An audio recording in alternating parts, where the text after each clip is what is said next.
Hey everybody, I'm Matt Mahan, Mayor of San Jose, and I really want to thank Supervisor Nate Miley and his colleagues on the Alameda County Board of Supervisors for pulling together this exciting event today. I am thrilled to have the opportunity to share a little bit about what we've been doing in San Jose to clean up and beautify our city for all of our residents. We've invested a lot in our 311 app, which allows residents to report illegal dumping, and we send out a rapid blight response team, sometimes same day, to get it cleaned up. In that same 311 service, we have also added one of our most popular services, which is free junk pickup, where residents can pre-schedule a pickup of their unwanted items. We see that this reduces illegal dumping in neighborhoods and is a much beloved service. Another service we provided that's extremely popular are dumpster days. It gets people out of their homes, bringing unwanted belongings out of their garages and basements and attics, and it's just another way to get rid of junk, but also connect neighbors and build community. We try to make these fun community events that connect people.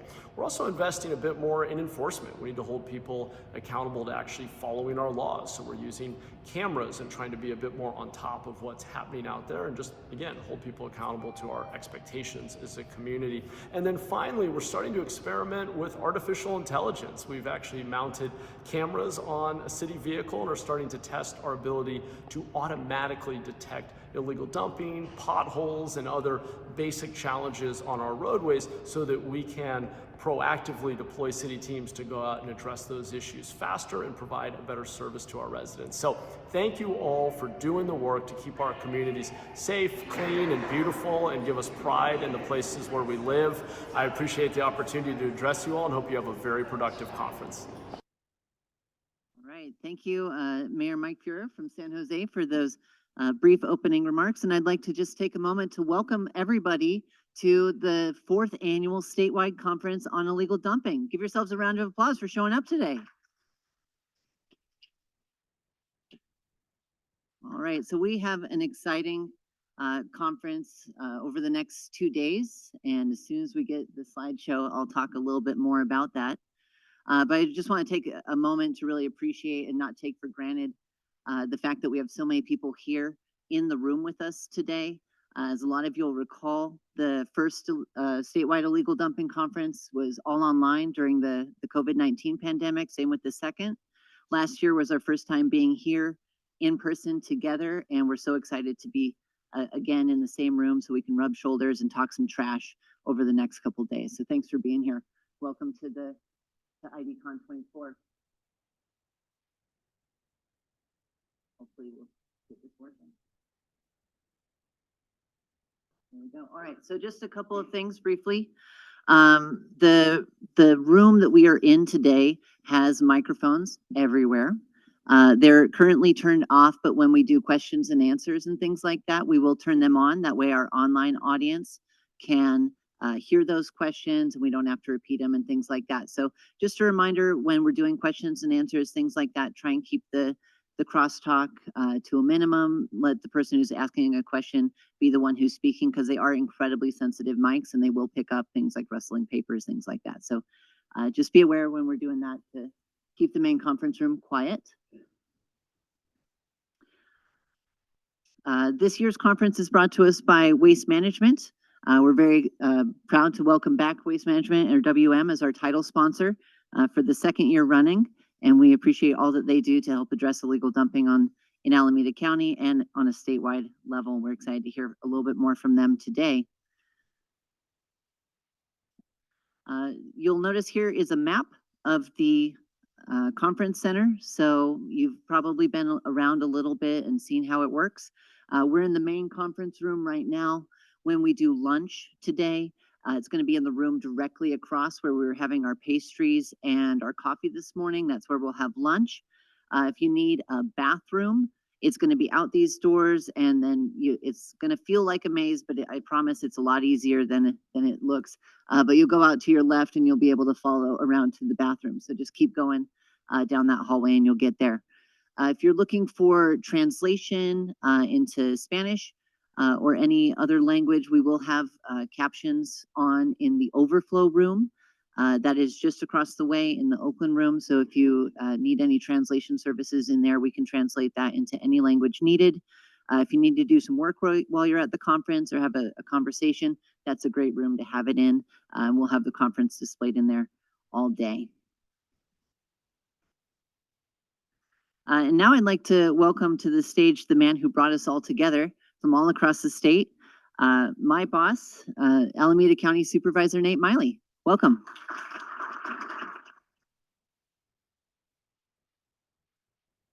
So, good morning, everyone. Welcome, welcome, welcome to Alameda County. Some of you I've seen before, some are new faces, but welcome. I just want to make a few remarks. Hopefully, we'll get to hear from Mayor Matt Mahan again, because we can hardly hear what he was saying because there was a lot of rustling going on. And the mayor is a good friend and colleague from Mayor of San Jose. They're doing a lot of great work down there. And also want to acknowledge Waste Management. You know, they've been working with us on illegal dumping for, you know, since we started, quite frankly, because before we started having the conferences, I was working with Waste Management, trying to come up with ideas and approaches to address this problem that really doesn't have to occur. So I just very much value their continued collaboration with us on this journey. I mean, they set the bar high for all the other franchise carriers of waste throughout the county, throughout the state, and throughout the nation. So thank you, Waste Management. Thank you, thank you, thank you. You continue to lead the way. You know, as many of you know, we feel that illegal dumping has no boundaries. It's everywhere. Rural communities, suburban communities, cities, it's everywhere, and it doesn't have to occur. And that's why we really believe in the 3 E's: education, eradication, and enforcement. I mean, if you don't have all 3, then it's like you're not being able to be effective. And enforcement is a key ingredient of this whole effort around illegal dumping, because if people don't, human beings, if they don't feel their consequences and accountability for bad behavior, there's going to be bad behavior. And even with accountability and consequences, there's still bad behavior. And we know, you know, we've done a lot of conferences. I want to thank Aaron and my staff. There's a number of my staff here working with Aaron today on the conference, but Aaron's been the point person on this conference over the last 4 years. So let's acknowledge Aaron too, please.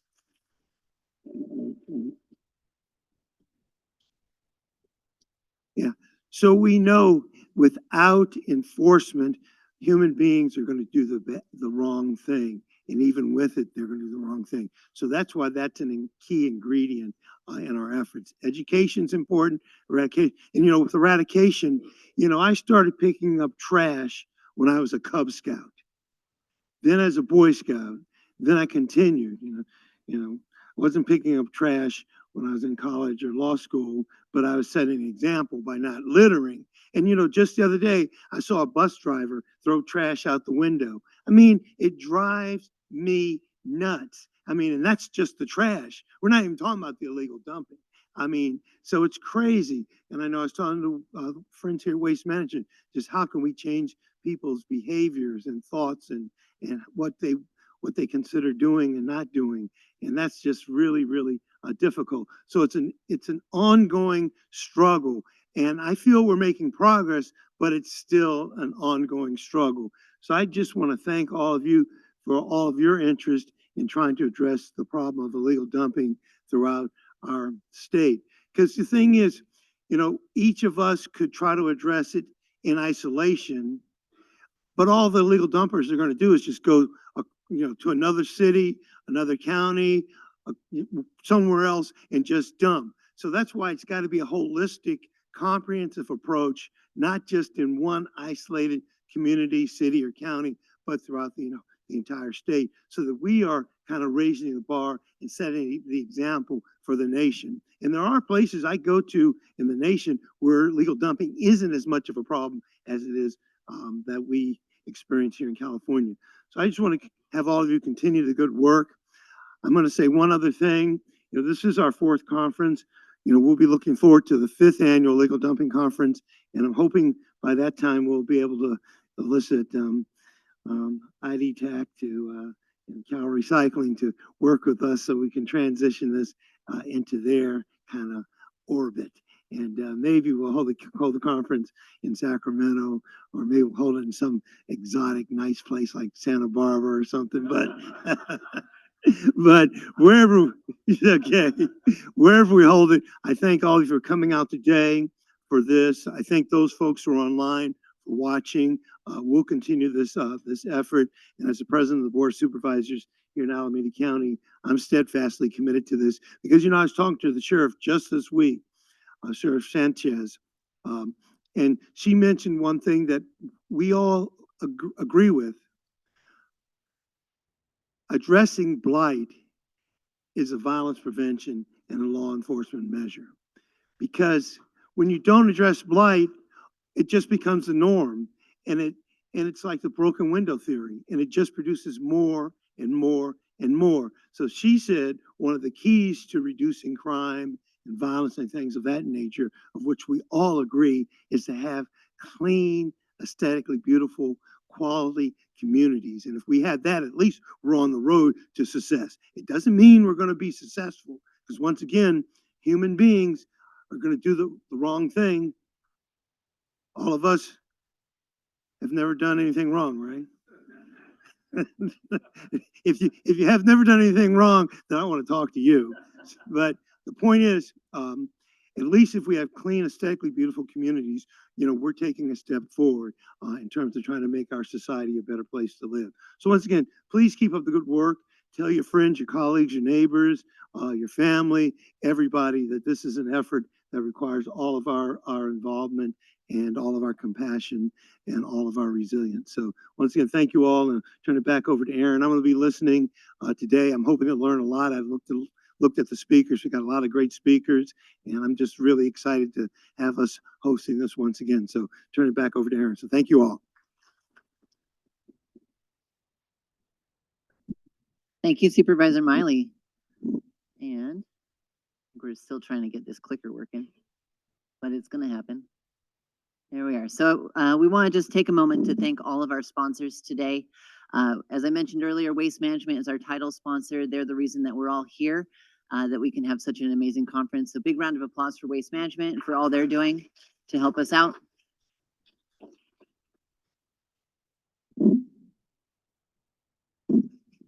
Mel's my clicker in the back. Thanks, Mel. Special thanks to our gold sponsor, the City of Fremont, and we also have California Waste Solutions as our other gold sponsor as well. Round of applause for them. Thank you.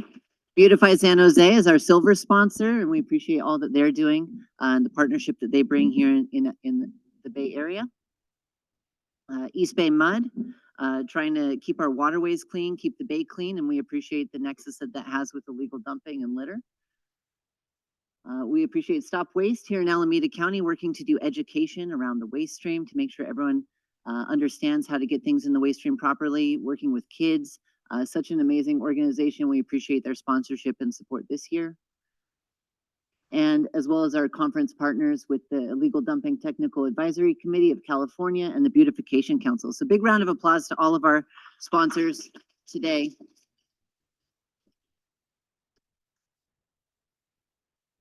All right, so we're doing our best also to live by the creed that we're putting out. And so this conference is a waste-free conference.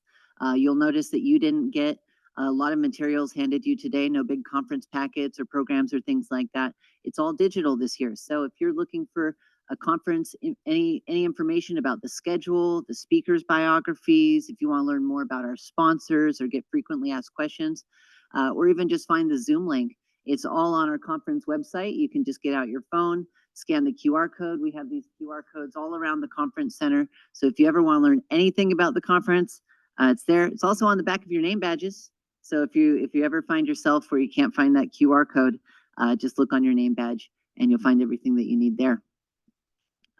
For interpretation, for our online audience, we have many people joining us from all across the state who couldn't be here in person today.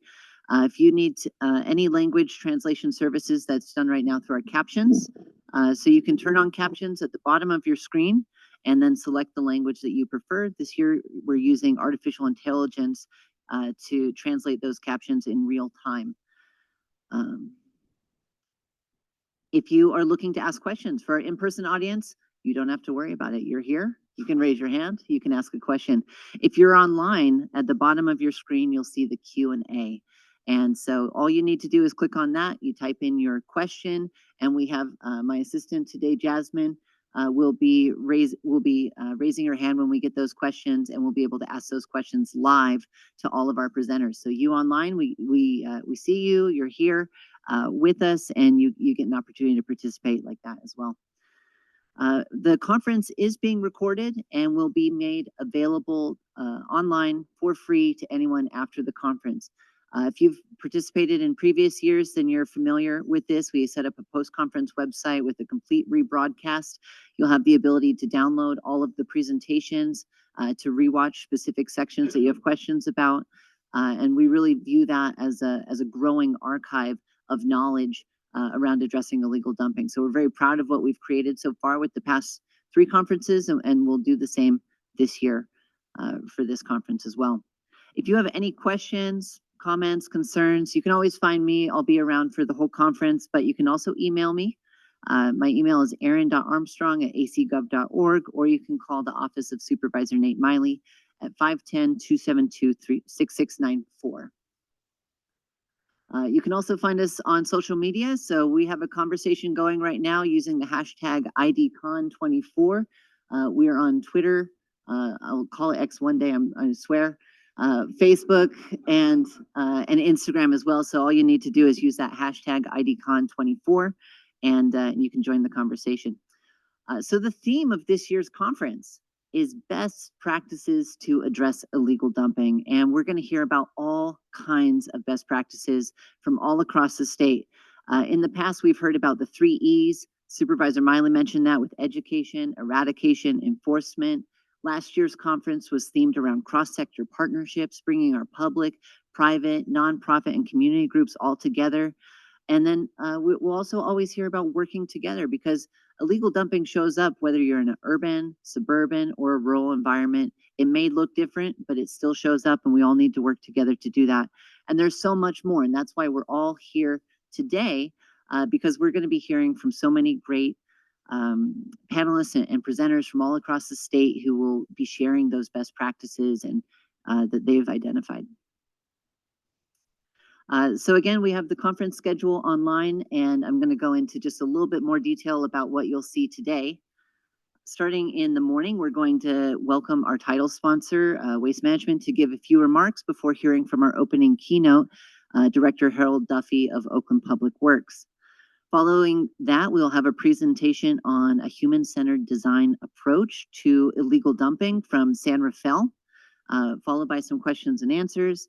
We'll then have a block of time where we hear from our state partners about what's happening at the statewide level. So we'll hear from IDTAC, and we'll also hear about the abandoned vehicle project and how IDTAC and CalRecycle are addressing abandoned vehicles statewide.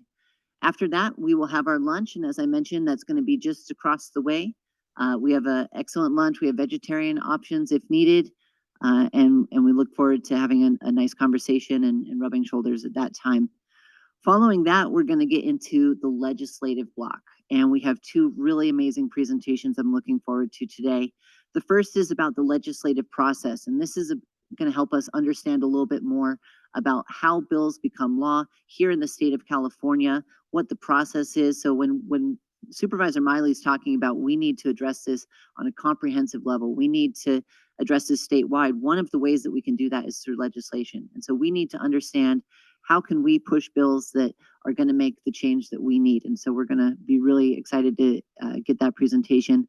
We'll also have a state and local policy update, which will talk a lot about the bills that happened last year, as well as the bills that we can look forward to this year and how we can support them. We'll have a little break, and then in the afternoon, we'll have some more presentations. We'll have the Beautify San Jose Clean Gateway pilot. We'll also hear about rural approaches to blight and dumping and cleanups. As I mentioned, that urban, suburban, and rural approach, and we're really excited to bring that perspective here to the conference. And then in the afternoon, again, we're very excited about an interactive work session that we're going to bring. One of the pieces of feedback that we got last year was that it was a lot of presentations and a lot of speaking, and it was. But we wanted more opportunity to really engage and give feedback and work together to try and address the issue. And so we've set aside a good chunk of time this afternoon for a session we're calling In It Together. This is going to be an interactive session that will explore the technical, legal, and operational barriers to collaboration. It's done in partnership with the Mattress Recycling Council, and a report on that session will be made available and circulated after the conference. So we really look forward to getting your feedback and participation and to developing that report. Following that, we're going to have some closing keynote by Timothy Burrows from Stop Waste of Alameda County. And then if you're in our online audience, then we'll bid you adieu and we'll see you in the morning. If you're here in person though, and we can go to the next slide, we have a special event that's in person only. This is going to be the 4th Annual Statewide Conference on Illegal Dumping, our special networking and reception event. It's going to be at Lake Chalet, which is really just down the block. You can see a little map of the conference center. It's just 3 blocks down.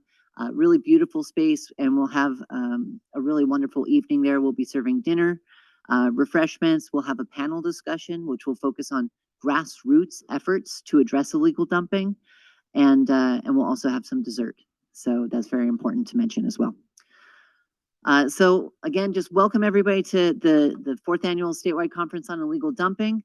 If you have any questions, you know how to find me. I'm the tall one walking around.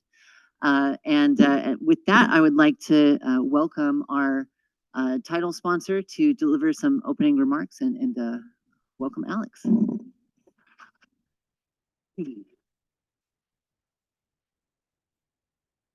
Good morning and welcome. My name is Alex Oseguera. I am the Regional Vice President for WM for this area. At WM, we are proud to be a major sponsor of such a critical issue for our communities. We hope to be a true partner as we assist developing long-lasting solutions. I think it was great comment by Supervisor Miley that talked about broken windows. I think broken windows and that example exists in many communities. I was mentioning this morning on my drive up, I live in the Central Valley, and I live in a rural area, and I live in the country. And what happened my first turn, there was probably, and in our industry, there was 8 yards of just trash, right? Just trash, around some vineyards. And unfortunately, I would like to say, well, that was a one-time event. It's not a one-time event. I think it's important to the comments regarding what Aaron mentioned. It is everywhere. It's happening in a lot of our communities. And we have to be part of the solution. We want to be a partner with our communities. And I think it's critical. When we leave those broken windows broken, it just continues throughout our communities. And I think it's such an important topic. So definitely proud of being here and WM representing. So without further ado, I would like to introduce Director Harold Duffy from the City of Oakland to give the keynote speech. Thank you very much.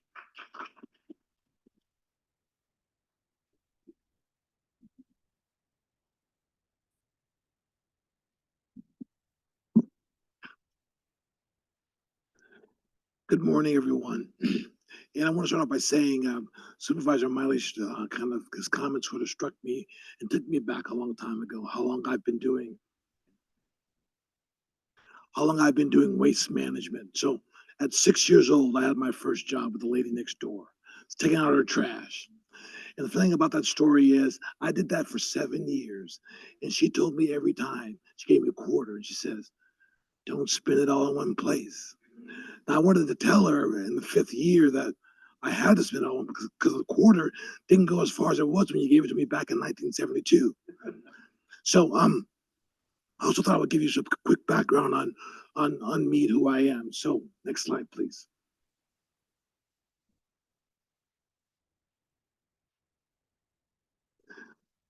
Go back one. There we go.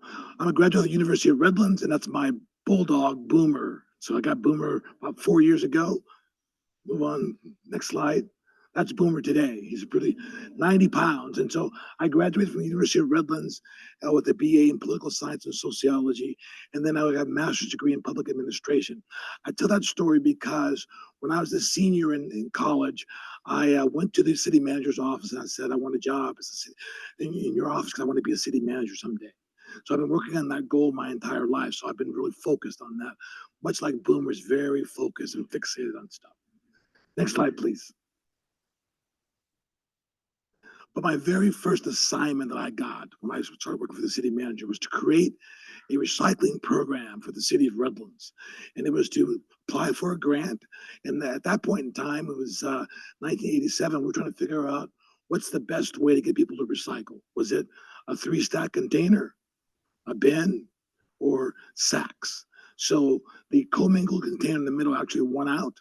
And actually, we all know now that's the most effective way to do things. After that, there was something called AB 939, the Integrated Waste Management Act of 1989. You guys remember that? Who remembers that? SSREs, source reduction and recycling elements, integrated waste management plans, did all that. And I worked for the county at the time, the city, so I was able to do a lot of them together with the regional cooperation, and also then later on implementing my own in different cities. Next slide, please. So I started out working for the city of, as I said, Redlands as an intern.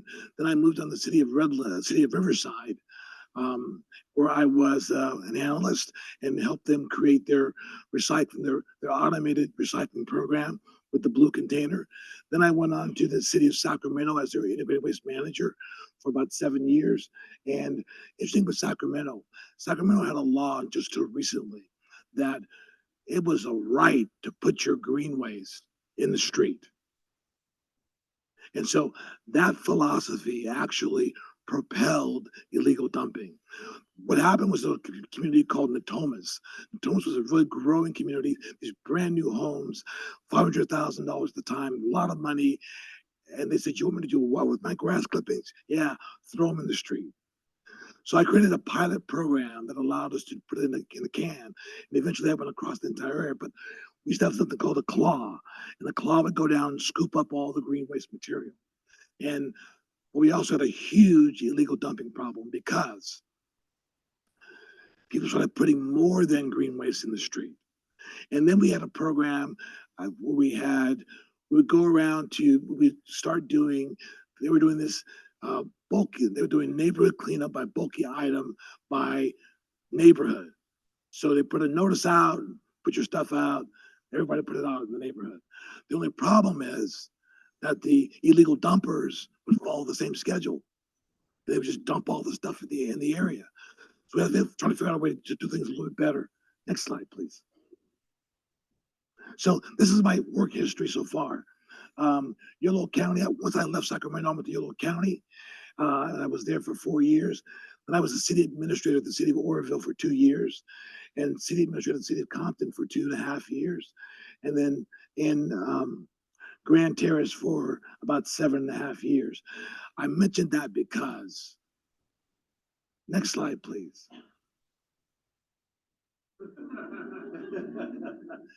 Every single organization, guess what they gave me?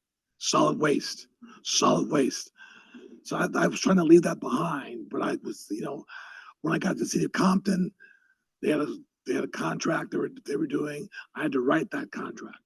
When I was in Yolo County, unincorporated area, I had to franchise the unincorporated area.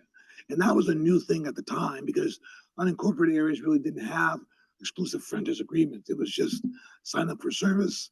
And in Riverside, we would blame the unincorporated area for dumping in our city because we had mandatory trash service. They didn't have it in the unincorporated area. So the question is, if you have mandatory trash service, why is illegal dumping such a big deal? What's going on? If people actually have a proper way to dispose of the material, why would they illegally dump? And that's the real question is, where in the heck is all this stuff coming from? Where is all this coming from? Next slide. Next. So I went over that very quickly. There was an initial conversation I had early in my career that, well, the county didn't have mandatory trash service. We did.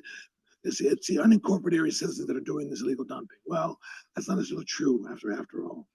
And I said Sacramento's operation propelled illegal dumping by the way in which we collected material. Next slide. So here I am in the city of Oakland. And part of my goal here in the city of Oakland was to answer that question again.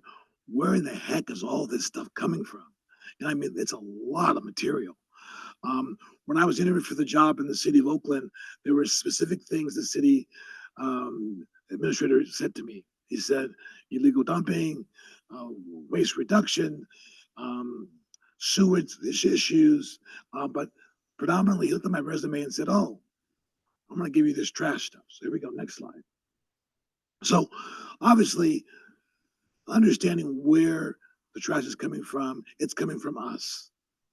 And how do we generate it? And so it's pretty consistent that a third of your waste is going to be residential and 2/3 of the waste is going to be commercial waste. So if 2/3 of your waste is commercial waste and all the residents in your community have a proper way to dispose of material, that kind of narrows things down for you to see what's really going on. And in Oakland, we arrived at a solution very quickly in terms of understanding what the problem is. The problem is next slide.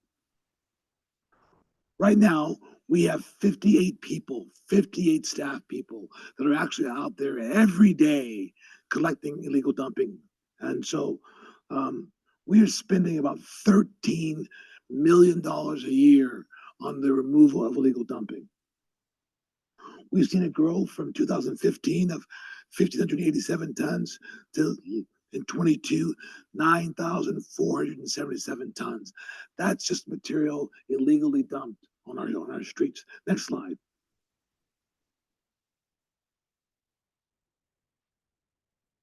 Again, and again, and again. It's $13 million. It's a lot that they can do with that. Now, get this. That's $13 million of somebody else's trash that everybody else is paying for. That's overhead for all of us because we have people that are dumping their materials in the city. Now, once again, if every resident has trash service, and it's mandated that every premise in the city must have trash service. And we provide multiple types of trash service for residents. We have, if you're a resident and you don't have trash service, we will sign you up for trash service, charge you more, put it on your property, and there's no way around this for residents.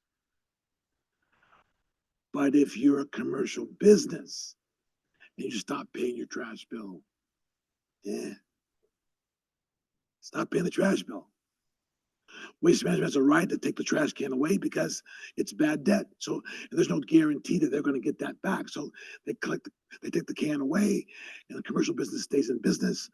The city had, back in 2011, we had environmental enforcement officers, but after the budget crisis for a whole decade, they were gone.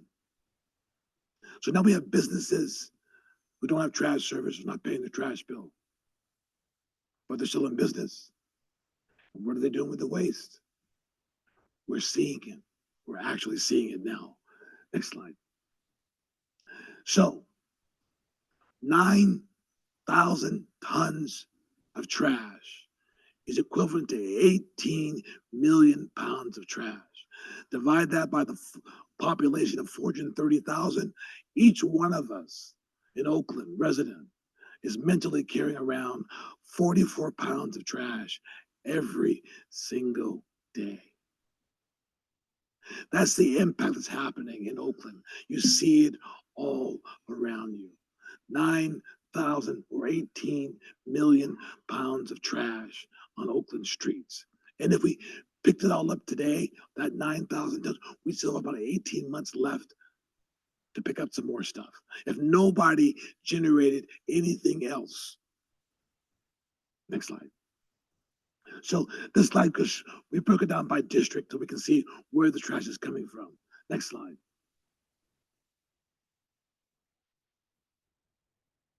So by district, we're seeing that there are frontline communities or economically deprived communities that are really bearing the brunt of this issue. Next slide.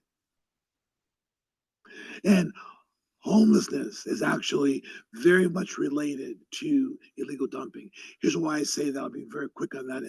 It's not that the homes are generating waste, but the encampments are being taken advantage of by illegal dumpers, because we sort of have this rule where we try to maintain an encampment. We have certain rules, responsibilities we have to before we close them. The illegal dumpers know this, and they do all sorts of things in those encampments. So homelessness is a direct relation also connected to illegal dumping. Next slide. Next slide. So we can see the total number of encampments in for the last couple of years. Next slide. It's just a steady increase of encampments from where we were back when to where we are right now. 1,486 encampments throughout the city of Oakland. Next slide. This is kind of broken down to different types of encampments that are out there, but they're directly related, and there's always illegal dumping. So sometimes what you see is people will call in and say, there's illegal dumping here. We go out there, we can't pick it up because it's associated with an encampment, and people claim it as their property. Next slide. So there's a kind of a list of all the different things that are happening in those encampments. Next slide. I have to give credit to my team, my partners. Next slide. So what's Oakland going to do about this? Illegal dumping solutions, targeted education, enforcement, and removing barriers. Next slide. Targeted education. Next slide. So when we look at the data, when we look at I gave you the information on what it looked like for the different types of services. We're noticing that there's some communities that are having a large illegal dumping problem, but they're not taking advantage of the programs that we have. Like appointments at the curb, or driving out to Davis Street and dropping off your material. In Oakland, any resident can drive to Davis Street once a year and drop out their bulky items. They also have the ability to do an appointment based at the curb. And we also do a monthly collection called a bulk item block party at Edgewater in Oakland. Next slide. Enforcement. Next slide. So, as I said earlier, every property owner must have trash service for occupied properties. Okay. Next slide. So residents, I said earlier, residents can't get out of trash service. Commercial businesses, not so much. Next slide. So we did some pilot programs, okay? And so one of the things we're working with waste management on is that we believe that the size of the trash can is now impacting what's happening in Oakland. About 90% of the residents in Oakland have a 20 or 35-gallon trash can, not because they need it, it's because it's what they can afford. $50 for a 20-gallon can, $150 for a 96-gallon can. Okay, that's a choice between some people between milk and trash service. And so what we're seeing is people basically choose the small trash can and then contaminate the green can and the blue can. And so we're saying, well, wait a minute, what would happen if we provided them with a larger can? So my partner at Waste Management, we're doing that in 2 communities throughout the city. So we provided this community for larger trash cans at the same price that they're currently paying for the small can, trying to determine is that going to create a cleaner neighborhood. Then we turned around and looked at all the businesses in the area, and we said, okay, of the businesses in the area, who doesn't have trash service? Okay, I've been speeding up because I've been giving a sign. Okay, so we looked at the area and we said, okay, which businesses don't have trash service? So 19% of the businesses in that particular area didn't have trash service. Went to International Boulevard and we had the same scenario. 11% did not have trash service of the businesses that are currently in business. So our focus really is going to be on going after the businesses. And here's how we do that. Right now, on the residential side, as I said earlier, when you don't have trash service, we do a special assessment. We're going to be asking the city council in the future to do the same thing on the commercial side, that everybody should have trash service. If you're a commercial business, you don't have trash service, we're going to sign you up for trash service. And we're going to, remember, it's the property owner's responsibility, not necessarily the tenant. And that's the hook for us, because the property owner is here to stay. The tenant might not be, but our goal is to go after that 2/3 of waste that's generating the majority of trash. Next slide. Okay, just give me one more minute. Okay, this is what waste management. We sat down with waste management about 1.5 years ago, and they created this portal. And the portal is based on the following. Next slide. They took their customer service billing information. We gave them our parcel data. They looked at their commercial data. We looked at our litter cans. We looked at illegal dumping throughout the city. We paired this together to say, grid by grid, to say, okay, where's illegal dumping occurring? Are there businesses in the area that do not have trash service? We're finding businesses that are next to street litter cans, finding out next to illegal dumping piles. And now we've honed in, we're contacting those businesses and getting them to sign up for service. So ideally for us, that with that partnership, we will ultimately reduce the overall number of illegal dumpings throughout the city. Next slide. Next slide. Next slide. So illegal dumping solutions, enforcement, return of the environmental enforcement officers. After 10 years, they're back now. That was great. The council did that. Next slide. So we have 10 of them, and next slide. We also have illegal dumping cameras posted throughout the city. Next slide. You'll see these pods. We got about 30 of them. We're capturing people that are illegally dumping, and we've just added ALPR cameras to the pods, so we can now read the license plates, and we're sending tickets out to the individuals. Next slide. Litter cans. They're for litter, they're for gum wrappers and soda pop bottles, not for businesses to place their trash because they don't have service.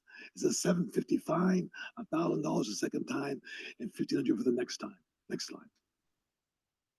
Those are the cans throughout the city. Next slide. And I said earlier, removing the barriers is removing the financial barriers that exist in terms of pricing. We need to make sure that people can afford to have trash service. So we're working on models to be able to do that. Next slide. Next slide. And interesting note, because we think the smaller can is more affordable. But if you can afford a larger can, your cost per gallon goes way down. So it's actually the opposite of what we think it is. Okay. And so I basically said it all. I'm done. Thank you very much.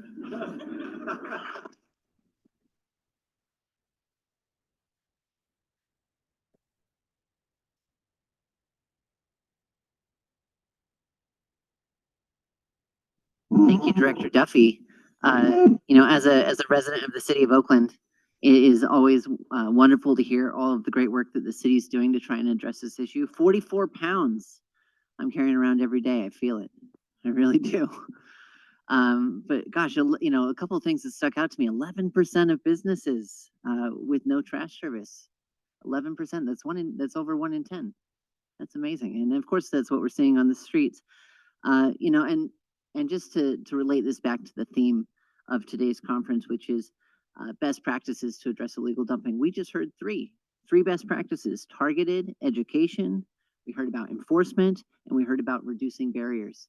And if you think about those, that's the 3 E's right there, actually, right? Education, targeted education, enforcement, that's one, and then reducing barriers. That's all about making sure that we're preventing illegal dumping so we don't have to eradicate it. So thank you so much for all that you're doing, and one more round of applause for Director Duffy. And now I'd like to welcome our next presenter. And before I do, I want to just make a brief note. We do have chairs in the front. If people in the back who are hanging out in the back, you're fine there. If you want to hang out back there, but if you want a chair with a little bit of padding, we got some room for you as well. So feel free to get comfortable and scoot in if you want. So I'd like to welcome now our next presenters up to the IDCon stage. I'm going to welcome Corey Bantoff, Walter Gonzalez Valdez, and Holly Lawrence. Corey is the Sustainability Program Manager for the City of San Rafael. He's co-authored and is responsible for implementing the city's climate action plan. Walter Valdez is a management analyst in the City of San Rafael City Manager's Office, and he is passionate about ensuring all communities, regardless of their background and makeup, obtain equitable access to public services. And Holly Lawrence is the SEI Climate Corps Zero Waste Fellow for the City of San Rafael. Holly is working on projects related to waste management and reduction, including SB 1383 recycling. So welcome and to the illegal dumping stage. Take it, but is Okay, good. Thank you. Welcome. Hi, everybody. And we're going to take turns because otherwise they got to stand a long time, and so it didn't seem fair. So I appreciate all the opening remarks, and I already learned a lot. So it's really great to have this conference. And we're going to talk about San Rafael. The breakdown about suburban, urban, and rural is really important. So keep in mind, San Rafael is more of a suburban-urban mix. So maybe a little different than Oakland, maybe a little different than rural. And so this is our approach. This is not necessarily the best approach, but this is our approach to illegal dumping. So next slide, please. So we're going to go over a little bit about San Rafael so you understand a little bit more about us. We're going to talk about our Together San Rafael program, which is about breaking down silos across departments. Then we're going to talk about how we started to utilize human-centered design, our first iterations of that, and then our second iterations, how we started to apply that community-wide. And then Walter's going to come up and talk about our 5 key interventions that we're working on right now, that we have some data on, that we feel strongly about. Holly will come up and tell you about the portfolio of interventions and how to round that out with some new things that we're thinking about. And then we'll open up for some questions and answers. Next, please. So San Rafael, who's been to San Rafael? Anybody been to San Rafael? Fantastic. What did you come for? Was it the Frank Lloyd Wright Civic Center? Was it to see the streets where American Graffiti was filmed? Was it for soul food? Anybody come for soul food? All right, soul food. It wasn't for 420, I hope. That started at San Rafael High. Okay. We have one waste hauler, Marin Sanitary Service, we get to work with, and then we're the county seat. So, you know, Marin County is fairly low population. It's a mix of suburban and rural with a little bit of urban in it. We are the city, the county seat, and we're the center of all the industry, and we have the most diverse neighborhoods and diversity of income as well. You may have read about us. Unfortunately, we were noted as one of the places with the most income disparity in the nation. So. Okay, next slide, please. So our issue is a little smaller than Oakland's, obviously, but 25% of our service requests are related to garbage and illegal dumping. And a lot of those are going straight to council members and the mayor. So of course, it's a very important issue for us. Our costs, we only really looked at our direct costs. If we looked at our indirect costs, which we'll be doing later this year, it's way above that.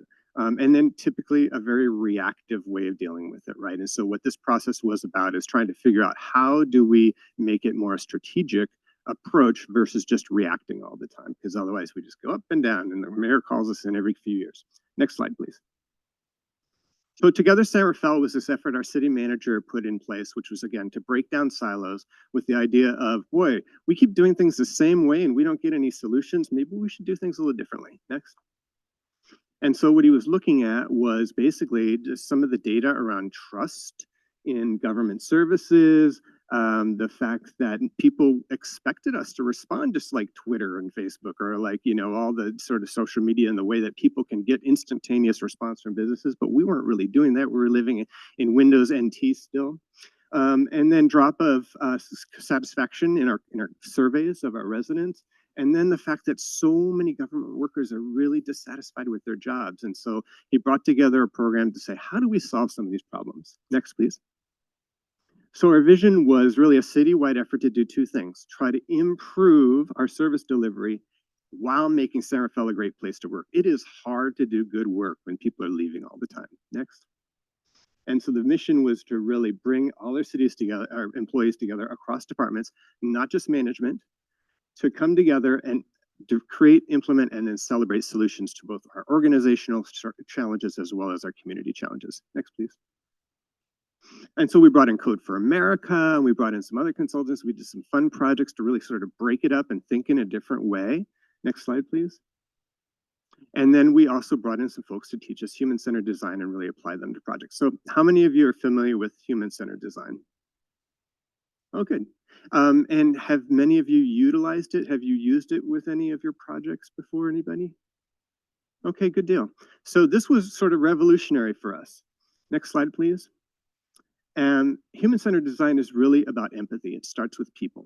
We may understand a problem from our perspective, but we don't know the problem until we understand it from a community member's perspective. So it's really working with people, interviewing people, observing, doing focus groups, and then defining the root problem. So we start with our definition of the problem, and then once we interact with people and ask people questions, we redefine the problem based on what we've learned. And then we start with small solutions and we iterate quickly. Let's try some things. No idea is too crazy. Next slide, please. So the phases are just three basic phases. Next, please. The first one is inspiration. So it's the idea of who is our audience? Who are we designing for? Are we designing for us? Are we designing for businesses? Are we designing for residents? What kind of residents are we designing for? And then what do they perceive? How do they perceive the problem? Next slide. And next again, sorry, I thought I was going to be doing this. And then ideation is really just, again, redefining the problem and then coming up with some ideas. What kind of things could we do? What hasn't been done before? Next. And so the third one is implementation. So then trying things out, piloting things, trying them out, and then getting instant feedback from people. How did that work? Did that solve your problem? Were you able to access the services? Next, and then we go back to the ideation and redefine the problem again. Next slide, please. So two examples. One is in the corporate world. So this all came out of tech and business to really understand how do we sell more product. So Oral-B was not selling children's toothbrushes, and they wanted to figure out what was going on. So they started just by observing kids. Kids don't have a lot of manual dexterity. They can't grab a skinny little toothbrush, so it doesn't work. So all they did was expand that toothbrush holder and put some fun, logos and graphics on it. And so now the kids can actually hold their toothbrush, and suddenly they were the best-selling kids toothbrush brand in the market. Next slide. And then how does that work for government services, though? How does that work for social services? This is an example in Minnesota. If you've ever had to get public benefit services before, you've got to go to multiple agencies, fill out multiple forms, different applications. They have different requirements. They have different proof and evidence that you have to provide. And often they don't coordinate and don't even know what other services you are eligible for. In Oakland, they had understood they had two audiences. The first was the public that were not accessing all the services that they need. And the second was the social workers, the folks that were trying to help them, that were going crazy trying to help them as well. So they put together a one-stop shop. They coordinated all the agencies, something that took social workers 3 hours to fill out all the benefits forms went down to less than 20 minutes. One place, one access, and you get all your services. And by the way, when you do that, you figure out which ones right away you're eligible for and which ones you're not. Next slide. So that's the type of inspiration that we used to try to develop our program. And so next slide, please. The first iteration was working with civic makers. We brought them in, we hired them to come work with us. We had cross-department, all these people from different departments come in, all different levels of government. And we started to talk about what is human-centered design and what kind of problems would be good to address it with. Next slide, please. And so through that, one of the projects was our illegal dumping team, and it formed in 2019, and it was the police department and sustainability. So it was just two departments at that time. Next slide, please. And we developed our first challenge statement, and this was, grossly wrong, but it's where we started. And it was based on complaints. We heard a lot of complaints from businesses. We're getting dumped on. Nobody does anything about it. We provide all your, your funding for your staffing. What are you doing? So how can we reduce the burden? Next slide, please. So we started to clarify the problem. The first thing was we interviewed business owners. And then we started to interview other people, and we started to do some observations. And then we did some community surveys, and we started to brainstorm some of those solutions. Next slide, please. So again, the next phase then was also to look at what was happening in our departments as well. What we realized was there's no central reporting, back to that Minnesota thing, right? People would call different departments and everybody gave them a different answer. There was confusion about laws and ordinances. Was it a civil thing or was it a penal code violation? Evidence requirements, and then police were saying, we like to catch bad guys. we do all this work, we write all these reports and nothing happens. We have no motivation to enforce that. Next slide. So we had to fix that first. The other thing that we found was that that whole idea of private dumping and public dumping, there was not real clarity about what you did then, if it was private and public, and even how to determine that. That's like one of the first questions you want to ask. Then businesses would say things like, God, we used to report, but nothing ever happened. Let's go back to that. Well, we like to catch bad guys, right? And then the variety of opinions. Everybody thinks they know where illegal dumping is coming from. Are any of them right? I don't know. We had to figure that out. Next step. So we got our own house in order. That whole educate, report, prevent was our kind of motto with staff. How do we do that? Interviews with staff. We realized that if we just develop one how-to page with all the information, we could use it both for the public and for staff. So we had two main users. Next slide, please. And the next hit again. Initial pilot interviews. So the first thing we did was start to train staff up into different departments. If you're unsure, go to this web page. Ask first, public or private, right? And we had to go to all these different departments because people don't know where to call. They don't really know government, so they pick up the phone and they call what they know. Next slide. And then we did some more community surveys and interviews. Next slide. And then we realized since a large portion of our complaints at that time was really for businesses, that we needed to work with businesses to figure out how they could prevent crime. So that whole crime prevention through environmental design, that whole broken windows theory again, how can we do that? We talked to one business who said, I reduced illegal dumping 80% of my property. Well, what'd you do? Well, I put in motion censored lighting, I put in a surveillance camera with signage, and then I realized that when I left at night, if I just put a chain over my driveway, people couldn't get in and dump. Why don't we just tell that to all the businesses, and help them? So the mini grant program was basically up to $1,000 for any one of these crime prevention through environmental design solutions. Next slide. And then we had to really train everybody up on the difference between the penal code and the civil code and who was supposed to enforce and what were those enforcement options. And then we started to see a lot of the gaps and a lot of things we needed to fill to make that enforcement really work. Next slide. So then 2.0 was like, okay, we got our own house in order. We started to deal with one of our constituent groups and a second. But what is it for the public? What's really going on and what do they perceive and what do they need? Next slide, please. So we focused in on our canal neighborhood. In San Rafael, we've lots of different neighborhoods. This one is our most dense. It's between 43 and 74,000 people per square mile. Now, these are two little census tracts, so it's not nearly a square mile. But do you know what that it compares to other places? That's one of the most densest neighborhoods in the Bay Area. Unless you're in a place with lots of high rises, this is, next slide, please. It's just basically asking you, what do you think that compares to? Have any idea what that compares to? Well, that's 2 to 3 times more people than in the Mission District in San Francisco. Next slide, please. That's really about people can't afford rent, and so you got 12 to 14 people in a 2-bedroom apartment. That's a lot of waste generation. So that was an eye-opener first. So we had to expand our team, at least in sustainability. We're not going to solve this problem. So we brought in other departments, obviously. And then we brought in our waste hauler. We got some consultants, including Gigantic Idea Studios, who's going to lead your afternoon interactive session. And then Conservation Corps North Bay. And if you click one more, please, I want to focus on them. Conservation Corps North Bay is an entity that works with folks in the community, helps them get high school diplomas. They get to do a lot of conservation work and things like that.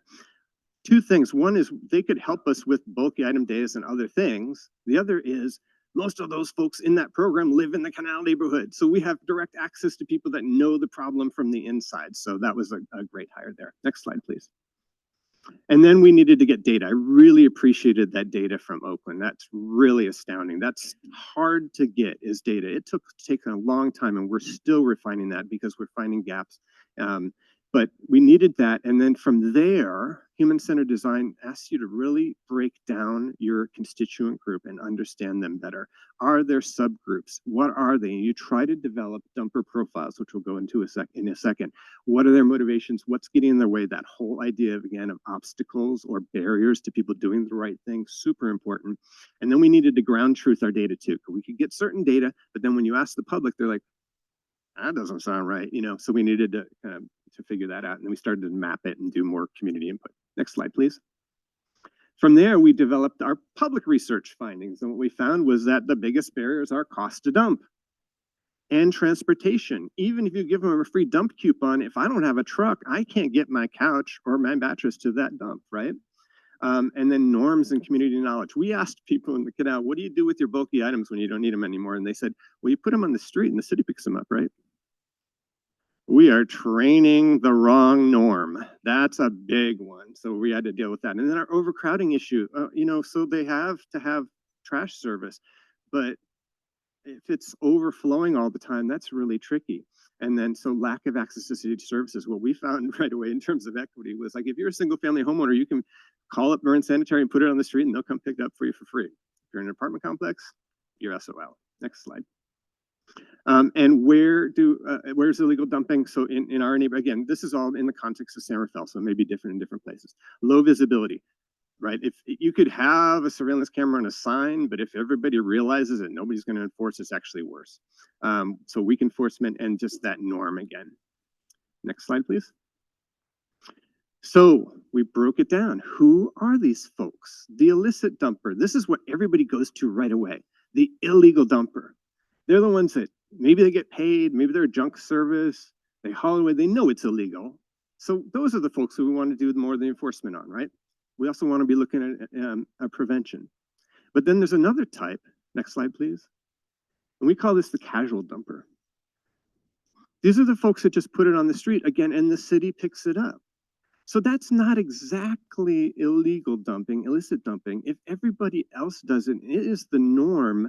I mean, there are legal precedents about that, right? If something is happening over again, it actually becomes, well, you can't. So we wanted to say, well, what do we need to do for these folks? We need to make sure that they know what their options are and that those options are accessible, easy to get to, and cheap or free. Next. 90% of our dumping in San Rafael is that type. So do we want to really be focusing on enforcement for poor people that don't have the ability to get rid of their big items? Probably not. Not that we want to ignore enforcement, but let's get real on what we need to do for the right constituent group. Next slide. And so who is the casual dumper? We needed to break that down a little bit more too, right? Next.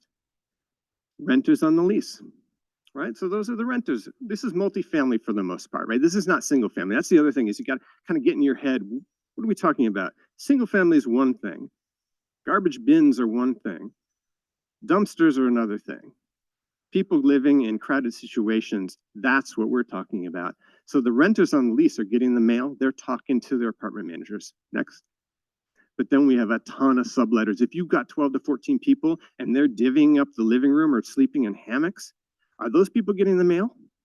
Are those people talking to the landlord? Probably not, because they probably don't even want to be known that they live there, right? That's a different thing. How do we get to those people? And what do they know about when they need to get rid of their mattress? Imagine you're renting a space in a 2-bedroom apartment in the living room, and you've got to move quickly, and you've got a little mini fridge and a mattress, and you got to get rid of it. Where are you going to go? How do you even know what to do? Next slide. And then the apartment managers themselves, they come out and they got a big bulky item next to their dumpster. Well, you just push it on the street and the city takes care of it. Next slide. So our question was, how do we get to these different types of potential dumpers? What do they need? What's the right information? How do we get the information to them? But then not only the information, but how do we make sure their access is available and the right enforcement is applied? Next slide. So we had to set our big, hairy, audacious goal because we were a committee, and you know how committees work. Nobody takes ownership unless there's something that compels them to do that. Next slide. So we set a big, hairy, audacious goal of a 50% reduction by 2025, and we told the city council this. Well, that made everybody, next slide, kind of go gulp. But it also really rallied us around, well, let's do something then. Next slide. And so at this point, I'll turn it over to Walter Gonzalez, and he will tell you about 5 of our main interventions, and then Holly will take us home with some of the other things that we're exploring now. Thanks.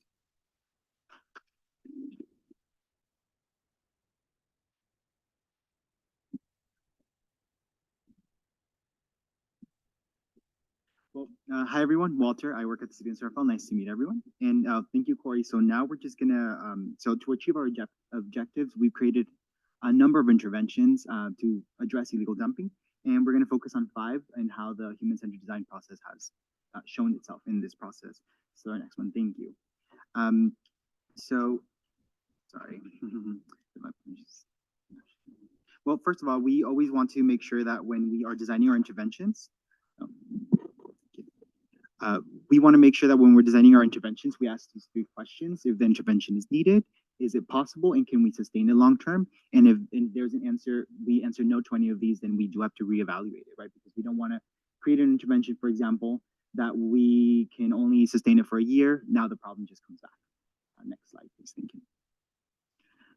So our interventions must address, and you can click it 3 times. I'll just go through it. Thank you. So our interventions do address the following. So we want to always make sure that they're accessible to everyone, disregarding like what, like Corey said, you know, income levels, where they live. We also want to make sure that we continue to engage that their interventions are that we continue to engage residents throughout the process, so we can continue to collect this information and see how we can continue to improve the process. And then, as Corey mentioned, also enforce, because we want to make sure that although we are not focused on completely enforcing and giving people fines, as we know that, you know, it is a lot of casual dumpers, we still want to make sure that residents know that enforcement is a thing, so we can discourage behavior by the potential fear of getting a fine. Next slide, thank you. I'm sorry, my slides are a little bit out of anyways, first of all, we're going to talk about so the access to, like Corey mentioned previously, right? The city did go into the community to try to understand what creates, what leads to bulky item illegal dumping. And the first one, again, norms and community knowledge, cost of dumping, transportation is a huge one, and then overcrowding. Next slide.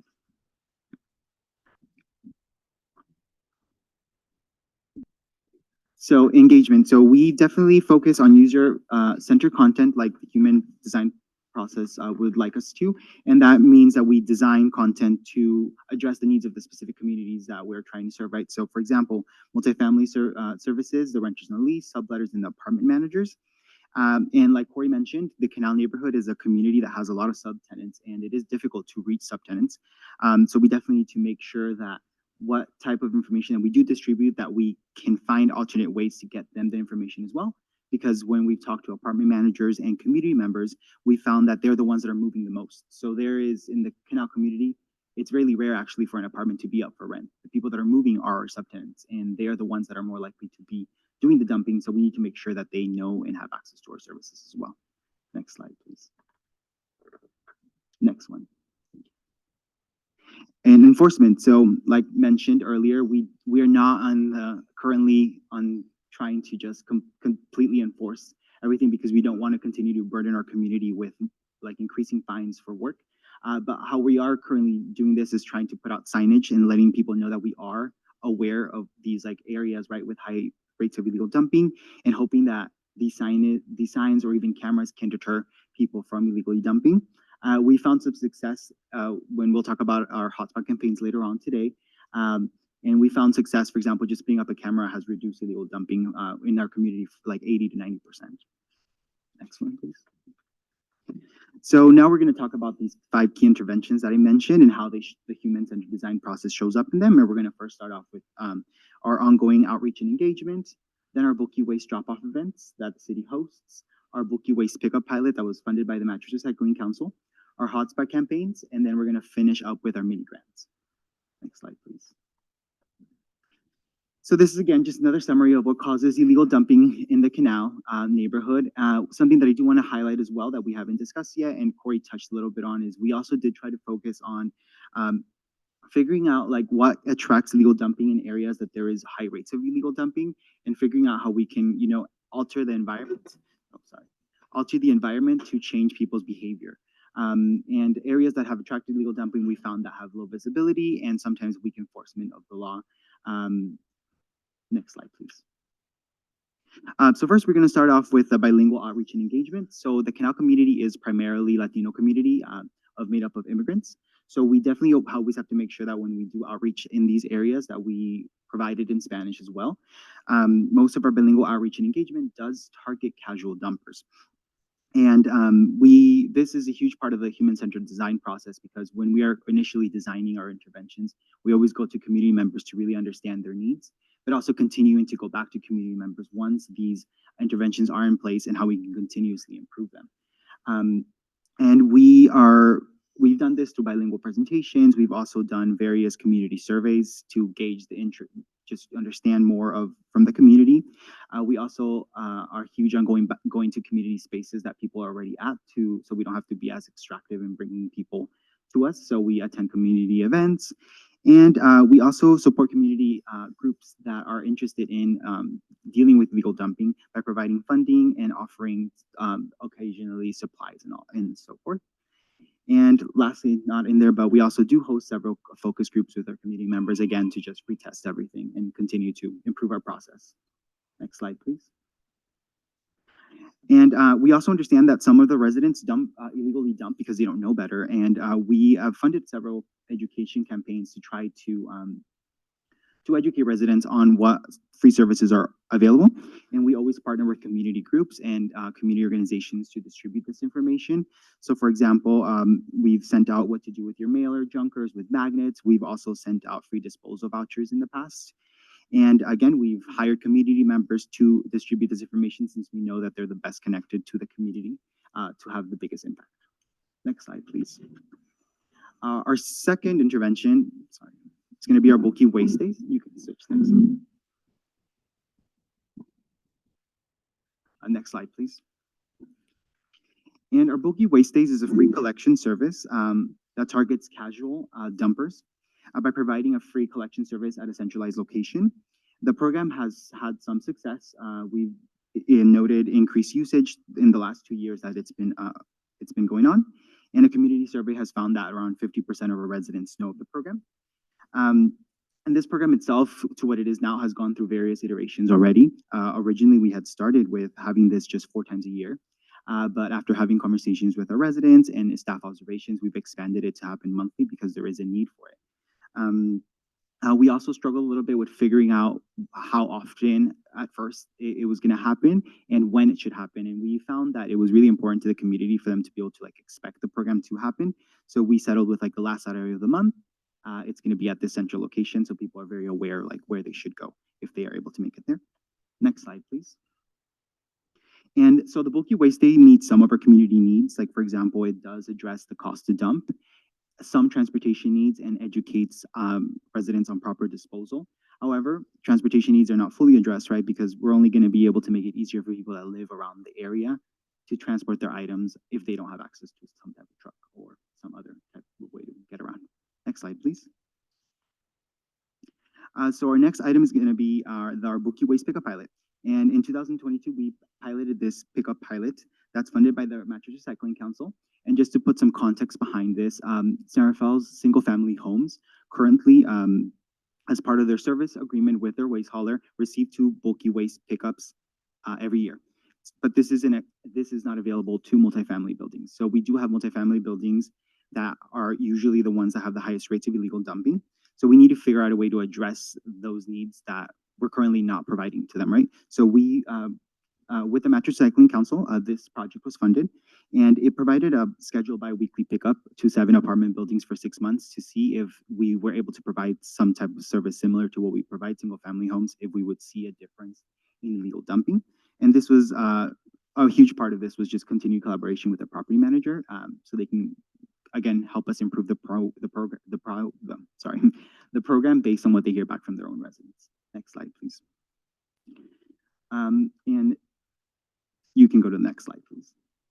So our lessons learned for this is that an on-call service was preferred. And again, this is through various interviews with the property managers, talking to community members, and just our own observations. But an on-call service is preferred. Property managers, we found that had it struggled with being able to hold these bulky items for the 2 weeks that they needed to.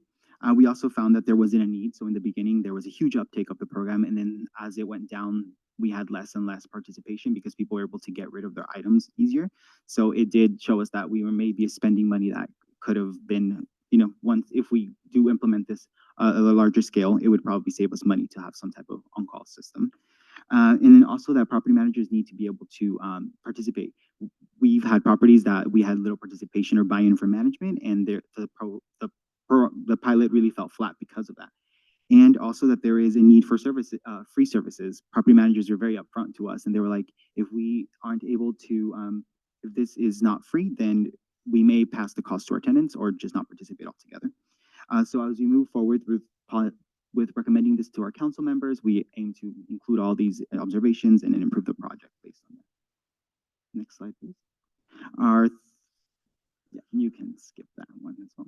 Thank you. And our fourth item, intervention, is going to be our hotspot campaigns. And our hotspot campaigns that are targeted, multifaceted package of all of our interventions. So we've only mentioned a couple. We have other interventions, and we really try to figure out what's the issue in this specific hotspot and what's causing illegal dumping in this hotspot, and provide interventions that are going to address those issues. So, for example, in some spaces, that's been enhanced outreach with property managers and tenants.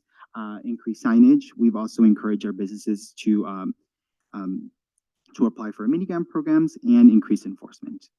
Then we can skip to the next slide. We can go to the next one now.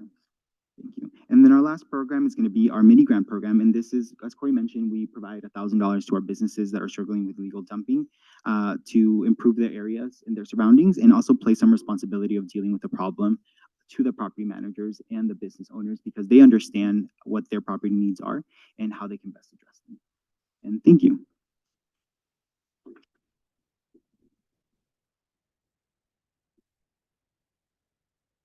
Hello, everybody. Thank you to Walter for walking us through those interventions. That's really our tried and true. That's our bread and butter of our program.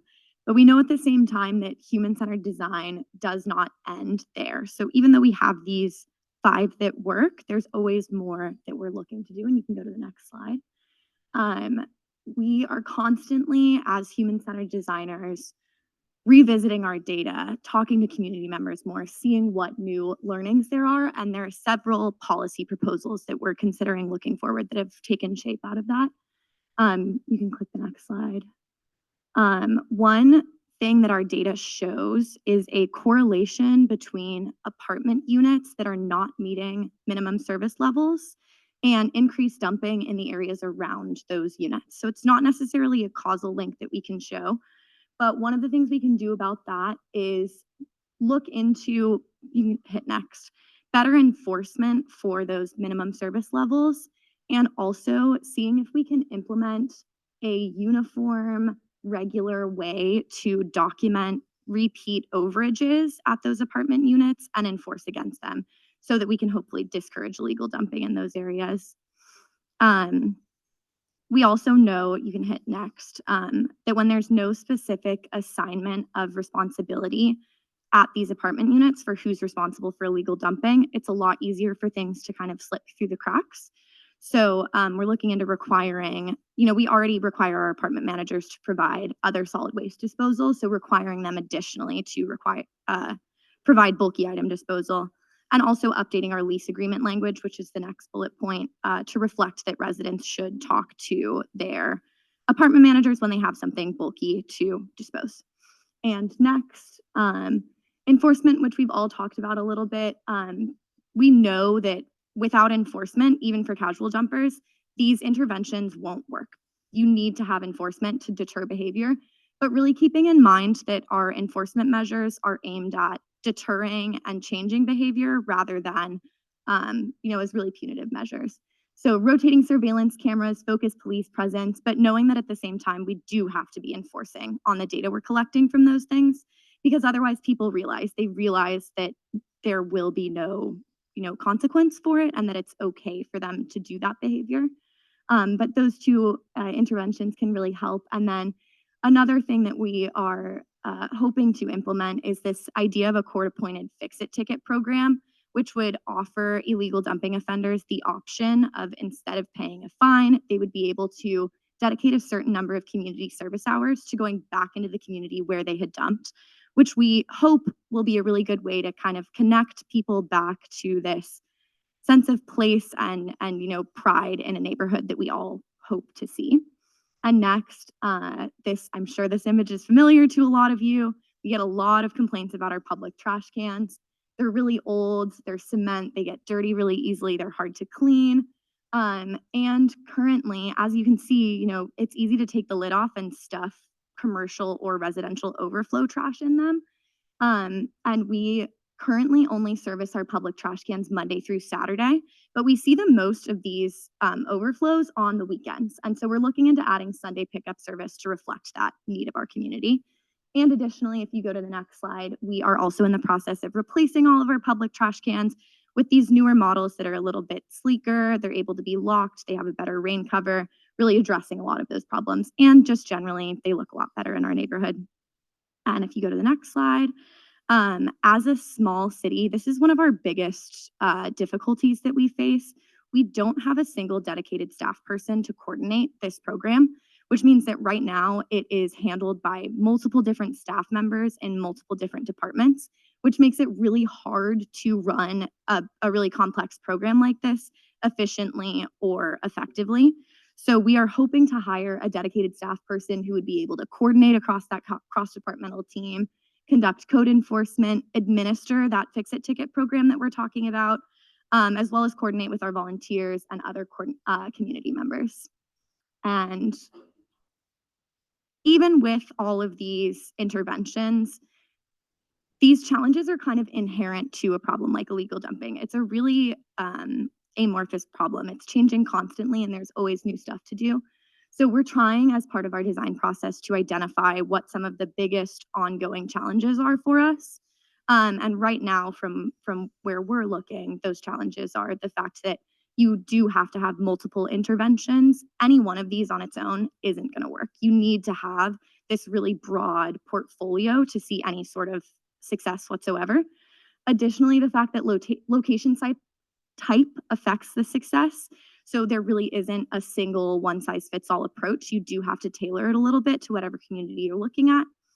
We've had a lot of problems with collecting consistent and reliable data because that data is coming from so many different sources. And additionally, without a dedicated staff person, our capacity to support these programs on an ongoing basis is somewhat limited, and funding for a dedicated staff member is a little bit of an unanswered question for us right now. And if you go to the next slide, what's next for us? Human-centered design, you will learn, is never a finished process. So what's next for us? Continuing to present to stakeholders like what we're doing now, other concerned community members. We've done a lot of presentations to our business district and different neighborhood associations. We're working with some of our consulting partners to finalize a cost analysis for what this whole portfolio will look like. And part of that cost analysis will include different cost and program scenarios for what we are able to support. And with the final goal of bringing a finalized portfolio of recommendations to City Council this summer for a study session and hopefully something to be approved by the end of the year. And if you go to the next slide, whoever's changing the slides, we're going to have some fun with this. There's like 9 bullet points. You might just want to run through it. But our package of recommendations, you can just put them all up. Expanding those bulky waste days, hopefully to include another day of the week and more neighborhoods. Continuing to run our hotspot campaigns where we identify hotspots. Continuing to fund and promote our mini grants so that our businesses are getting the support that they need. Conducting consistent outreach and engagement. Those policy changes that I mentioned, like requiring bulky waste disposal at multifamily units, an instituted bulky waste collection program at multifamily units, court mandated fix-it ticket cleanup program, the creation of a waste management coordinator position, and the expansion of our public trash can service to Sundays.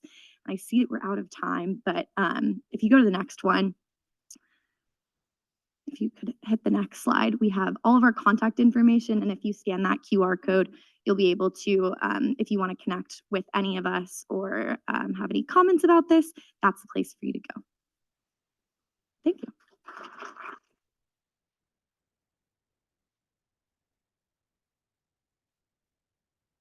Great. I think we do have time for questions, which I wasn't sure we were going to be able to. Yeah. Excellent. So one more round of applause for the city of San Rafael for coming. Really remarkable presentation. So we'll do some questions now. The room mics have been turned on, so just a reminder, they're very sensitive. So please only be speaking if you're asking a question. If you're online, you can use the Q&A feature now, and we'll have Jasmine ask some of those questions. The first question I want to start off with is, I noticed that you mentioned 90% of the dumping that you saw was the casual illegal dumping and 10% was the illicit. We saw a similar ratio when we were in the pilot area that we've adopted in East Oakland, where we found that the majority of the incidents of illegal dumping were coming from a mile radius, and it was that casual illegal dumping. But what we found was when we looked at the volume, it was the opposite, where 90% of the volume was coming from that 10% illicit.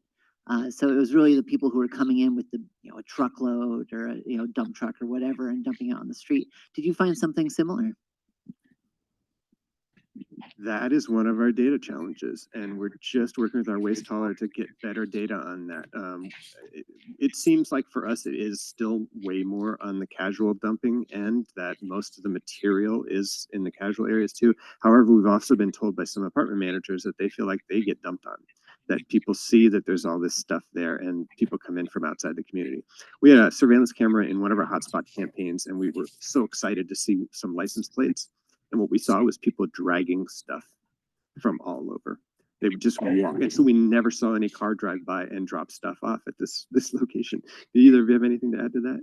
No, okay. Any questions from our audience members? Just raise your hands. Yes. I have a question about the mini grants that for businesses. Is there any restrictions about that? Or is it just like they can use it to clean up or install cameras or lights or anything like that? Or is it Yeah, so our mini grants, we do require the businesses to look at the problem through the environmental design type of item. So we do have to we do want to focus on providing funding to businesses that are going to alter their surroundings or their environment. So that's why cameras do show up. Beautification is something that is also eligible, fencing, new lighting and all that. So we want to fund things that are going to be there long-term and have like some type of impact on the environment to encourage those changes. I want to add one quick thing. The other thing is we have the ability when somebody calls that we can go there and give them the grant information to protect their property, but we also have the ability, we have some free dump coupons. So, so we have the ability to also offer a free dump coupon for somebody to take stuff to the dump too. yes? I'm wondering if you've ever considered including bulky item collections for multifamily units under the collections franchise. Exactly. That's exactly what we're doing right now. And those are the cost scenarios that we're looking at. What would that cost? Do we need to take away some of that from single family in order to fund it, or can we just add it on? That's going to be that conversation of really fleshing out those scenarios, bringing it to council and getting their input on the cost impacts of some of these solutions as well. But I think the main thing is what we've heard from others as well is you can't do one thing. You need to have this suite that addresses these three areas. And if you don't do that, you might as well not do anything. Any questions from our online audience? There's 5 questions. Let's go with the first one for now. We'll see if we can get to all of them. The first question is from Sophie, and she says, "Why isn't bulky waste pickup provided to multifamily homes?" I think we just heard about cost barriers being one, right? Frankly, I mean, there wasn't an equity analysis back in the day. People weren't thinking about that. There was like the majority of people that were contacting the government and the waste hauler were single family residents. One of the things that we learned in the canal neighborhood is that's not where we're getting the reporting of dumping, because it's the norm. You get the reporting in the neighborhoods that aren't used to seeing it. Other online question, and then we'll go to person. Sarah Wright asks, "How effective are the rotating surveillance cameras in catching offenders? Is it easy to see the license plate numbers most of the time? How often do you rotate the camera locations? Thank you." So it's typically what it is. It's for us, it's more about the prevention, the deterrent. So if we have folks install surveillance cameras, the hotspot campaign, the point of that is to bring to bear all the resources in an area, and the police are really down with that. And so if we're doing one on a road called Marydale Road right now, start off with doing litter scans, cleanups, we have volunteers out there, identify some of the areas, put in the signage, put in the surveillance cameras, and then the police do a lot more drive-bys. So you're combining the surveillance cameras with the drive-bys, and people start to see, oh, they are watching. And so that's the majority of the reason for the surveillance cameras. We do have some with license plate readers, but what typically has happened is the police will go find the person, make them come back, put it in the truck, and make sure they take it to where it's supposed to be. We had one here and then we'll do one more online. Your material type that you're finding in the subleases, it's like, it looked like from the photos and some of the things you were commenting on, that some of the items might be reusable versus dumped. Is there an analysis that's happening on that and the possibility of how it might be reused and encouraging that as an alternative? That's one of the so when we do these bulky item collection days, we've been looking at that and asking Conservation Corps to kind of assess that for us regularly, and they're finding about 10% is really reusable. When it comes to dressers, and it's kind of like filing cabinets at work, nobody wants them anymore. So it's a tricky thing, but we hope to be able to do that. And actually our waste hauler is starting to do that now. They're starting to pull things out, and they have a real interest in finding some way to increase reuse. And there's a nonprofit in San Rafael that takes things to help people that are getting into apartments that haven't been housed for a while, some stuff to help furnish their apartments too. Yeah. Just one thing to add about that is something that we've also found, and it's probably happening in all of our communities, is that the canal is again, like I mentioned, it is an immigrant community. A lot of people do a lot of manual labor, and when they go to these like houses of their clients that have these like furniture that they no longer want, and they hand it over to them, they get to their house and it no longer works. So a lot of our dumping can come from these like kind of like pass through, right? It's like, oh, this is free. You take it, you dump it because it no longer works. So. And then we'll do one more question from online. That will be all we have time for.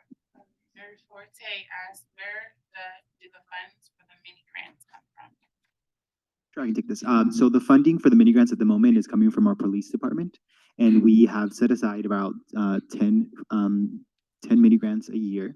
And our uptake, we probably give around 5.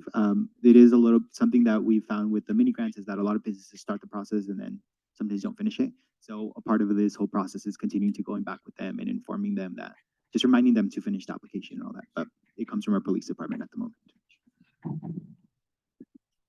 One more round of applause for Sam.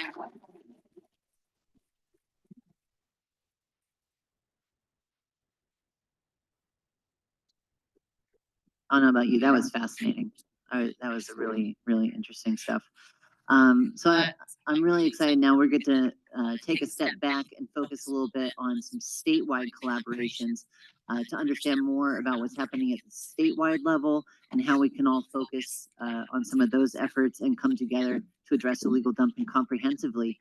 And to kick that off, I'd like to welcome to the illegal dumping stage Larry Sweetser, who is the chair of the statewide illegal dumping technical advisory committee. He's been the chair since 2017 and a member since 2004. So take that in. Larry specializes in trying to bridge the gap between California's strict regulatory requirements and the reality for solid waste and household hazardous waste programs for over 30 years. Welcome, Larry Sweetser.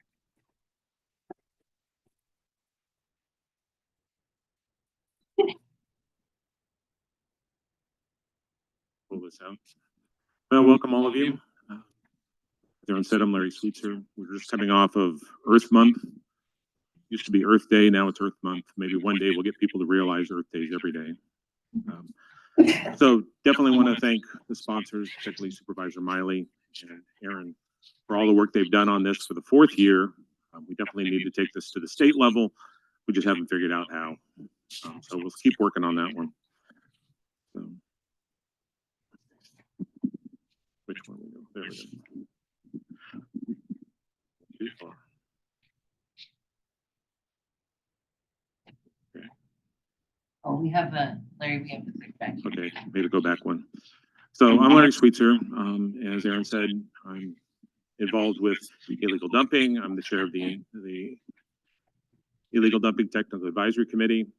I also am a consultant, but I've been adopted by the Rural County Association in California. I have 27 rural counties I get to answer to on all sorts of problems, and a lot of area out there to deal with, a lot of open lands, and also a lot of tribal areas we deal with, a lot of spaces to hide things. I'm always amazed when I go out there walking, I can find a car a mile away from a road. I never figured that one out. But I'll explain a little bit about what we're doing on the next slide. So we're an informal organization. We have no charter. We have no sponsorship necessarily. It's all independent work, people volunteering for the effort. And So we've banded together a number of years ago, and the whole idea is to provide a resource for people to find out about illegal dumping, how to deal with it. Many of you have very creative ideas. We've heard some, we're going to hear more. So we're trying to serve as a repository for that information, a resource for people to go out and find out things. And I'll talk about some of the things we've done. We also provide recommendations to Cal Recycle. It's the state agency responsible for solid waste management, although they have a very limited role in illegal dumping. In fact, there's no one state agency that you can point to that is in charge of illegal dumping, which is one of our issues. And so we have a number of members. We have 34, both public, private, environmental groups. We have public representation. And the next, that's the list of our members at the moment. You can see a lot of local government people are involved. A lot of state agency folks are involved from all spectrums. We have independent groups, associations, and also want to do a shout out to Stephanie Becker, who will be speaking next. She's our Cal Recycle liaison. They've loaned her to us and it wouldn't get done without her. And so that's our membership. Next one, we created a work plan a number of years ago. We started out just trying to educate ourselves, do a lot of presentations, and we decided we needed to do more. So we came up with a work plan. We broke into 4 subcommittees: strategy, outreach, standards enforcement, and I'll talk about that. And by the way, all of this is on our webpage, hosted by Cal Recycle. So next we have these subcommittees. We came up with charges for them. Strategy, we realized was important to try and network with people. Who's out there? Who's doing this stuff? What can we learn from them? What can we help with? And trying to develop that. One of the ones I'll talk about, one of the partnerships we had with that was with Caltrans. We had a lot of work with them on the Clean California program, and they took the lead. We've tried to provide suggestions on how to do things. Doug's laughing. We also have an outreach committee. We need a lot of education out there. We'll talk about that. Education is really, really key to getting people to understand why. We also have a standards subcommittee. We're trying to quantify the issue, look at regulations, look at numbers, look at standards, different things out there that trying to get a better handle on the numbers. And then we have the necessary enforcement piece, and that one's really taken on its own. It is a lot of work needs to be done in that arena.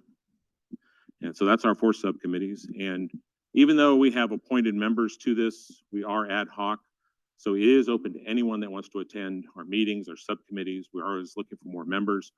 We've got a very dedicated core group, but we need more people involved and to share your experiences, help us out. So next we have a strategy similar to Alameda County's 3 E's. Ours is prevention, abatement, cleanup, enforcement, and also outreach. And so prevention is key. It's really, really hard to do. Somebody had asked why we have all this problem with illegal dumping earlier. I think the answer is pretty simple. It's people. Without people, we wouldn't have a problem. But how do you get there? We're not going to get rid of the people, so we got to find a way to deal with these people. Some of them are easier. Some people do it inadvertently. Little litter goes out there. There's some, the casual term was brought out earlier. And then we got those folks that do it intentionally. They're trying to get away with something. And that's the hard ones to deal with. Prevention, outreach, that's really important to the program, because without that component, we're going to be cleaning up forever, and nobody wants to be doing that. And so abatement, we split out abatement and cleanup. Abatement was targeted more to deal with people where you know where the source is, the information, where it's coming from, or people that got dumped on inadvertently. There's always those people that somebody left this in my yard. How am I going to deal with it? And so that's a little bit of a different strategy than the ones on the cleanup side, where you really have to go after the ones that are doing it intentionally. And particularly in that one, we don't know where it's coming from. It just showed up one day. It's out there. And so trying to address that issue is another component. Enforcement. Well, there are a lot about enforcement. That's a necessary part, particularly to go after those people that are doing it intentionally. And we've got a lot of team ups with that one. We're working with criminal investigators. It's a very select group we have. If you're interested in that one, we have a sort of a limited membership screening because there's a lot of sensitive issues with that on how to go about enforcing But if anybody in the enforcement field out here, if you want to find out more about that, check with us. We have a little table out here, stuff in the air. I'll try to be out there for that. So next. So here's some of the things we've done. We have a website hosted by Cal Recycle. We've got a lot of information on there. We also branched out into Google Drive, so we got some information there. But you can find us. If you type in California illegal dumping, a link should show up to our illegal dumping technical advisory committee. We've got our strategy on there. We've got information, a lot of resources. We're adding to it all the time. A lot of information out there. People have questions. They're starting to send emails with all these weird questions popping up. We also have a geo map that we found that Cal Recycle helped put together. You go to this map, you can, and I'll show you a screenshot. You can find who in a jurisdiction somewhere is a contact. It's very difficult to maintain that, but hopefully with that person or that website, we'll get you information on different areas when you're at there to find out who to talk to. We also, a long time ago, did a jurisdiction survey of what illegal dumping. CSAC and the League of Cities helped with that. We're looking at redoing that again to try and find out more information, what's going on. We actually had our enforcement subcommittee put together a training. It was really well attended. I think we had over 100 people involved on having to learn how to do enforcement. It's a very tricky way to do it, to make sure that it holds up the court, the rules of evidence, all of that plays into it. And we don't have a lot of very strong laws in California to go after these people, which is another issue. And I think Doug will address that a little bit later. Training requirements. We realize that there's a lot of people out there doing these sites. I got a call myself, and I also do a lot of hazardous waste work, but got a call from a community group, and they were so proud of themselves from going out and cleaning up this area, which was great. And they talked about all the propane tanks they found and the hazardous waste and the needles. All I could think of is all the safety aspects and problems with doing that. And there was a need to address that. And so we came up with a chart of different types of cleanups. So community group people, great, we need them out there, but they have limits. They shouldn't be out there cleaning up these other things. They need to be taught to recognize these hazards and place the phone call for help. Then we have the people, the public works crews that are out there doing cleanup. So we came up with some suggestions on safety training for them, on things that they need to do. Cleaning up piles on the side of the road is pretty easy. Most of the time it's a mattress or couch, but sometimes they find drums, hazardous waste, and other things. So they need to recognize that. Then you also have the people that are cleaning up the massive piles. That's about the same as cleaning up a hazardous waste Superfund site. We've also got people dealing with homeless encampments and the level there.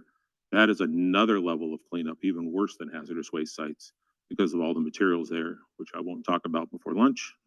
But you can all visualize the things that go on in those homeless encampments. And so we put together information on dealing with that more from a cleanup perspective. Illegal Dumping Advisory Committee, we couldn't solve the problem of homeless encampments, but at least provide some guidance on how to go about cleaning up those sites. We also provided information on refuse hauler cleanup. That's a big portion of it, how to involve your refuse haulers. That's another task we're looking at more. So, next. Some of the current things, we continue to work on our website. As we find out information, we're posting it there, making it accessible, trying to keep it easy to find. As I said, we spent a lot of time with Caltrans when this Clean California ID came up. Let's clean up California, great idea. We did have to talk to them. I've got a bit of solid waste background, and Doug did too. Doug Cobalt, you'll hear from him. And we spent a lot of time talking to him about things to do. I mean, we want to get these things cleaned up. We want to encourage people to dispose of it properly, but also representing jurisdictions, we have to worry about recycling and diversion, which is part of that. You can't just put everything in a dumpster and haul it to the landfill. You've got to do some diversion. Jurisdictions are accountable for that. So we spent a bit of time providing that information. Now that the program is ceasing, or at least transitioning to an education program, we're open to work with them on getting some messaging out for that and what to do. They need to work with the locals. That's a message we preached from the beginning when they're setting up these clean days, cleanup days, dump days. Ted hates that term for good reasons. What do you do about that? How do you set those things up to work properly and also work with your jurisdiction? Because if they're collecting something, it needs to fit in with the local system. So we help bridge some of that gap. Abandoned vehicles, and Stephanie will talk about that, one of our focus topics. And I'll touch on it a little bit. Also a messaging campaign. Until Clean California came along, there wasn't a statewide message. We haven't had a statewide message on cleanup in a long time. And trying to get that information out to people on why you shouldn't be doing this. People tend to think it's one little piece of trash here. It's not so bad, but when you start adding it, these things multiply. They grow exponentially. And so as you've all experienced that, so we need to get a message out on why this is bad. Also dealing with partnerships. We've had requests, how do I start up a local task force? And the question is, well, okay, what are you gonna do? What are you trying to do with that task force? Enforcement tools, other things we've created. And we got the listserv out there, people can direct to. Next slide. So that's one of the pages that we have just to show you the information. Next slide, just another page. Another one, love the pictures, strategy. There's our geo map. So it's an example of where you can find, you go locate anywhere on the map, you can get a name. Maintaining that, getting all the current people is difficult, but at least you can find people anywhere in the state that can cover that issue. Next. So we decided to focus on some topics. So with all these people and all the dedication, rather than just having general discussions, we tried to focus the groups on a topic. We just dealt with the homeless issue first. Now we're dealing with abandoned vehicles. We're about wrapping that up.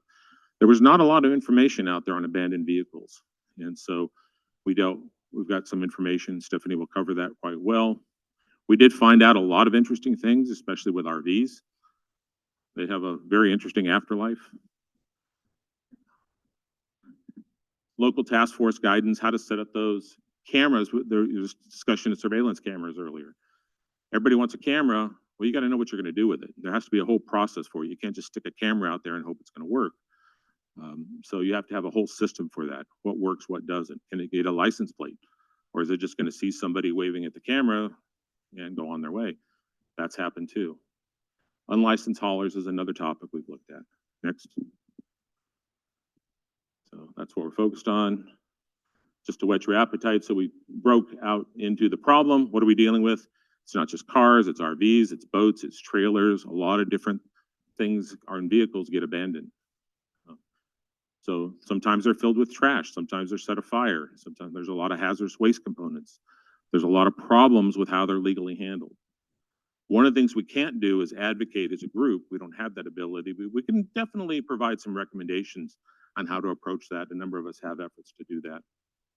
And so you'll hear about these options on efforts next.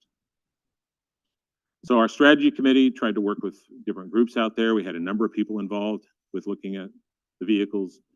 The outreach committee, what kind of messaging can go out there? There's some good information out from other groups that we were tapped into. Standards, trying to identify the problem, the magnitude. Enforcement, how to go after those people, the vehicles. There's some things that can be done. There are limits, but there are some things. So next.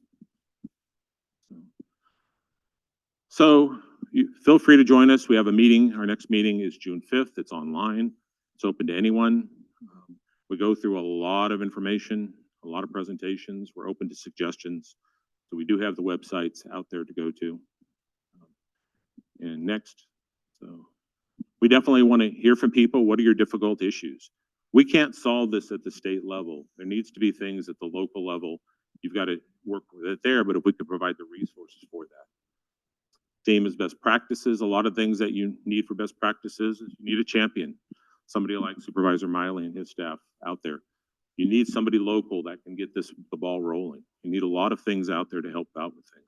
So there's a lot of resources. There's a lot of people doing a lot of good things, and we're hoping to pull that together and make it available to you. So I'll be around and available for questions.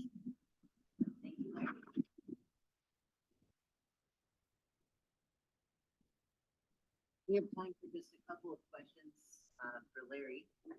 So anyone in the room, questions regarding statewide efforts? Supervisor Miley? What is it going to take for us to be able to get an entity in the state responsible for illegal dumping? And how can we advance the agenda so that our recycling and the illegal dumping task force become more more instrument vehicle for change. I know you've done a lot, but We had this conversation right at the very beginning, of the first conference. Still haven't figured out the full answer. It's going to take a legislative effort. We're hoping to dovetail on the transition with Caltrans and the Clean California program and proving that there's a need for something out there. It's going to be difficult with a state budget crisis to do anything, let alone that. But one of the things, there needs to be information more on how big a problem it is. Caltrans picked up a lot of material. There's a lot more out there. Maybe that can help with it, but it definitely is going to need a legislative fix. Where it get housed is a very interesting question. Because like I said, no one agency has oversight. We deal with Cal Recycle deal helps us a lot. There's waterways, there's the water board, there's trash amendments. There's a lot of different programs touching on it here and there, but no coordinated stuff for statewide effort, and there needs to be to deal with this.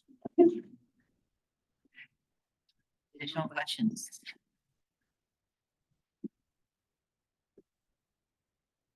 Okay. Right. Thank you, Larry.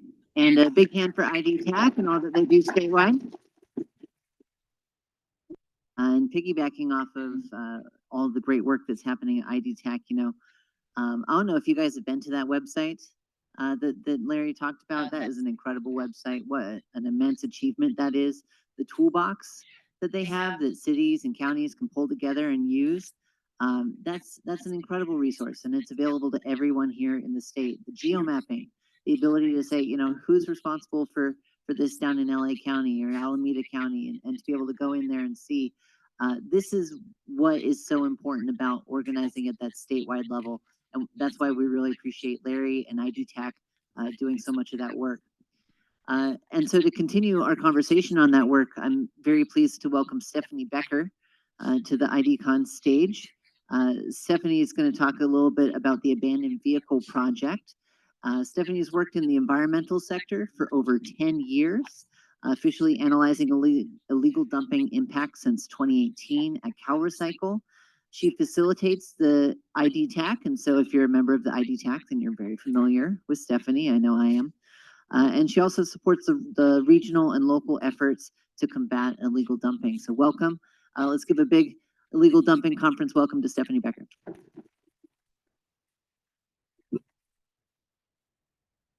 Thank you, Aaron.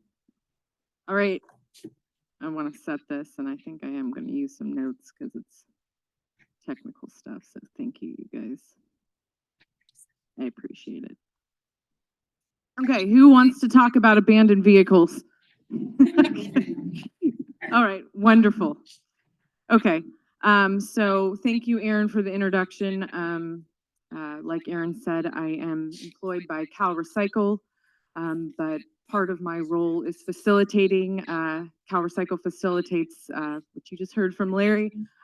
Look at that lovely logo. The Statewide Illegal Dumping Technical Advisory Committee. So it's CalRecycle offers a pretty small wedge of support. So if it isn't come across before, it's an all volunteer effort. So thank you all. A lot of you are members, so thank you. And I'm going to say next slide. Okay. So as you heard from Larry, the group's been around, for a while now, 10, 15 some years, always talking about all things litter, illegal dumping, illegal disposal. But one area they didn't really delve into was abandoned vehicles. And that's through members and participants. Yes, we want to talk about abandoned vehicles. So the project started about a year ago. And just with any project, what's the scope of the project? What's the problem? So this presentation is kind of going to build off the one from the February IDTAC meeting, but it's definitely different. And so what stages are we in? So I love it. Where's Larry? Piggyback's perfect with that. Thanks, Larry. So the stages, so information gathering stage and then actually addressing the issue. And so this presentation today itself is going to be kind of formatted kind of like that in the stages. And then at the end, I do want to put a caveat. I am kind of the liaison role, right? Parroting IDTAC work. So for some of you like boots on the ground, code enforcement, if you have any clarification on this presentation at the end, please let me know. So next slide, please. So as mentioned with this project, let's talk abandoned vehicles. So what type of vehicles, right? Is it just sometimes vehicles with synonymous with the word automobile? We're gonna take all the vehicles on, right? So recreational vehicle, that includes, as a lot of you probably know, motorhomes, trailers, and campers. And then let's go ahead and throw watercraft into it as well. So that's gonna be your boats, your vessels. There is abandoned vessels throughout the waterways in California. This is a significant issue. We haven't really delved into that yet. Yes, you do see, as a lot of you know, boats on roads, right? It's an issue. We've started to get into that, and that's it's kind of a gray area with guidance, and I think not necessarily clear authority, but I'll leave it at that. Next slide.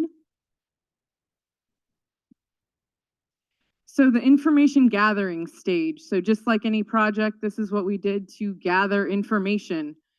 And a shout out to this wonderful abandoned vehicles guide, which I will be referencing throughout this presentation. So it's from the U.S. Department of Justice in 2008, still relevant today, it's relevant to RVs as well.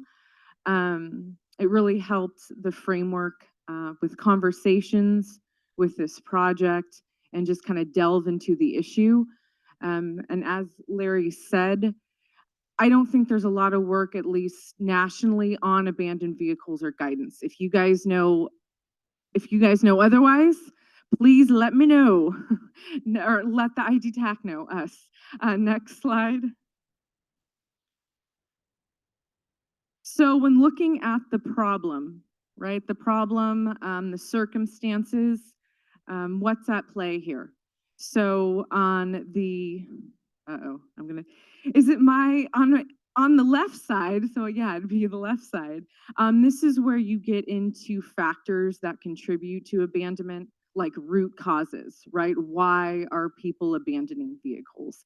And maybe I could done a presentation on this slide itself, and I was debating to do that, but from the guide, they had already divided it into two. So the cost of operating and disposing of vehicles, so that in itself is get into the different components, right? Contribute to abandonment. And the second is vehicle regulation and licensing procedures. So all these bullet points, if you go to the guide, it kind of fleshes it out even further. Very interesting. And this is kind of a national approach. So, but definitely wanted to go to the, I'm not dyslexic, go to the right for other circumstances.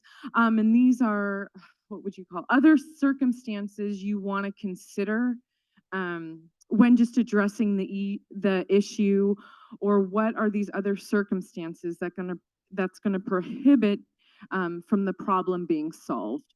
So I just threw a handful of these up there. They are gonna be addressed throughout the presentation. Yeah, next slide. So this is a perspective slide, which everybody in the room probably knows already, but remember, we are now, instead of just cleaning up stuff, we are now talking about cleaning up personal property. So with that is going to come certain rights that apply, as well as lien stipulations. So because of this, a specific process ensues. And some of you guys are better familiar with this process than myself, but the guide kind of goes through it. So upon discovery, like through reporting or routine patrols of a vehicle or assumingly abandoned vehicle, it's usually tagged, right? And efforts are launched to identify the owner. Some time must lapse between when a vehicle is tagged and when it can be removed at its location. Then the vehicle is often stored for some time before its ultimate disposition. That's while efforts to identify a registered owner continue. There are exceptions to this, but that's kind of the overall process for those who don't deal with it every day. Next slide. So this is kind of like an informational thought-provoking slide that I wanted to throw in. So this is where I kind of have my notes here. So determining if the vehicle in question is indeed dumped or abandoned may not always be straightforward. So like from a resident, and if you're kind of the enforcement perspective, it may take some thinking. These are different vehicle classification types and may be reasons for abandonment. And then vehicles are abated for a variety of reasons. Next slide. So notice intention to abate violations. So this slide is going to further detail the abatement and removal process. That kind of was already went over in that blue box, but here's a little bit more information. You could also consider this the cleanup process in regards to illegal dumping. So who has authority in your community to remove vehicles or personal property? In order to remove or clean up the vehicle must be violating certain codes and or meet certain classifications. And I could go on. I don't think I will go too much further. I'll throw out if compiling all these codes and different components to notify or cite or violate. I imagine all the communities throughout the state already have these. If you don't and want to leverage the enforcement subcommittee to put them all together, we can do that. Next slide, please. So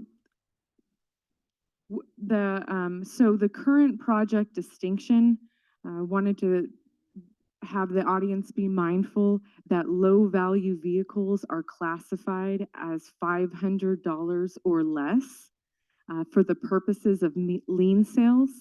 But when attempting to discuss and resolve the issue overall, know that vehicles over the $500 threshold will too be considered and referred to as more lower tier value vehicles instead of just low value vehicles when we're talking kind of industry. So the prevention measure, you want to prevent it before it gets dumped. That's what that's getting at. Lien stipulations and holding periods. So I think some of you guys are familiar with the lien process, but entities that have towed and stored a vehicle and are not paid for the services have a lien against the vehicle and can recoup costs by receiving payment from the vehicle owner and the lien holder. That's if the lien holder or the owner can be identified, that there are even identifiers in the first place. This is unlikely with abandoned vehicles. So the holding periods are determined by the vehicle value. I didn't put the numbers up on here, I'm pretty sure, but I wanted to make sure. I think the 500 is about 10 to 15 days. This is in a storage facility. 30 days, around $4,000 or less, and then 4,001 plus would be 30, 90. We've heard presentations, especially with RVs, that are very, very much longer. And then as far as the additional circumstance itself, lack of identifiers on abandoned vehicles, right? So there's a variety of reasons that abandoned vehicles do not have identifiers to trace the owner or the last user. This becomes, like I'd mentioned, this becomes more problematic with RVs and boats. And there is I think there's an exception for low value vehicles that don't have identifiers on the road. If they don't have identifiers and the value's low enough, it doesn't have to go to storage. It can go straight to a disposal dismantler.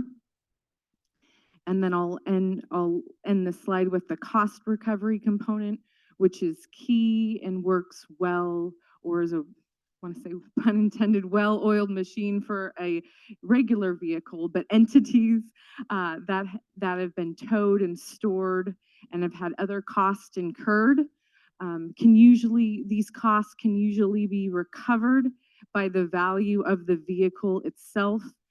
This is not the case for RVs and boats. So next slide, please. So removal, disposal, and dismantling. Abandoned vehicles are often disassembled for parts and are dismantled given their condition value. However, some can be sold and auctioned. So there's kind of this weird delineation if the abandoned vehicle is coming apart or just moving to a next phase of a stakeholder.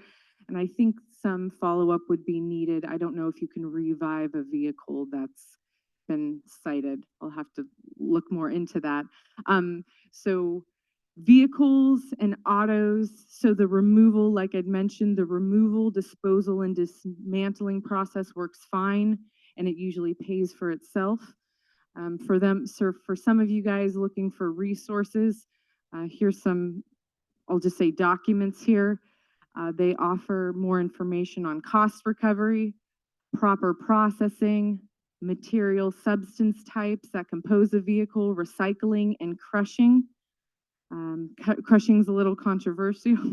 It's done more in rural areas sometimes. So this is the part of the presentation where I'm going to go into RVs a little bit more in detail and kind of move the presentation over to addressing how to address the issue and not so much information gathering. So RV circumstances. With RVs, there's little to no cost recovery. So no one wants to take them right now for a variety of reasons, for a variety of issues. So these two documents are key in explaining RV issues. So what exact materials and hazards are in RVs, the dismantling process, as well as cost figures and specs, and even some strategies, and I'm going to share some of them. Next slide. So RVs are a more significant problem. Removal can be more difficult and costly. They require more storage space and often longer lean times. As far as storage space, I'm not sure if that applies to rural areas. Okay. So it might just be more metropolitan areas. There's lack or no disposal or dismantling options, right, due to no cost recovery. RVs are like a larger negative community impact, right? Bigger blight, nuisance, leaks, hazards. If they're not properly hooked up and they're using those systems, this can also affect the stormwater system. And then I'm just going to say there's other sanitation concerns. So as far as the strategy from the city of Los Angeles regarding RV removal and storage, so there's the press about 3 weeks ago. She's sponsoring state legislation to lease property from Caltrans, or their mayor, at a reduced rate to store RVs. So that's one findings there. Next slide. Other strategies and lessons learned from the city of Los Angeles regarding RV dismantling. A couple years ago, they conducted an RV pilot program. This is with their Department of Sanitation and local recycler, where vehicles were dismantled on site at the recycler. And this, if you'll see through the yellow highlighting, it was kind of mixed results. Won't get into too much of the details. This will be available, but maybe this can be used in certain communities or at a recycling facility that has a little bit maybe more space or different dynamics. When they looked to find an RFP for a dismantler, none came up. So that's an issue. And then a most recent update I could find for their efforts is a proposed vehicle recycling program, which which involves a direct contract with direct contact with the vendor. Next slide, please. So addressing the issue, this is probably pretty self-explanatory, but had to cite the guide. So an effective strategy will involve several different responses, coordination, because so many different stakeholders are involved in the problem. It is usually necessary to work with different individuals and organizations. So next slide, please. This stakeholder list was already compiled in the information gathering stage. I don't think I'm going to go too much in depth there. They're kind of classified in certain areas. If you, I'm open to revisiting this, and then of course, if there's any edits or comments. Next slide, please. Addressing the issue illegal dumping.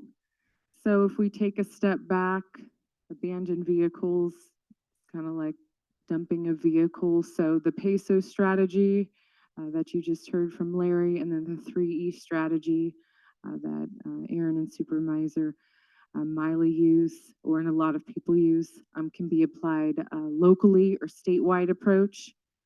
And that's one way of addressing the issue. You can tackle a specific circumstance, which I can go back to that slide. And with that, there are some response options available. And then contribute. There's an array of other strategies as well. I'm looking at my time. Okay, next slide, please. But what's already available is the CHP, the California Highway Patrol Abandoned Vehicle Abatement Program. And this is where there's $1 associated with vehicle registration within the service authority or community it serves. So last year at the conference, one of the speakers did share this resource. Do you have one? Some communities don't know that they have an AVA program. So that's something you would want to check on. Generally, the program's well received, but there's room for improvement. Is the dollar tax or fee, does it keep up with inflation? Depending on your community, because California is so varied, rural, urban, suburban, it's different. This program can take RVs, but usually participants are a little hesitant as it's so costly to abate an RV. Vessels do not apply. And I am wondering, aside from cleanup, if these funds can be used for like education or prevention measures. I have not looked into that. Addressing this program itself, as far as giving it a revival, may be something to consider. I do know that I think to implement it, it needs to be put to a vote, and I know that's expensive, but I would definitely have you look into it, and the CHP can assist you. Next slide, please. So other programs that are available to help with the cleanup and removal, definitely had to give a shout out to Cal Recycle. So there's resources can assist with abandoned vehicles in conjunction with other illegal dumping and disposal efforts. So there is a brochure created that was born out of funding options through Cal Recycle. But again, this is in conjunction with overall cleanup efforts. So just be mindful when you use this program and go to our engineers. That's not just for abandoned vehicles.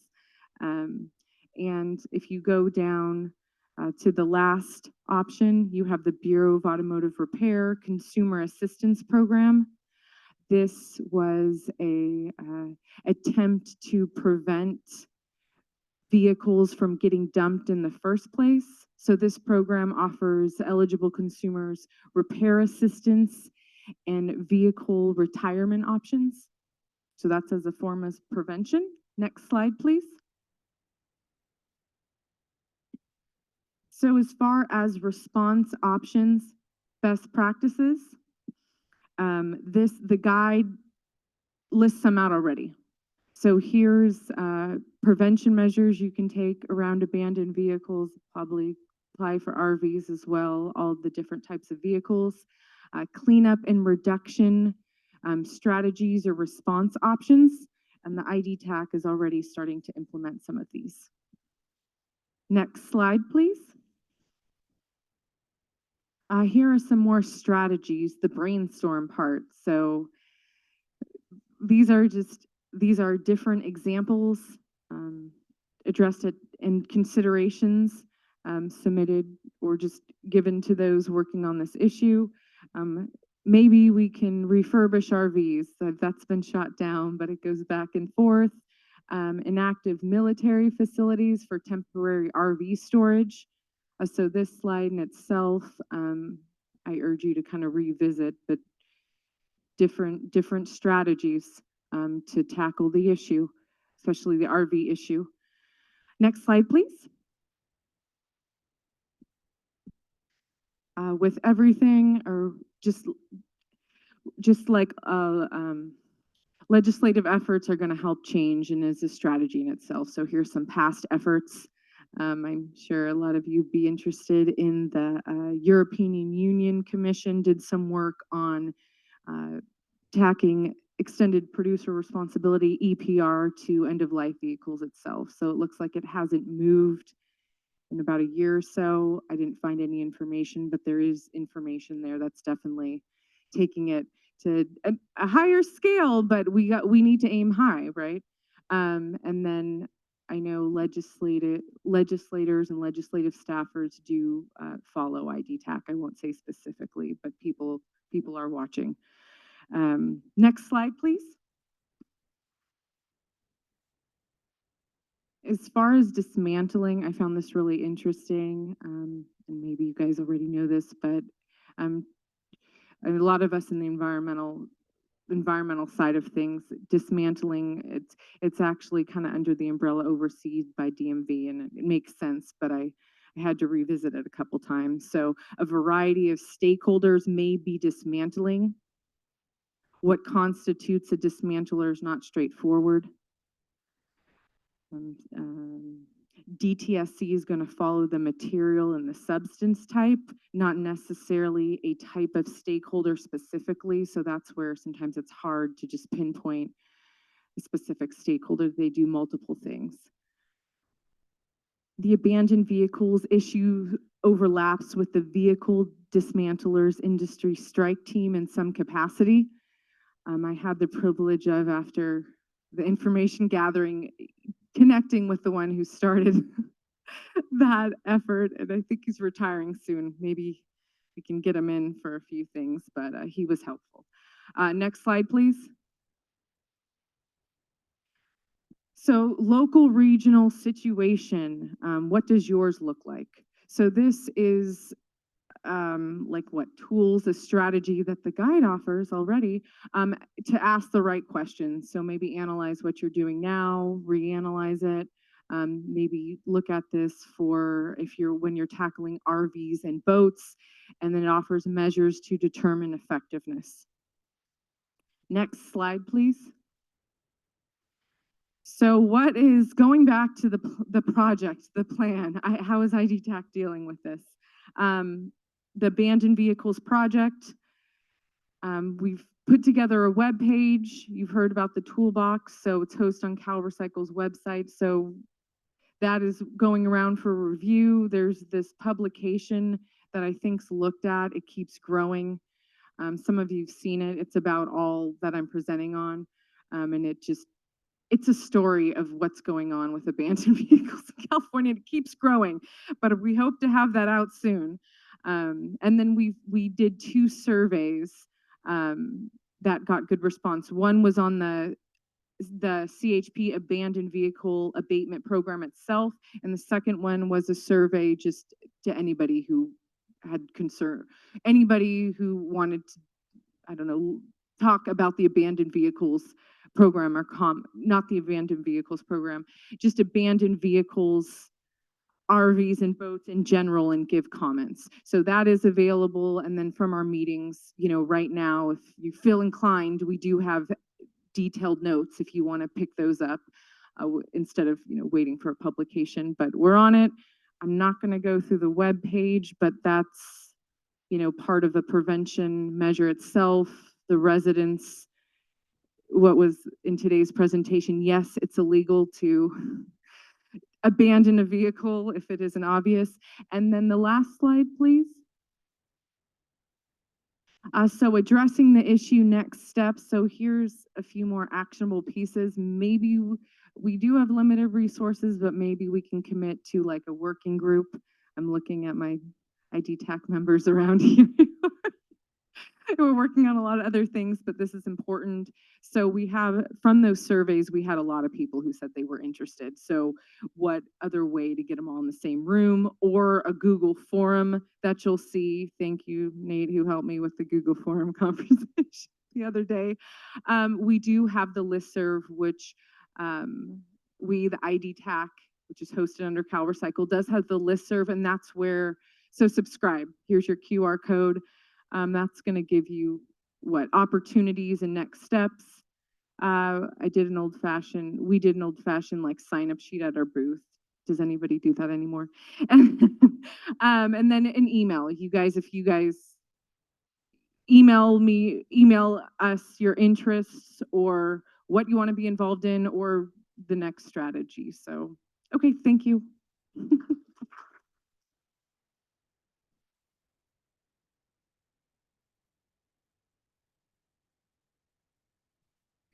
Thank you, Stephanie.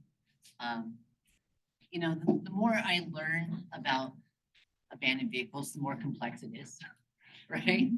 I work for an elected official, and we hear all the time from our constituents, why can't you just come out and pick up this abandoned boat in front of our house or our business? Oh gosh, let me get into you know, how long do you have kind of thing. And I think Stephanie did an excellent job of showing some of that complexity and also the great effort that's gone into try and address that and provide resources at the statewide level. So I heard, you know, IDTAC's involved, CHP, DMV, DTSC, local governments, regional governments. That's just to name a few. And so that's, you know, really what it takes to try and create these resources at a statewide level to tackle some of these complex issues. So stay up here, Stephanie. Before we go to lunch, we just have a few minutes for any questions that you might have about IDTAC, Cal Recycle, or around their efforts to address abandoned vehicles. We'll go with Nate in the back. Yeah, Nate Halser, California Product Stewardship Council. We've got a lot of local representatives here, folks from different communities throughout the state.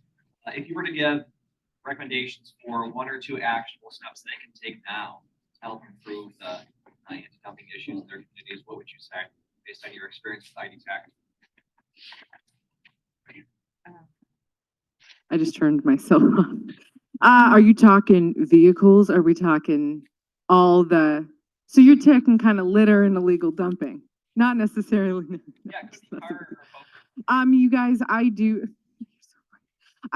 think the peso or 3E strategy is the way to go. I mean, just start there and fill in each one of those pillars and keep expanding. Yes. I wanted, my name is Charles.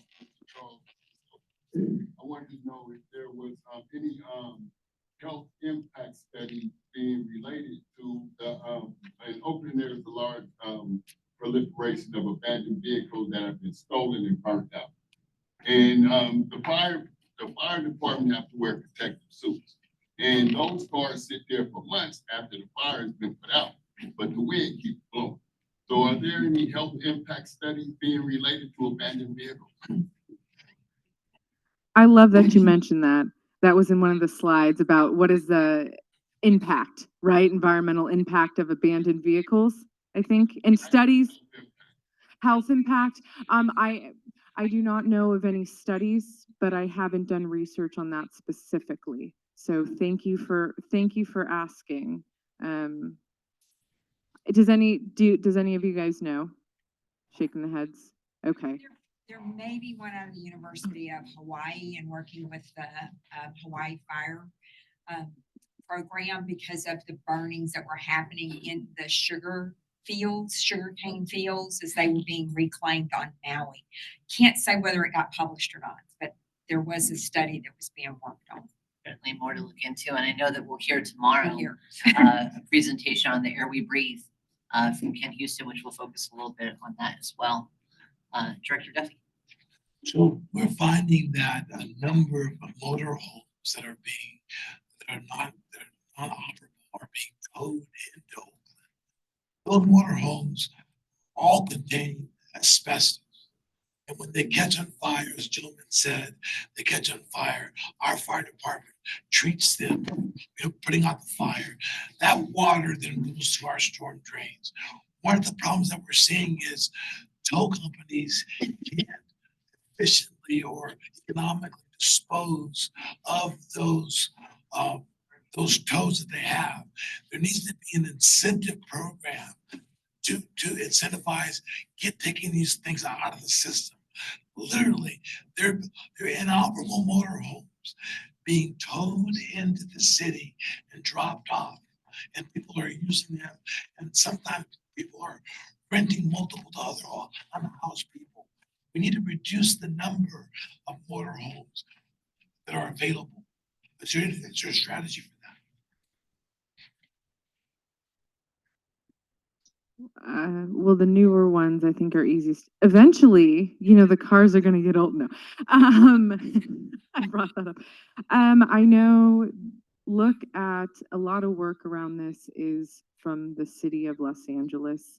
That initiative, specifically on this presentation, did not get into the encampment overlap. I mean, there's sanitation. I just didn't want to touch it. But did I answer your question? I'm not sure. There's some resources. How about some resources? Do you have Well, we're Delaware Solid Waste Management Authority. The IDTAC is just a great group.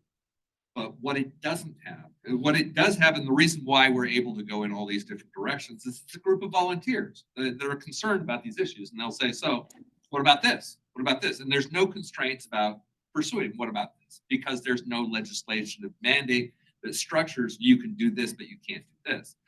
What that leaves us without, though, is we don't have legislative advocates on every single front. Right? While we have great partnerships with California Product Stewardship Council and other groups that do advocate on vehicles, you can imagine there's lots of different interested parties associated with vehicles, and they have opinions, strong opinions about what is and what is not okay. And so I strongly encourage absolutely anyone in this room who has an avenue to a legislative advocate who might be concerned about the way RVs or abandoned vehicles are being addressed.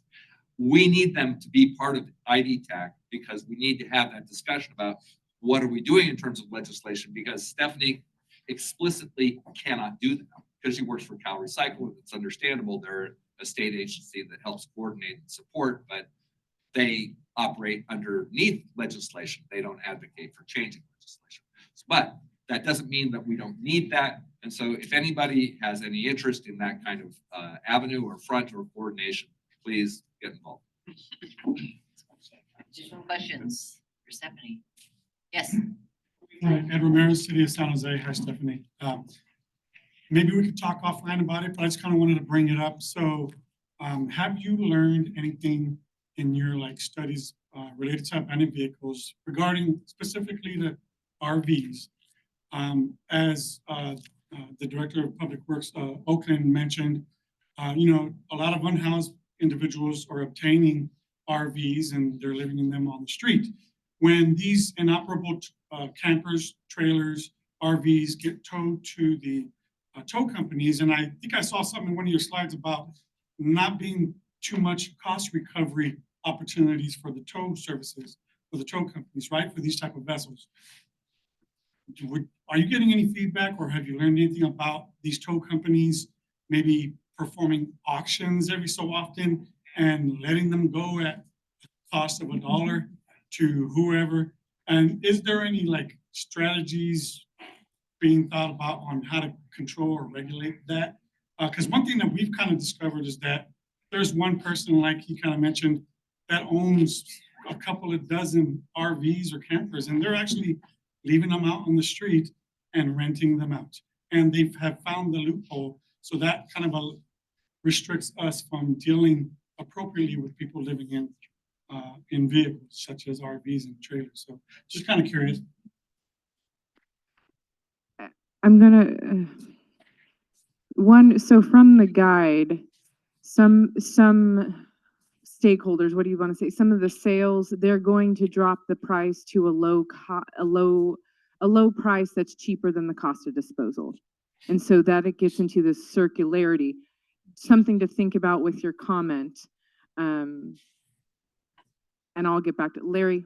Did you, or Doug, you guys can thumb more for it? Yeah, I just wanted, so Ted had a really good point, and I really like what he said here, which is, Ed, to answer your question, those folks that are renting these out are in essence landlords, but are they actually subject to the rules and regulations of tenant landlord relationships in California?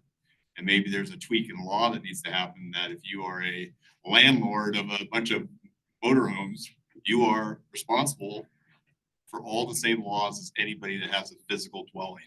Wouldn't that be an interesting caveat? Terry Spitzer again, so I'll come to the rescue on Stephanie on that one.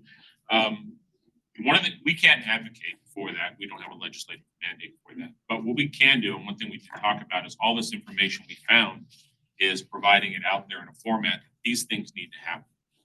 The AVA fee is great, but it's only limited money. It's not dedicated to RVs. You can only, for the price of, was it 50 cars, you can clean up one RV. So there's a problem there. So we can identify these problems out there that need to be fixed and put a highlight onto those things. We need avenues out there to deal with that. We need information on the health things. And there's some information on health impacts from the wildfires, but it's the entire thing. So those are all good things that we can bring up, highlight that there's missing pieces that need to be addressed, and highlight that information and circulate that around. Well, good thing the Conference has a whole section on legislation that we'll be having in the early afternoon, and we can learn about it. Yeah. One last question, and then we'll be breaking for lunch in just a moment. So yes. Yeah, not a question. I was just gonna say, excellent point by the two folks bringing it up on the RVs. I just wanted to add an extra layer that even though they're getting these vehicles out in the public, it creates a whole new layer, which is bio-waste, sanitation issues. And so these unwritten or hidden costs actually cause lots of more, coordination that really wasn't anticipated. So when you say a vehicle, someone takes over a vehicle, next thing you know, they're storm draining it, the curbs or smells. So the legislation piece we're talking about, I think, is important that, we encourage these discussions. Thank you. Thank you. Yeah. All right. And big thanks to Stephanie, to CalRecycle, to IDTech. Let's give them one last round of applause for everything that you're doing at the statewide level. So we're going to take a lunch break now. We have about 20 minutes on the schedule for lunch. As I mentioned earlier, the lunch is going to be just directly across the hallway. What we're going to ask is that everyone, as you leave this room, you go out the left, and then you'll take your right, and that will get you in to the room. That way everyone's going the same direction, and we're not having crisscrossing lines. Before we go, just a note that there is conversation mapping happening in preparation for our interactive sessions out in the hallway. So feel free to stop by, visit any of our exhibitors, and we'll see you in about 25 minutes after lunch. Thanks, everyone.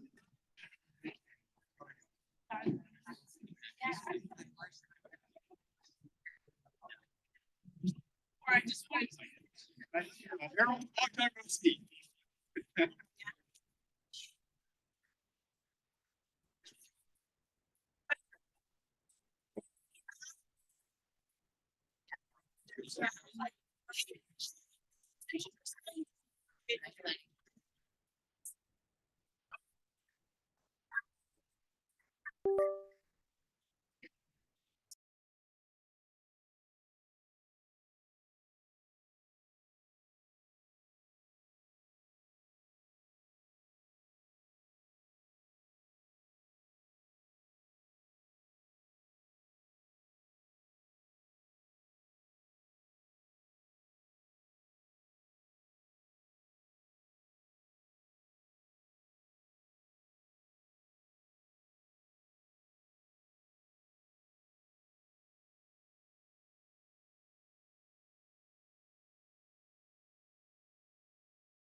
Hey everybody, I'm Matt Mahan, Mayor of San Jose, and I really want to thank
Hey everybody, I'm Matt Mahan, Mayor of San Jose, and I really want to thank Supervisor Nate Miley and his colleagues on the Alameda County Board of Supervisors for pulling together this exciting event today.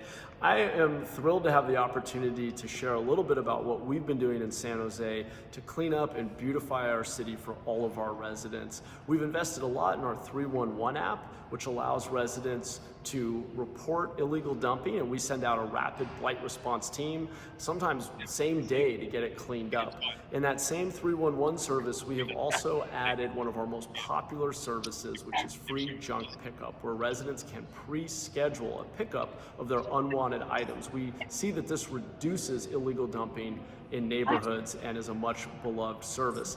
Another service we provided that's extremely popular are dumpster days. It gets people out of their homes, bringing unwanted belongings out of their garages and basements and attics, and it's just another way to get rid of junk, but also connect neighbors and build community. We try to make these fun community events that connect people. We're also investing a bit more in enforcement. We need to hold people accountable to actually following our laws. So we're using cameras and trying to be a bit more on top of what's happening out there and just, again, hold people accountable to our expectations as a community. And then finally, we're starting to experiment with artificial intelligence. We've actually mounted cameras on a city vehicle and are starting to test our ability to automatically detect illegal dumping, potholes, and other basic challenges on our roadways so that we can proactively deploy city teams to go out and address those issues faster and provide a better service to our residents. So thank you all for doing the work to keep our communities safe, clean, and beautiful, and give us pride in the places where we live. I appreciate the opportunity to address you all and hope you have a very productive conference. All right. Welcome back from lunch, everybody. How was it? Good. All right, I'm seeing a lot of people still eating. I'm seeing some nodding heads. Excellent. These are the same providers that we had last year for lunch, and we got great feedback on them, and so we're happy to bring them back. Those are compostable containers, so please make sure that you're putting everything from your lunch in the green bins, and we'll make sure that it gets composted. Ted, don't. Oh gosh. All right. Marked on the bottom. Okay, well, follow the packaging, and you'll be good. All right, we'll keep working on it. So just a couple of reminders about how we got here today. So welcome back. This is the 4th Annual Statewide Conference on Illegal Dumping. We're gearing up for our afternoon session. We heard this morning from our title sponsor, Waste Management, and about all the great work that they're doing. And we really do appreciate the support that they've brought to this conference that brings us all together and allows us to host this on a statewide level. We couldn't do it without them. We couldn't do it without all of our sponsors, and we couldn't do it without you here in the room. After that, we heard from Harold Duffy, the Director of Oakland Public Works, really enlightening presentation on what is happening in the city of Oakland. One of the things that I really remember from that was this idea that people were not paying or that they were taking the cheaper option for their waste bin, and as a result, passing some of those costs off to the public sector. So all that waste that wasn't going into their waste bins was ending up on the streets. So they piloted increasing the size of those waste bins, and we saw less illegal dumping on the streets. So really right there, we're learning a lot of best practices on what we can do to prevent illegal dumping from happening. We heard about how to use human-centered design to approach illegal dumping. We heard from the city of San Rafael. Really wonderful presentation. I think I speak for everyone when I appreciate how much went into that presentation and how much we can learn from them. And then we got to hear from our state partners at IDTAC and at CalRecycle about all the efforts that are going on to coordinate statewide response to illegal dumping, and about the deep complexities that exist when it comes to addressing abandoned vehicles, whether those are cars, trucks, boats, or RVs. It's really an incredibly complex issue, and we really all have a role to play when it comes to how we approach that. So as we start our afternoon session, just a reminder of what's to come. We're going to start off by getting a presentation on the legislative process. I know there were a lot of questions earlier in the day about, what can we do about this? What can we do about that? And so often the answer was, well, we need legislation. So we're really looking forward to hearing a little bit more about how we can support legislation on some of these important issues today. After that, we'll hear the local and state policy updates to end litter and illegal dumping. Those will be updates on previous legislative sessions as well as the current legislative session, and what we can do to continue to advocate to move those bills forward. After that, we'll have a small break before hearing from the Beautification Council, or sorry, not Beautification Council, Beautify San Jose, about their Clean Gateway pilot. And we always appreciate learning from our partners down in San Jose and all the best practices that they develop. After that, we'll hear from Ted Ward about rural approaches to addressing blight and dumping and cleanups. And after that, we will get into our interactive work session for the day. So without further ado, I'd like to welcome to the IDCon stage Doug Kobold. And he has been talking trash for over 30 years. Since August of 2018, he has and continues to serve as the executive director of the California Product Stewardship Council. Prior to that, he spent over 18 years with Sacramento County managing contracts, procurements, new recycling programs, household hazardous waste, and pending legislation. So Doug, welcome to the stage. And we're gonna see if we can get this clicker working for you. I'm gonna make it happen. All right. Request remote control. Request.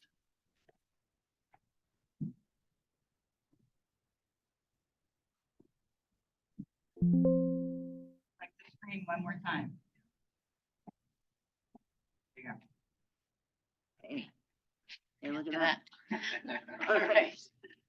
So this should be your forward. There we go. Thank you.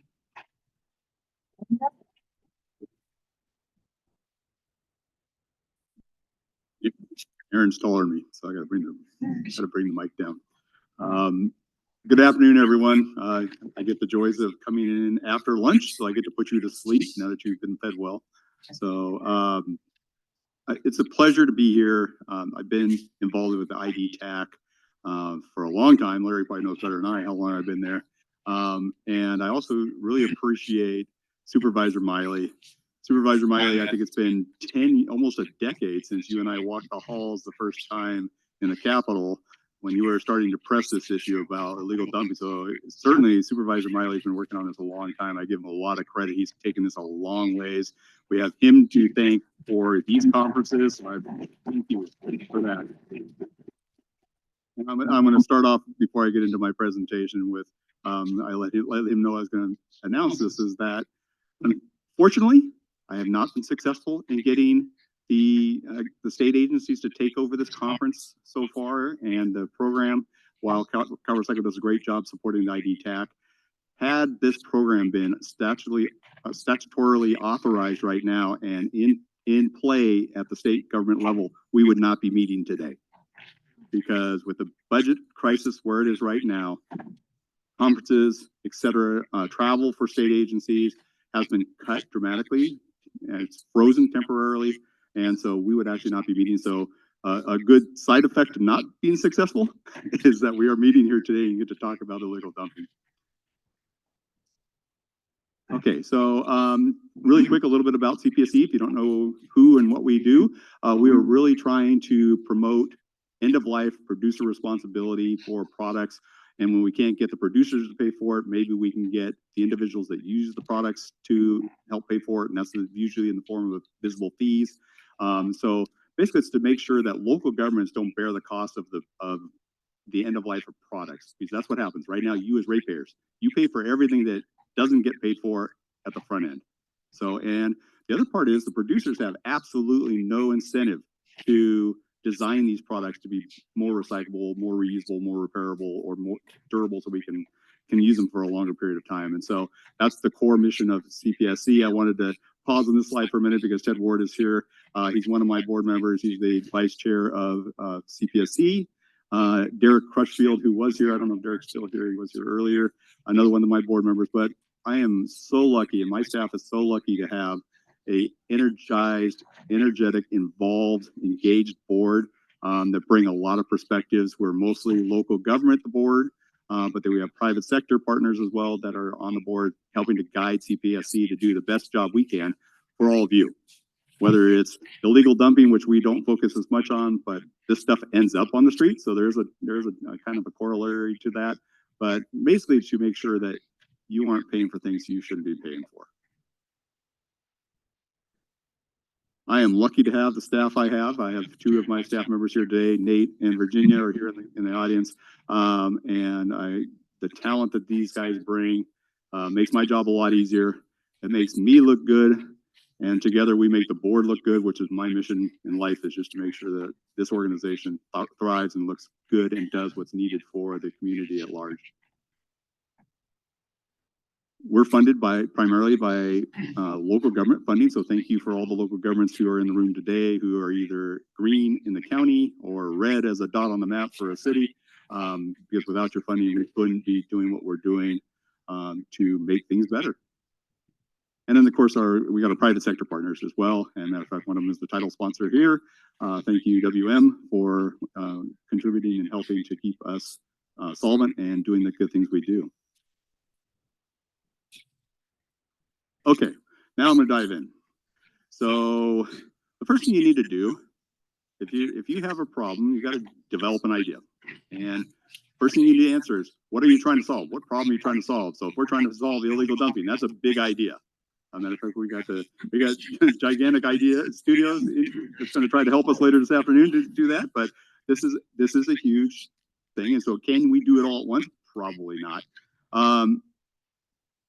Do we have to do a statewide approach? Can a local approach be better early on? Sometimes that works really well, and I'll get into that in a few minutes about why that can work. But sometimes a statewide approach is needed. And so like illegal dumping, as you've heard already and we'll continue to hear in this conference, is that it is not within Alameda County. It is not within the Bay Area. It is statewide. It is a problem that we're all dealing with. And so a statewide approach likely is a better way to go here because we are doing piecemeal now. But is it working? Is it effective? You got to figure out who's else is going to be interested because you got to have champions that help you along the way if you're going to be successful. And then one of the challenges, finding an author. So we have 80 assembly members, 40 senators that represent us at the Capitol in the two different houses.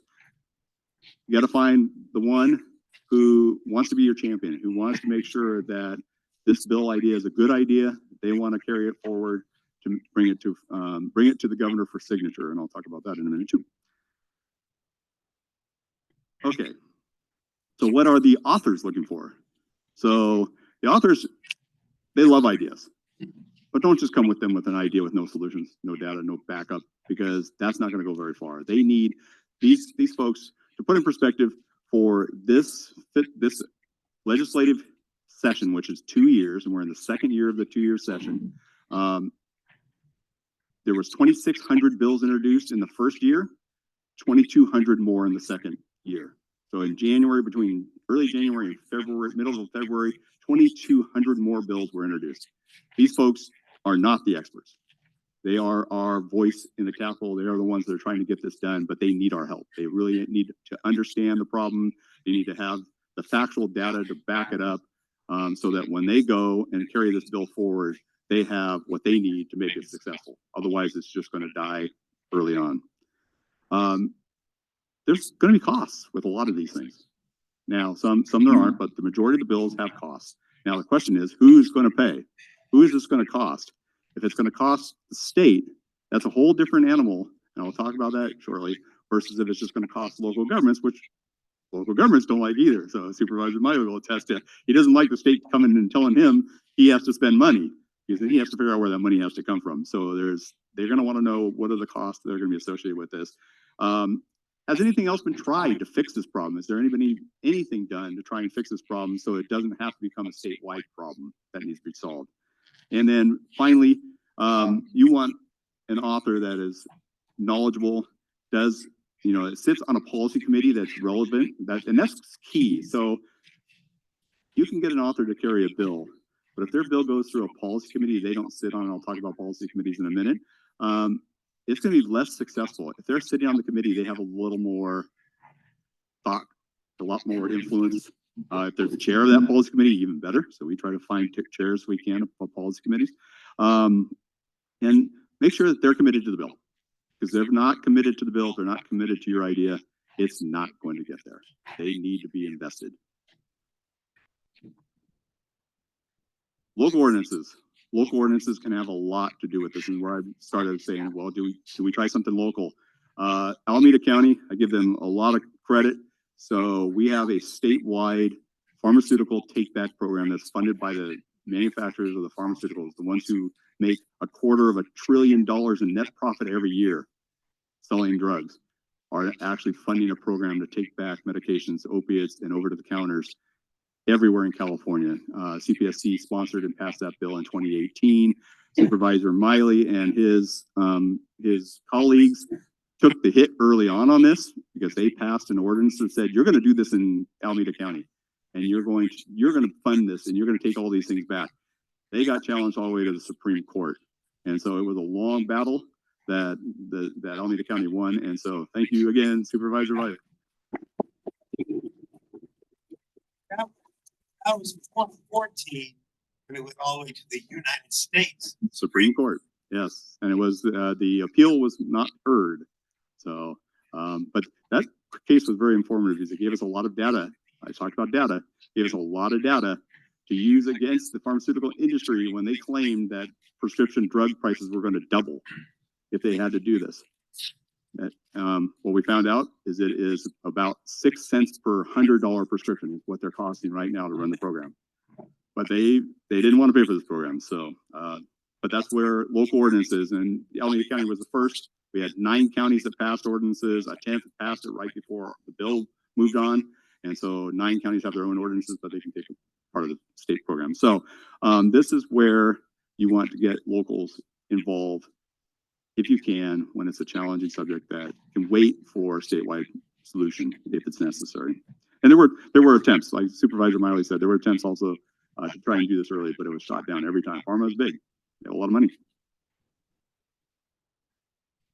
Okay, the legislative process, like I mentioned earlier, we have the Senate and the Assembly, 40 in the Senate, 80 in the Assembly. Those folks are all trying to figure out how to get through the process, get their bills in place, make sure that the laws that are passed benefit their constituents, so they have their own ideas of what is good and what's bad. Parties come into this, political parties. The California legislature is predominantly Democratic. It is a super majority in both houses. So the Republicans to kind of feel like they're outnumbered a lot of times. They probably are. But we got a lot of mods too. So don't assume just because it's Democratic or it's Democrat mostly. There are a lot of mods who don't necessarily vote like you would think they would as a hardcore Democrat would. So, and I think the mods are good. I think the mods keep us centered. I think we have the right and the left, and we have the center, and it keeps us and makes us be better. That's that bell curve. It makes a lot of sense, and it works really well.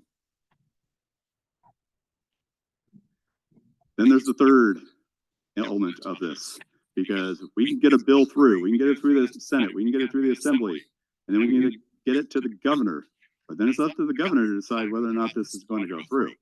2 years ago, he vetoed one of our bills. So I didn't like it. He came back again last year, and we're back again this year, but we'll see what happens. So that can happen. Sometimes a good bill meets its fate in strange ways. So more to get. Again, the governor has, he or she is the gatekeeper at the end of the day when a bill gets to the desk.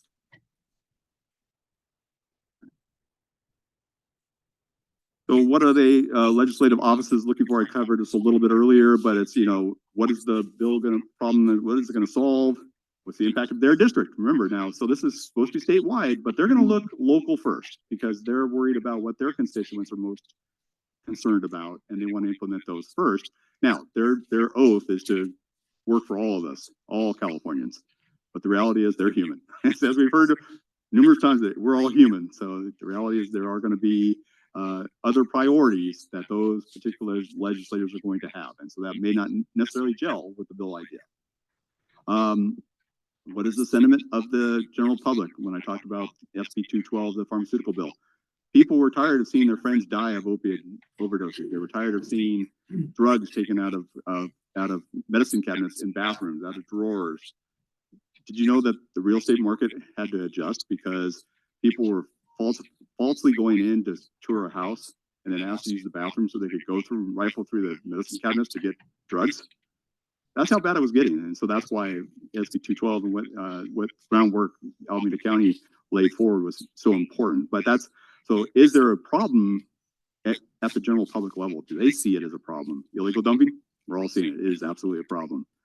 Have there been any bills introduced before? That's important because if you introduce a bill and it doesn't grow legs, if it dies in, say, the first policy committee, does it have any likelihood of going any further the next time you do it? Or do you have to change your message, change your direction a little bit to make sure that it can continue on? Who is going to be supporting your bill, which is very important, but almost equally as important is who is going to oppose your bill. Who are those folks that you're going to have to get on, sit at the other side of the table with and try and convince them that this needs to happen. You may never convince them. We have opponents to our bills all the time that will never ever come to our side, and that's reality. But then you try to get a bill that has grabbed as much as you possibly can. You've given away as little as you feel you can, and you got a bill at the end of the day that gets to the governor's desk, whether the opposition is successful in killing it or not. And then we need to watch for the effort, because some bills can be really quick. The bill I mentioned earlier that got vetoed 2 years ago, we introduced it in that beginning of that second year of the 2-year session, and we got it through the governor's desk that year. That is rare that you get a bill through in 1 year. That's why we have 2-year sessions, so that a bill could be introduced in the first year of the 2-year session, and then it could possibly come back and continue in the second year. If you get introduced in the second year, you have 1 year, and I'll talk about that a little more. Okay, so now here's how the path of a bill works. Introduction. So you've gotten your idea to the legislator. We call him the author. The author says, yeah, this is a good idea. We get the language together with the author, get it to an appropriate office to craft the language. The bill is then put into bill format and then introduced. And so that's introduction. And so that's typically happens in the beginning of, well, it always happens in the first month and a half of either of the 2 years of the 2-year session. Then it goes to the Rules Committee. The Rules Committee has a lot of power. They can decide where a bill goes. They can't typically decide that a bill doesn't go anywhere further unless it doesn't have enough information in it for them to be able to know how to refer it. So what the Rules Committee will do, amongst a lot of other things they do for the legislature as a whole and how they operate, they also dictate where bills go. If a bill is going to go to a certain policy committee, or maybe it's going to be double referred, it's going to go to 2 policy committees because it's touching 2 different subjects up in the Capitol. And so they are the gatekeepers to get that bill moving forward. Then it goes into the first policy committees in the first house. And so, and again, so if it's double referred, then it goes back to the other policy committee before it moves on. If it gets out of the policy committee, I say if, there are bills that don't ever get out of the first or second policy committee. And that kind of tells you something about that bill usually, that, okay, probably not well baked or a bad idea, not the right time. There could be a number of reasons why it never gets out of the first policy committee. If it gets out of the first and or second policy committee, then it goes to the fiscal committee. This is where we like to say bills go to die and we don't know why. This is typically the appropriations committee, and there the chairs have a lot of influence on what gets taken up, what doesn't. And so, and like you heard me say earlier, pick your legislator carefully, because if they are a chair of a policy committee or a chair of a fiscal committee, that's huge, because that has a lot of impact on what happens to your bill as it moves through the process. And also in the second house, because there's a lot of retributions that can happen. So you got to be careful about that. There's a lot of personalities over there in the Capitol. If it gets out of the fiscal, if it doesn't get out of the fiscal committee, typically it's been put on suspense. It's called a suspense file, which means the bill is voted onto the suspense file, and then it sits there until the last day of that fiscal committee's hearings. Then the suspense file is taken up. That is where the chair can decide whether to take your bill off suspense and put it up for a vote. Now, some bills go right to a vote. They never get put on the suspense file. Now, if it gets on the suspense file and it doesn't get taken up for a vote, it's dead. And this is where the saying comes, my bill went through there and it died and we don't know why, right? That is why, because you're never told. Sometimes the author is never told why that bill was never taken up. Now, there could be a good number of reasons for it. It's fiscally too expensive for the state. Right now, a lot of bills are being really questioned because of the state budget crisis right now. It could be they expect a significant floor fight. And this is one of the places where the Appropriations Committee can save authors and the members at large from beating up on each other over a very contentious bill if they decide to hold it in appropriations, not let it out, and therefore it doesn't become that floor fight. But this is all leadership within the houses deciding which bills will go forward. Do they want to have that floor fight, or do they not want to have that floor fight? So if it gets through the fiscal committee, then it goes to the full floor for a vote.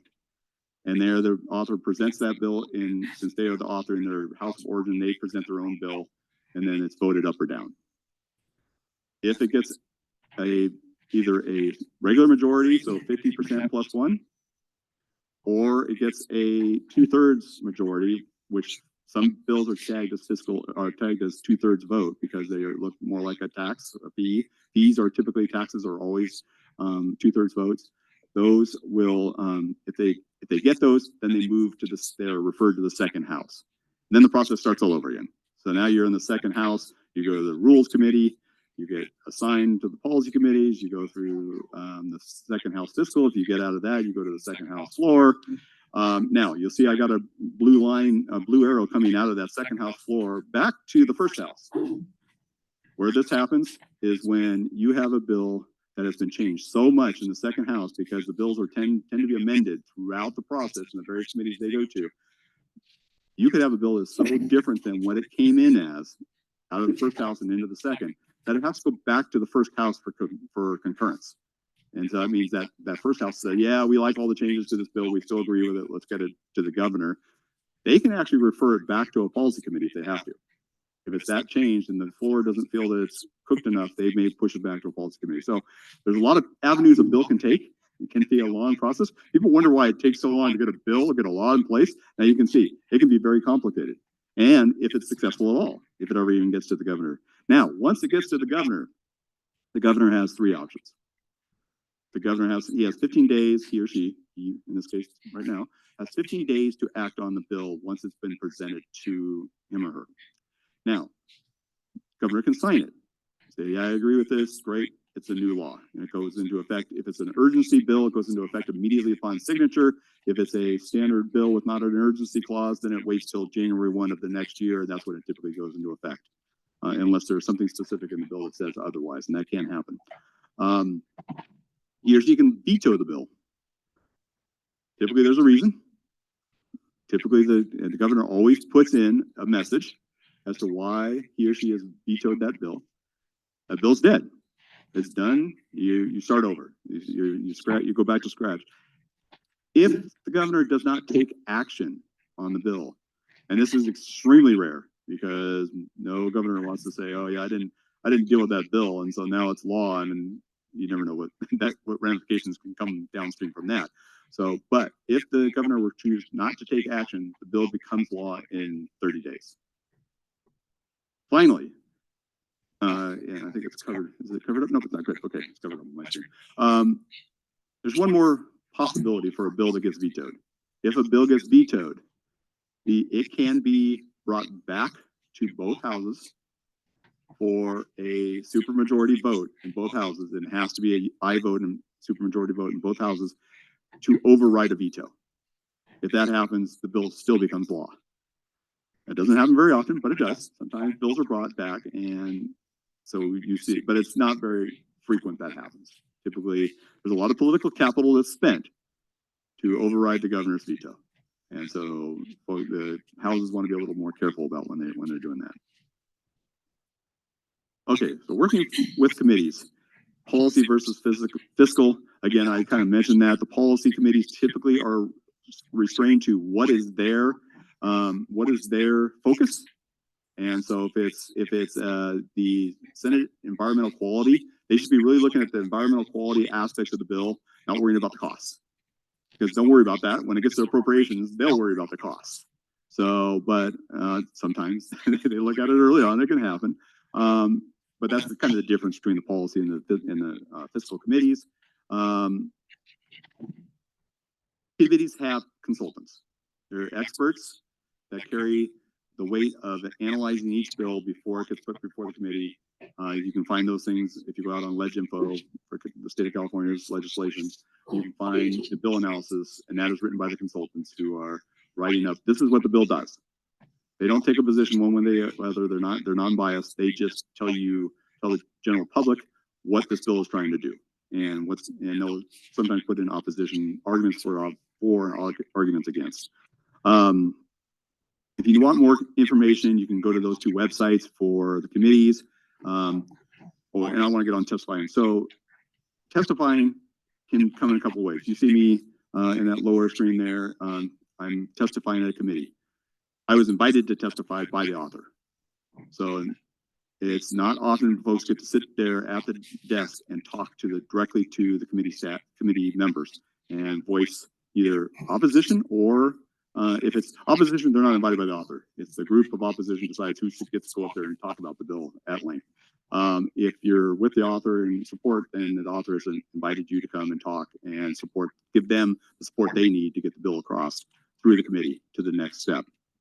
So if you're not able to be at the desk testifying, then what you need to do actually is you can come up with what we call Me Too's, where you can walk up and you can say, I'm so-and-so from this organization. I support this bill, and that's called a Me Too. Jordan's watching in right now, and Jordan does a lot of Me Too's for NSEC, so, and we do too. All right, and then you can find out when a bill is going to be heard in a certain committee if you go to the website and look and see. It'll tell you what the next hearing date is, what committee it's in, what its next step is. If it's on the floor, there is no testifying of any kind by anybody but the legislators themselves. There is no outside testimony. You heard me mention a few different things. Rules Committee, that's approps, I like to call them. That's the Appropriations Committee.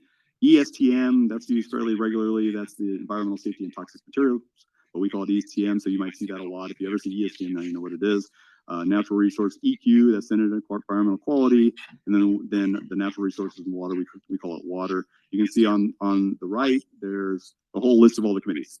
There are a whole host of committees in each one of these branches of the government, and that is to whittle down the bills that end up ultimately at the floor for a vote, so that they're not dealing with that, what I told you earlier, which is 4,800 bills in 1 year. Very few actually get to the floor. All right, committee hearings, they're open to the public. You can go in and watch. It's a great way to engage and watch the process, see how things work. And then you can monitor it from online if you want to. You can do Me Too testimony, but you have to be in person. They changed that this year. You used to be able to call in. That was a mess. I'm glad they stopped that because it was just a disaster. And then you can find out what's going on with the bill, again, under the daily file. All right, I'm going to go a little quicker because I have like a minute left. The fiscal committee is going to worry about the impacts. They're going to set it for a hearing. I kind of talked about the appropriations committee and how they process right now and how that works. So I can dispense with that one. Once it gets to the floor, like I talked about earlier, it's going to be, the members are going to present in their own house. When it gets over to the second house, then they are going to have a surrogate. There's going to be a member. So if it's a Senate bill and it gets to the Assembly, it's going to be an Assembly member who is either a co-author, because that can happen across houses, so they can be co-authors of a bill, or it's a member in the other house who's very engaged and supportive of that bill, who will present that bill on behalf of the legislator from the other house. Lobbyists are not allowed to be in on the floor. They work the gate, as it's called, and so they're sitting there trying to catch legislators in or out, or their staff to try and get final words in on why a certain bill should get through the floor or should not get through the floor. And then again, everything repeats in the second house. Okay, and then I talked about this a little bit, and actually I misspoke. It's only 12 days for the governor to consider the bill and take action on the bill. But I did talk about most of these other things, what happens with that bill when it gets to the governor's desk. Other things to think about. Sorry, the clicker's a little throw. Local resolutions, you heard me talk about this earlier. And more so local government and what they can do is good. Also, legislative platform. So Supervisor Miley, I assume that Alameda County, I think I know you guys have a legislative platform. And so what this does is it's a message from Supervisor Miley and his colleagues that sit up on the dais saying, we support this type of effort, whether it's extended producer responsibility, which I know they have a resolution in place for that. So that means that the staff, if they're so authorized by the supervisor to do so, can weigh in and cast support on behalf of Alameda County on a certain bill that fits within the criteria that they've been laid out. So that shortens the time frame, because here's the deal. Bills move very fast. They move extremely fast, and local government is government. And if you don't have authority to sign up for support on a bill in advance, you have to go back to that political body and get that permission. That can take 30, 60, 90 days, depending on the process. By then, the bill's moved on. And so whatever you were hoping to do may not even come to fruition. So it's very important, if you can, to get early authorization for staff to carry the message of the political body. And then real quickly, coalition building. Get your friends behind you. You need your friends when you're trying to pass bills, especially hard bills. And so make sure that they're there. More is better when you're trying to pass that bill, more voices in the crowd. And then make sure you know who this bill is affecting. So you know who is either going to come in a coalition with you or coalition against you. because coalitions work both ways. You can see on that picture there, looks like I just left the screen. Let me go back to it real quick, sorry. This is what a coalition can look like. This is our SB 707 textile EPR bill we've got on in the second house already. So it is a Senate bill sitting in the assembly right now. Look at all the organizations. That is a huge coalition saying, yes, we want this. This is a bill that needs to go through. And so this is what can happen. Now, when a legislator sees this in front of a comment letter at a policy committee or as a floor alert, they see all the organizations that are supportive. This is a huge message to them that this is a good bill and should get through. So that has a lot of impact. Okay, and then finally, be prepared to negotiate. You are not going to get everything you want. Matter of fact, the best bills are the ones where nobody walks away happy. Because that means everybody compromised and we got what was best for all.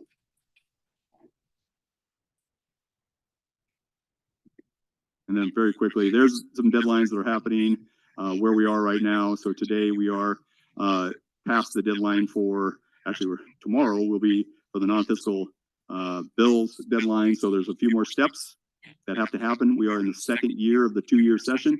So anything that doesn't get out and done by August 31st is dead and has to be started over again in the new 2-year session that will start in January. And then here's some resources. I know you guys are going to get these presentations. So here's a bunch of resources for you on, if you're very interested in this, if you want to dive into this political world, it's a fun place. It really is. I would encourage you to dive in and check out some of these resources.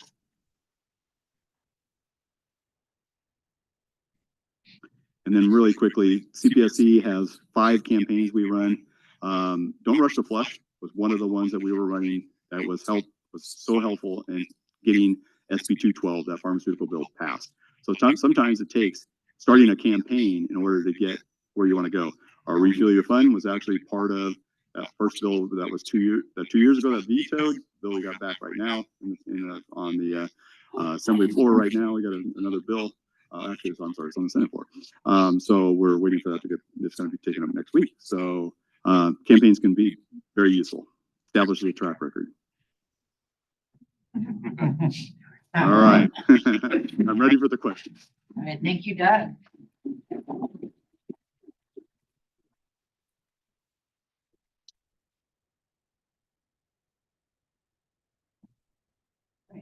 Any questions at this point, Ted? Ted Ward, Miller, Solid Waste Management Authority. I'm just wondering, there are certain circumstances where parallel bills are introduced in both the Senate and the Assembly. And can you talk about the rationale about why that helps and some of the challenges? Absolutely.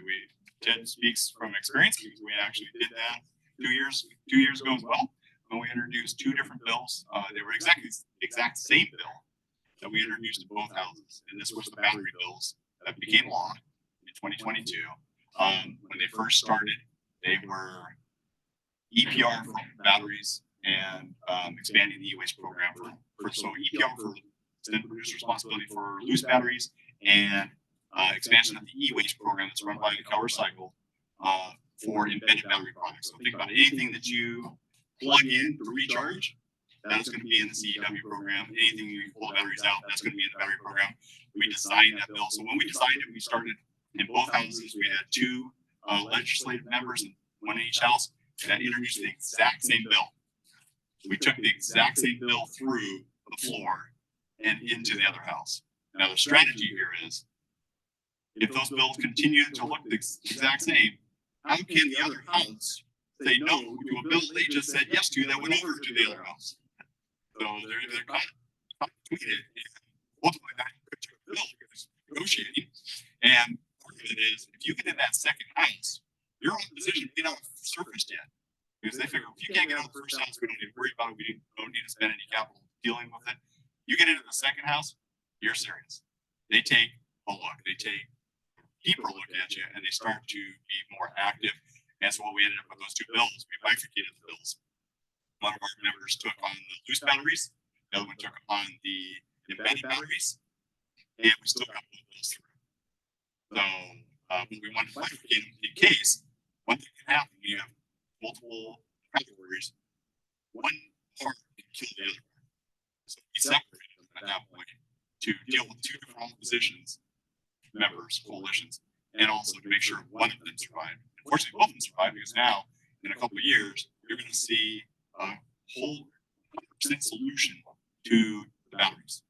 So there will be collection network that is as big or bigger than the CRV program across the state. That is no charge to local governments, no charge to consumers. It will all be done by the manufacturers of loose batteries, and then you'll be able to dispose of your other products, your embedded battery products that are currently not funded at all through the other programs. So that's what can happen. I have to thank California Against Waste and Rethink Waste out of San Carlos, San Mateo area. They were our co-sponsors on that bill and helped us get those two bills through. Excellent. Wow. Any additional questions? Legislative process, yes. Are you gonna try for a tire EPR? So tires is on the radar. Tires is interesting because right now you pay $1.75 for a recycling fee. And then when you get your tires replaced at the tire dealer, you pay $2, $3 for a disposal fee. How confusing is that? I get comments all the time.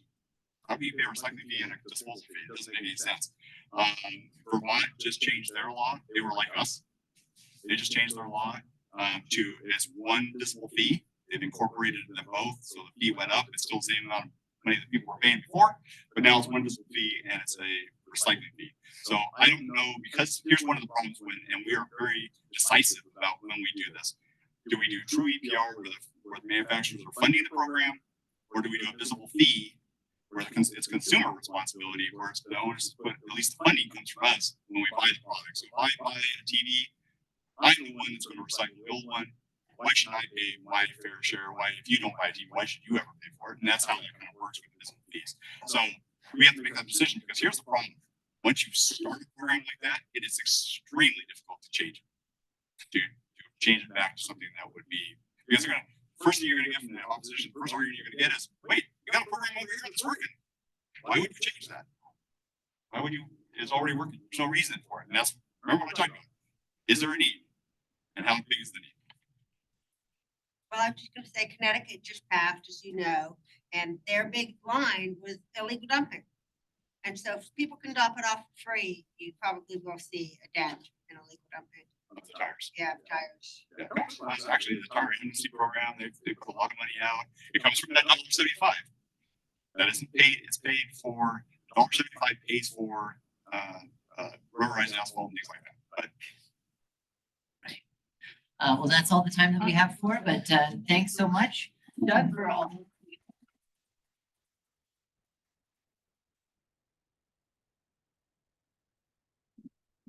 I mean, that's that's such a complicated process. Oh my gosh.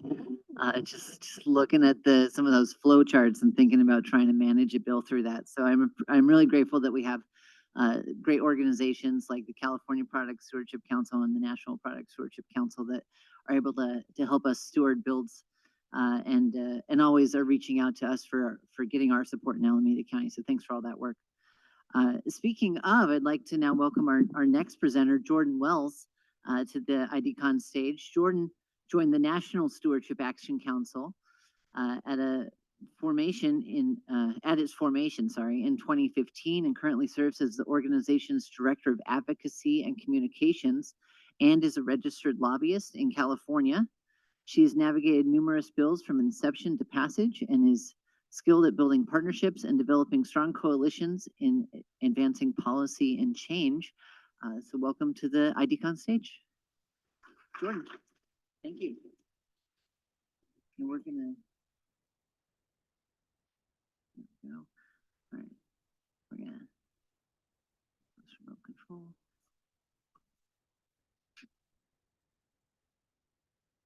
All right, give it a try. I wish I was as talented. Let me help you out. There we go. Hello? Yeah, this is working. Yeah, thank you.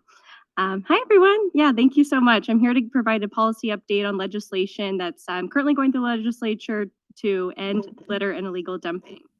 Really appreciate Aaron, Supervisor Miley, and the whole team for having us here today. So the National Stewardship Action Council was formed in 2015. We're celebrating 9 years this year.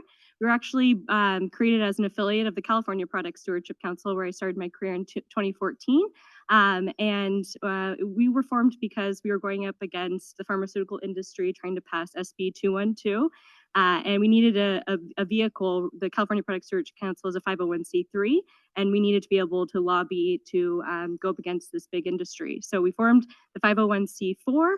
Since then, we're no longer affiliated organizations. We have our own separate board and budget, but we often advocate for the same bills.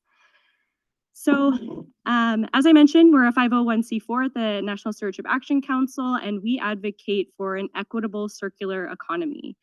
We also have a 501c3 that primarily does education and outreach to support our advocacy work. And we're a small but mighty team of 3. Most of you probably know Heidi Sanborn, our fearless leader. And we wouldn't be here without our sponsors. Just want to take a moment to thank all of our contributors. There's some that are at a lower level that aren't listed here, but we greatly appreciate all the support that we get. And we're really proud of our board. We have an 8-member board. We can have up to 14. So if anyone's interested, please reach out to me. And we have 5 women and 2 that are Black, Indigenous, or people of color. Then we also have an 8-member board for the 501c3. And we have 5 women on that board, and 4 are BIPOC. So what is a circular economy? It's a big buzzword right now, and we go off the Ellen MacArthur Foundation definition, which is based on 3 pillars. The first is we have to design out waste and pollution. When you think about when a bathtub is overflowing, what do you do first? You don't grab the mop, you turn off the spigot. So we have to first design out waste and pollution. Second, we need to keep products and materials in use that we are using. So that's recycling, composting. And then lastly, we need to regenerate those natural systems that we've done so much damage to. So going from the previous economic model of make, take, waste, that's linear, to now a circular economy. So some ways to see legal dumping end and having proper end of life management is making sure that it's convenient to residents and it's free at end of life. People have to pay to dispose of things. More likely than not, they're going to dispose of them improperly, so they don't have to pay. Some of the ways to do that is extended producer responsibility. So that's requiring the producers to fund and operate the take-back system at end of life. We also, there's also product stewardship, where it's normally as a consumer fee that's paid up front, but then the end of life is, a consumer fee that's paid up front, and then it is free at end of life. And those are mainly run by the producers as well. Then we also have bounties. This is something that we got in our cleanup bill for mercury thermostats. We got a $35 bounty for every thermostat returned. So that incentivizes people to bring them back, as well as having strong penalties and enforcement. And then lastly, deposits. If you have to pay an upfront deposit and you want to get your money back, so it's like the bottle bill, that's another way to make sure that people are bringing the material back and properly managing it. So we always give kudos to Supervisor Miley and Alameda County. They led the way for the entire country. They passed the first EPR ordinance for medications in the US, and they were actually sued by the pharmaceutical industry for violation of Interstate Commerce Clause. There was a court case. I think 1,500 of my boss's emails were actually subpoenaed in the court case.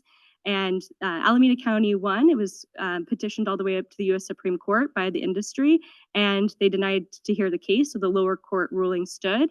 And that meant that EPR is allowed across the United States so long as the product has a public health and safety nexus. And I love this quote from Supervisor Miley: "We will win legally, and we will win in the court of public opinion." Well said. So what were we working on this year? Household hazardous waste EPR. So this is sponsored by my organization. It was the #1 recommendation of the California Recycling Commission. They came up with over 35 policy recommendations, over 15 of which became law. And we're following Vermont that passed it in June of last year. So right now we're in the Senate Appropriations Committee. As Doug mentioned, this is the fiscal committee, and this is where often bills go to die a silent death.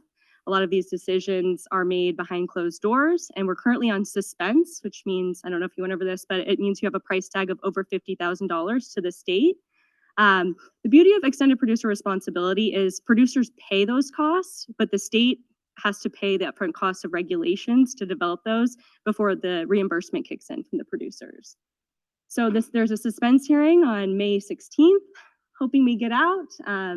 And we have significant opposition, the American Chemistry Council, the California Chamber of Commerce, so some big players that we're up against. But we have a lot of support. Many of the local governments here have signed on. The League of California Cities, Rural County Representatives California, and the California State Association of Counties are all in support. However, we need individual cities and counties to sign on.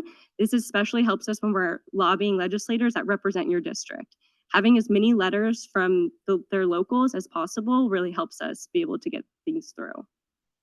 And this, I thought that was interesting. This study just came out at the University of Michigan that shows a link between increased risk of ALS and keeping these hazardous chemicals in your home. So this bill would cover all of the most toxic and costly products that are considered hazardous waste that aren't already covered by existing programs. So we already have paint, we already have mercury thermostat. So this is getting all the rest of that. And I am going to go through this really quickly because this is conflicting with this conference. So we have a webinar tomorrow, but don't go to it. Be here.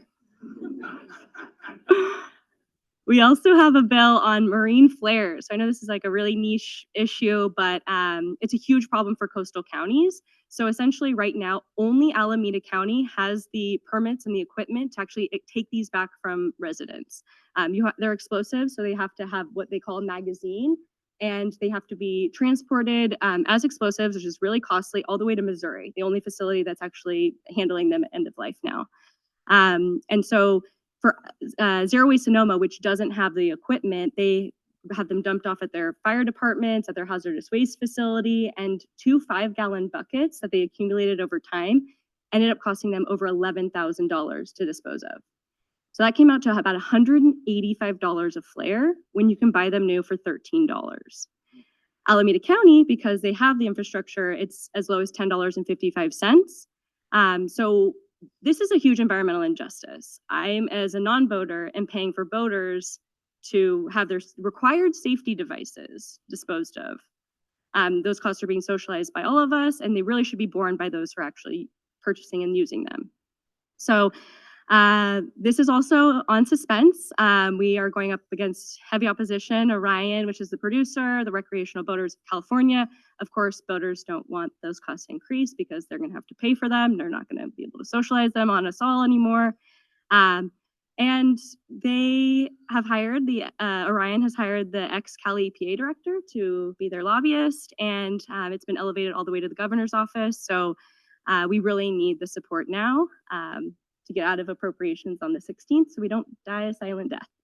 And we have huge support. We have over 60 organizations, and the bill has gotten out of both committees with unanimous consensus. So both Republicans and Democrats voting yes.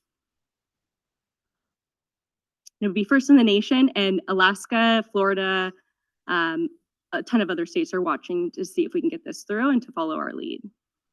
Not a conflicting webinar we have on Monday. We'd love everyone to attend. It's free, and we want to hear from you how we can make this the best program possible, so we can work on our bill language and as we go into negotiations with the opposition. So our third bill that we're sponsoring this year is on flooring. So we have in California a visible fee, a consumer funded program that for carpet. So you pay per square yard. And we've already passed 2 cleanup bills. The first bill was passed with you had to get continuous and meaningful improvement. Well, what does that really mean? How does the department enforce on that? So we added rates and dates in one of the bills. We added eco-modulation. So those carpets that are harder to recycle or more toxic actually cost more to the consumer. It sends that feedback signal. And this year we're sponsoring our third cleanup bill. Lots of problems with the program, and the industry is very challenging to work with. But we are looking at creating a internalized cost program, so true EPR, And then also adding carpet pad, AstroTurf, and because the sales of carpet are going down, it's a national trend. People are turning to resilient flooring or LVT, luxury vinyl tile. And we'd like to see that in the program as well because it's really toxic and there's no end of life plan for it currently. And if you create an EPR system, it incentivizes them to design their products to be more green, as Doug mentioned, and lower those costs for themselves at end of life. So these are two other bills, one of which we've been invited by Senator Allen to negotiate. That's SB 615. That's for electric vehicle batteries, currently in the Assembly ESTM committee. And then we're closely watching AB 2. We shared some concerns with the author's office and are looking to see what amendments come out of that bill. And what we say is it's not clean tech unless there's an end of life plan. So smoking waste, we presented on this last year at this conference. We've made multiple attempts to pass bills at the state level. Assemblymember Stone from Santa Cruz tried for several years. I think we've tried 2 or 3 bills. Unfortunately, have not been successful due to the industry lobbying. And we're now trying to pivot, request a state hearing so we can actually have a discussion about this. Filters are not health protective. They're made of plastic, and they're the most littered product on the planet. Less than 10% of Californians smoke cigarettes, but they create 30% of the litter, 33% of the litter. So again, it's being socialized by all of us to help clean up their litter. And local ordinances, we would love to see those pop up. We call it whack-a-mole. If we get a bunch of different ordinances up, we can distract them. They're not looking at the state level as much. Well, there still are. And then we all make them a little bit different, drive them crazy, and then they want to negotiate at the state level for a harmonized solution. So bottle bill, we have one on the books in California. There's only 10 states that have them, and states with bottle bills have 50% less litter. So they're huge at, incentivizing people to not litter and to bring them back so they can get their nickel or their dime, whatever it may be. Glass was actually being imported from France. That's why the wine industry really wanted to be added to the California bottle bill so they can get their material back. Companies in Texas are importing plastic from Southeast Asia. It's getting landfilled, right down the street. So it helps create infrastructure. The companies are demanding it. Aluminum wants it, glass, plastic, and 75% of Americans support it. Every year there's many bills to fix, tweak, whatever our bottle bill. We would love to start from scratch and just, redesign the program, but a lot on our plate right now, but hopefully in years to come. These are some of the plastics bills. So I just want to highlight 2. That would be the plastic ban. They have the companion bills, as Doug mentioned, in the Senate and the Assembly. And then we also have the single-use plastic bottle sales ban for state agencies, and then the extended polystyrene ban, styrofoam, that would be for buoys, docks, piers, and other floating devices because those break off and obviously pollute our waterways. This is really exciting. This is something we've been working on actually for the county, and this is gypsum or drywall recycling. It's infinitely recyclable. They have a landfill ban in British Columbia. This is actually a photo of us up there visiting it as part of one of our study trips with the legislators. And we've been having stakeholder meetings, and we're working on bill language for potential introduction in 2025. That would maybe create recycled content mandates or other mechanisms to try and drive those markets, prevent illegal dumping, and make sure they're not being landfilled. So we have an author, and we've been working on that for several months now. We already have these are some bills that are already on the books that are in the process of implementation. Running out of time, so I'll just skip through that. And then Timothy's going to be speaking about SB 54, but I just wanted to offer, we were one of the 4 nonprofits that were asked to negotiate the bill. About 10 months of meetings, hundreds of hours, and we host an implementation working group that our members are invited to join. And these are just some of the upcoming meetings or deadlines for the bill because it's going through the regulatory process right now. And then lastly, another key to our success has been these study trips. So we joined the California Foundation for the Environment and the Economy And we asked them, hey, you need to focus on recycling. They were only focusing on waste, water, telecommunications, and energy. And we said, well, you're missing a huge piece of this puzzle. So we got them to add circular economy to their bylaws in 2022. And it's a bipartisan organization or nonpartisan organization that takes legislators on study trips. So right now we're dealing with lobbyists coming in and telling legislators, oh, we can't do this. The sky is going to fall. This is nuts, these enviros. And so we take them to Canada, Maine, other places where they're already doing this. So the legislators can talk to the regulators, the legislators there that pass the bills, and others in the chain, and understand how these systems actually work and understand that it's not as ludicrous as they're being told. So that's it. I love this quote from Heidi. I don't even know what year it was, but our hope is that nothing goes onto the marketplace that doesn't have an end-of-life management plan. We should always be designing for end of life because local governments are left holding the bag and having to figure out what to do with it. So you have to have the producers be involved so that they design for recyclability. So that's it. We'd love for you to join us.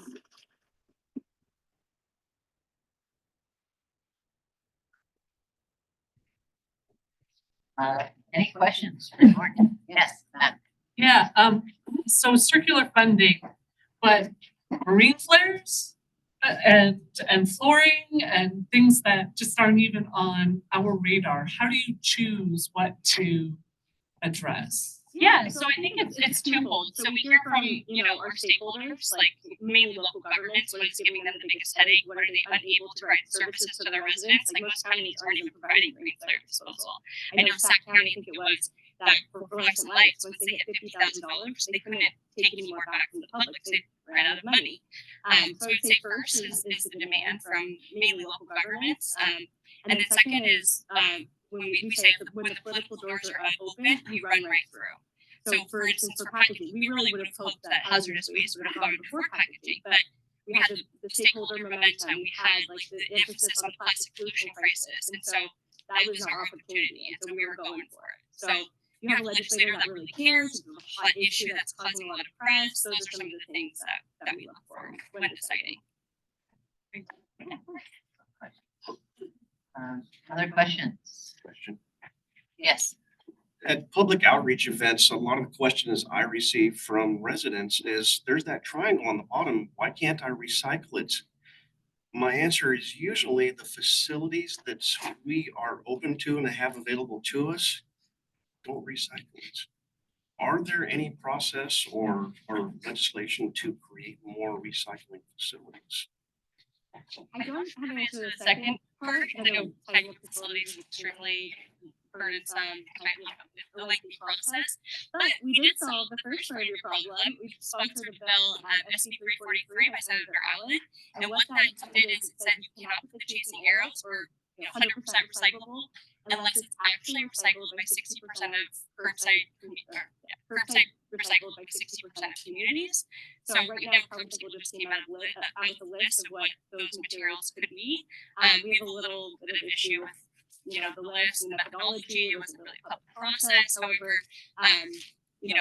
making sure that producers can't lie on the packaging or other labels is essential because they're not, if consumers can't make informed purchasing decisions, they're not sending that feedback loop. It's not actually a free market. So, we did try and solve that problem. We also did that with flushable wipes. They're not actually flushable. They're causing clogs all over the place. Those fatbergs, I don't know if you've ever seen it, but don't look at it before lunch or dinner. But so we're working on the labeling and trying to make sure that that bill is actually going to work as intended.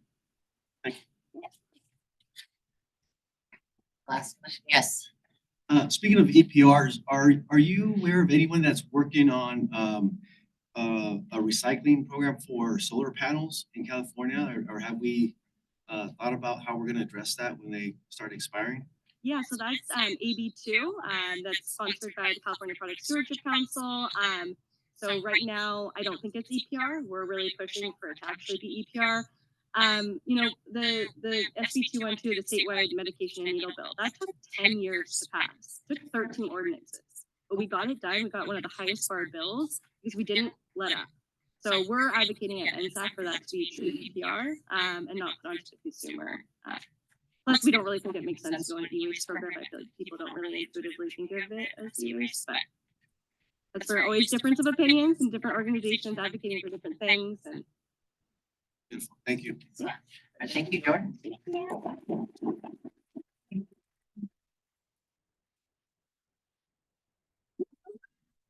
That back up here.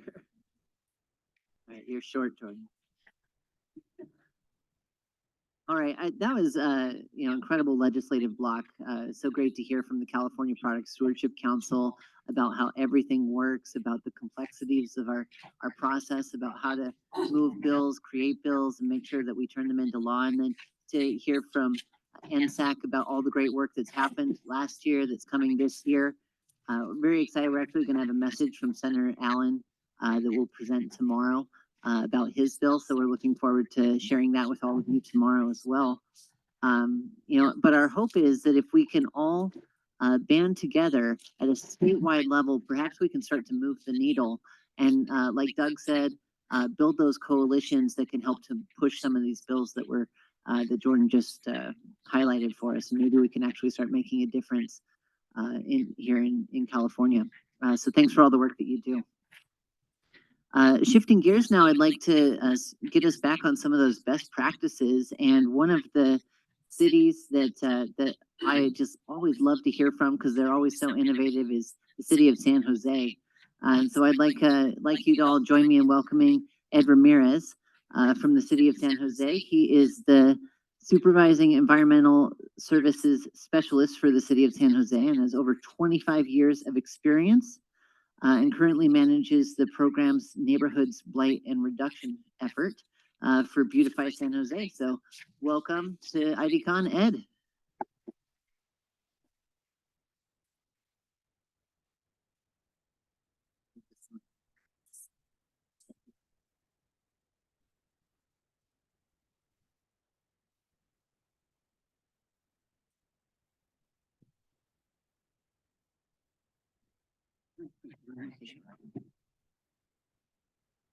Hi, everyone. Good afternoon. I was really taken back by that Bill character on Doug's slide. There was that Schoolhouse Rock. Was it Sunday mornings? Saturday was Looney Tunes and Sunday was Schoolhouse Rock. Some of the younger guys are looking at me like, what are you talking about? All right. All right. So like Aaron mentioned, I'm Ed Ramirez, and I am a supervising environmental service specialist with the city of San Jose's Beautify SJ program, focusing on neighborhood blight reduction efforts, including illegal dumping. Beautify SJ is a community blight reduction program that sits within the Parks, Recreation, and Neighborhood Services Department, whose goals are to create partnerships and leverage services between the city, communities, nonprofits, and other government or agencies to address overall blight concerns, including litter, graffiti, illegal dumping, and encampment trash. In today's presentation, I will be focusing on a pilot program funded for fiscal year 23-24 that supports efforts of the Beautify SJ program. But before I go on, I'd like to give a special thanks to Supervisor Nate Miley, Aaron Armstrong, and the rest of the Illegal Dumping Task Force for continuing to foster efforts to join public agencies, private, nonprofit, and community groups towards addressing illegal dumping and other blight issues within our communities. So a little round of applause. Beautify SJ also works to implement the 3E strategies approach to address illegal dumping and other blight issues. Beautify SJ is a multifaceted approach to keep San Jose clean, safe, and engaged. It consists of the graffiti removal program, the neighborhood litter program, with efforts focused on education and fostering volunteerism, the removing and preventing illegal dumping team, or otherwise known as RAPID. I have the subject matter expert with us here today, Chris Krieger. He's one of the co-founders for this program. Wave your hand, Chris. I'm putting you on the spot. All right. He was fundamental in the development of this program.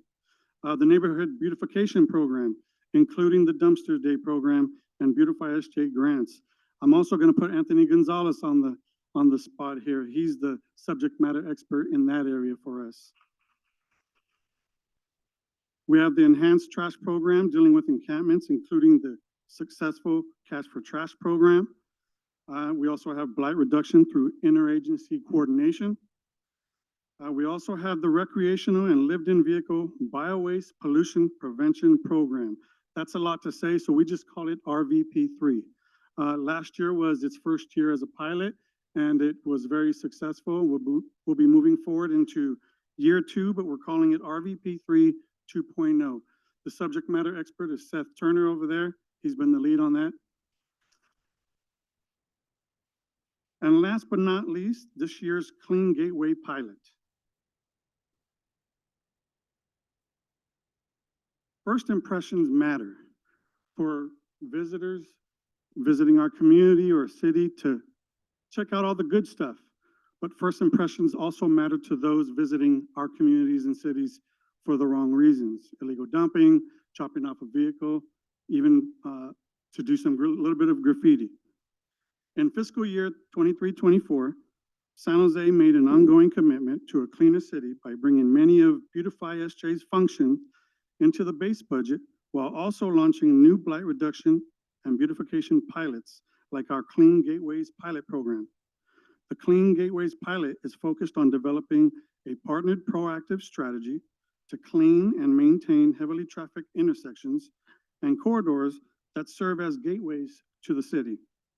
Year 1 of the program will focus efforts across 11 gateway or corridor locations. Through this pilot, we aim to have clean and beautified gateways to the city of San Jose. The program coordinated with interjurisdictional agencies and local partners to address blight concerns at identified gateways, using beautification as the main strategy to reduce illegal dumping, encampments, graffiti, and other forms of blight. Key partners in this pilot are Caltrans, as most of the first 11 identified gateway locations are within their district or their jurisdiction. And inspired by the theme of last year's conference, partnerships, we focused on entering this partnership using the cost-sharing approach to best achieve successful results. To effectively launch this pilot, the following steps were taken to get the boots on the ground, beginning with administrative and operational planning. In the fiscal year 23-24 budget, funding was allocated for the pilot to support the hiring of 5 full-time employees, including 1 senior maintenance worker and 4 maintenance worker 2s, and for related materials, supplies, and rental vehicle equipment. Accelerated hiring of staff was performed for a quicker start. The program was approved in June to start in July, but if your guys' recruitment process is anything like ours, it takes forever. So for us, quick was getting the positions filled by November. An internal team for project coordination and implementation to ensure compliance with not just the city guidelines, but for Caltrans guidelines was established.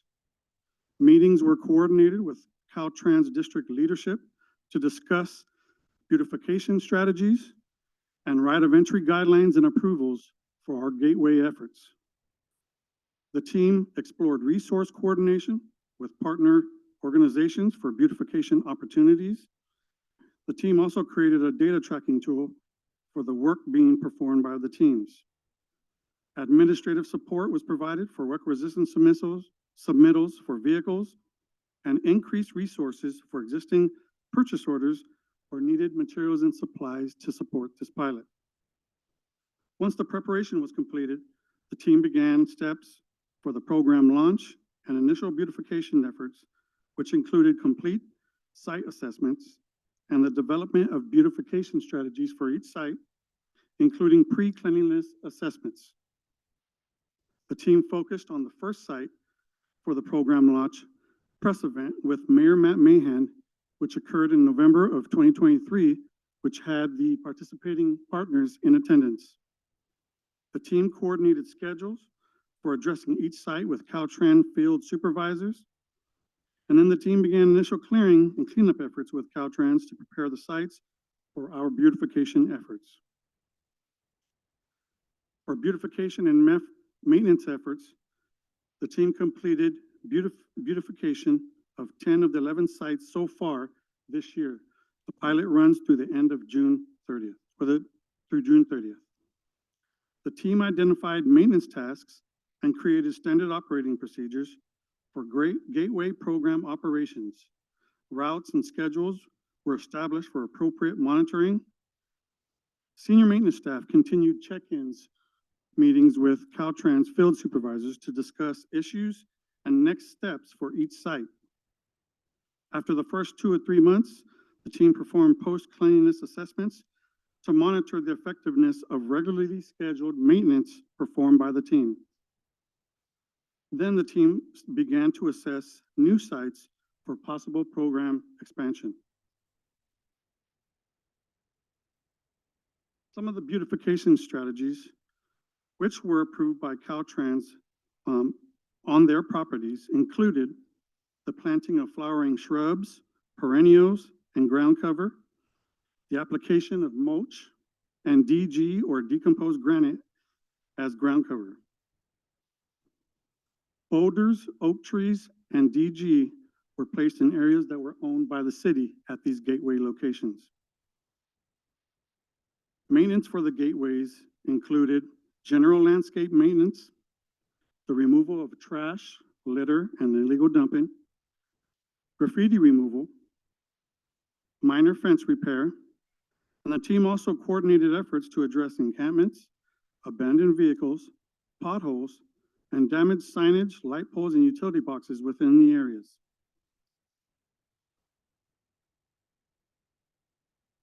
Most locations required weed abatement and the pruning and raising of trees. Some locations required embankment repair that were previously damaged by encampments. This group effort was performed by Caltrans, the San Jose Conservation Corps, and the Gateway team.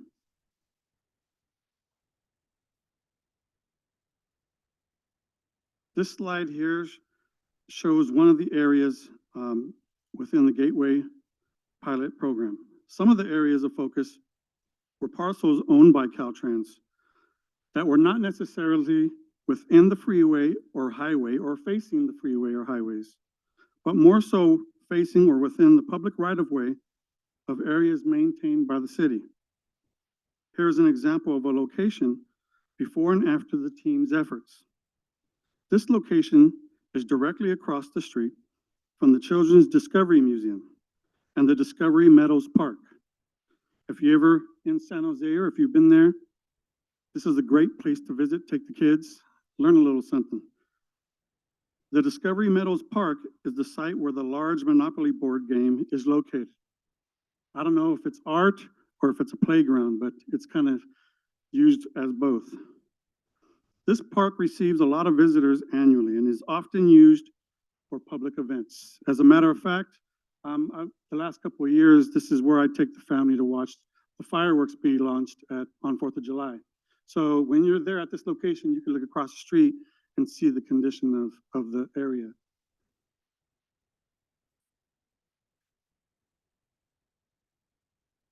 Here's another example of one of the Clean Gateway pilot locations. This location serves as one of the entry points into the downtown area. Regularly scheduled maintenance to address landscaping, illegal dumping, and graffiti has definitely made a difference. Once the sites had been cleaned and the beautification methods have been installed, the Gateway team began performing regular monitoring and maintenance. From January 1st through April 30th, the team has abated 25 graffiti incidents at the Gateway sites. In most of these areas, the graffiti incidents have been reduced by as much as 60%. And this is compared to the same time period of the previous year. From January 1st through April 30th, the team has also abated over 300 illegal dumping incidents at the Gateway sites. About half of these incidents were located on Caltrans property, incidents that we would not have been able to address in the past. This pilot has allowed us to address these incidents regularly to help keep these areas clean and beautiful more often than not. This next slide is a location that consists of property owned by the City of San Jose and Caltrans. The area that's owned by the City of San Jose, we were able to place boulders, DG, and plant a couple of oak trees to be used as deterrents for vehicle access.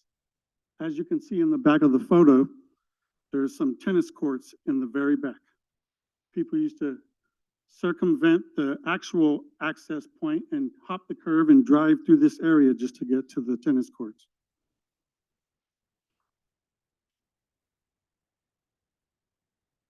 This is the area mentioned earlier, across the street from the Children's Discovery Museum. The green highlighted area kind of shows the long stretch of area that Caltrans has to maintain. And this is just like 1/100th of the areas that they have to maintain. I'm sharing this one because this gateway location is surrounded by a residential community where sometimes Caltrans properties butt up or are adjacent to someone's home. Imagine coming out on a Saturday or just driving home from work, and sometimes the conditions of the area next door to them aren't, how you would keep your home. And that's no fault of Caltrans, but Caltrans has a very, very large territory, huge. So their rotation to get to most of these sites aren't as frequent as, what we would like.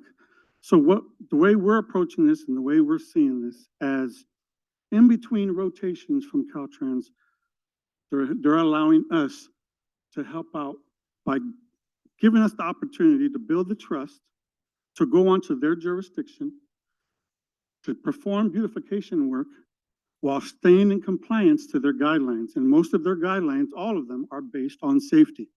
So it's something that we take very seriously when we're on their property performing work. Here's another example of a gateway centered in a residential community, apartment complexes and single-family dwellings. Here is another. I like this shot because it shows this very large on-ramp, and the majority of this location is maintained by Caltrans. In the picture to the right, the green grass or the weeds or whatever, however you want to identify them, is the area maintained by Caltrans. The portion closest to the street is the area maintained by our Gateways pilot program. Painted utility boxes, the application of mulch, fresh paint on the light pole, making sure the sidewalks and the curb and gutters are clean. This partnership and this attention to these areas have made a difference at all 10 gateway locations thus far. Outcomes and next steps. Outcomes, obviously, enhanced curbside appeal. The nearby businesses and residents have expressed gratitude to the team for the improvement of the area while they were out working at these sites.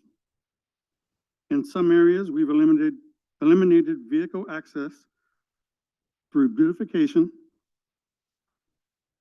There are fewer encampment activities in areas because they are kind of seeing that these are areas that are getting paid a lot of attention. There's been fewer graffiti incidents and a quicker response to remove illegal dumping in these areas. Some of the next steps is the team will continue to install additional planting at the sites where feasible. We will continue to explore opportunities to install murals on utility boxes and other platforms within the gateway locations. Continue to explore additional partnership opportunities with private companies and community groups interested in sponsoring a clean gateway with financial and/or volunteer support to sustainably keep each of our 11 initial gateways well maintained. We will also look into additional sites that can be added for potential program expansion. And finally, assess the program's performance to determine next steps. We'd like to give a special thanks to our partners at Caltrans. From the leadership to the staff out in the field, it has been a great experience working together. I have observed the relationship established by the San Jose and Caltrans teams to work together collectively to maintain these areas while developing trust and an understanding that works effectively. We'd also like to give a thanks out to the San Jose Conservation Corps that were brought in by Caltrans to help assist with the abatement and the cleanup of the sites. To the City of San Jose Parks maintenance team for the support they provided to the Gateway team when needed, and of course to the Clean Gateway team for their efforts to ensure the gateways are kept beautiful. This concludes our Clean Gateways presentation, and I'm available for questions.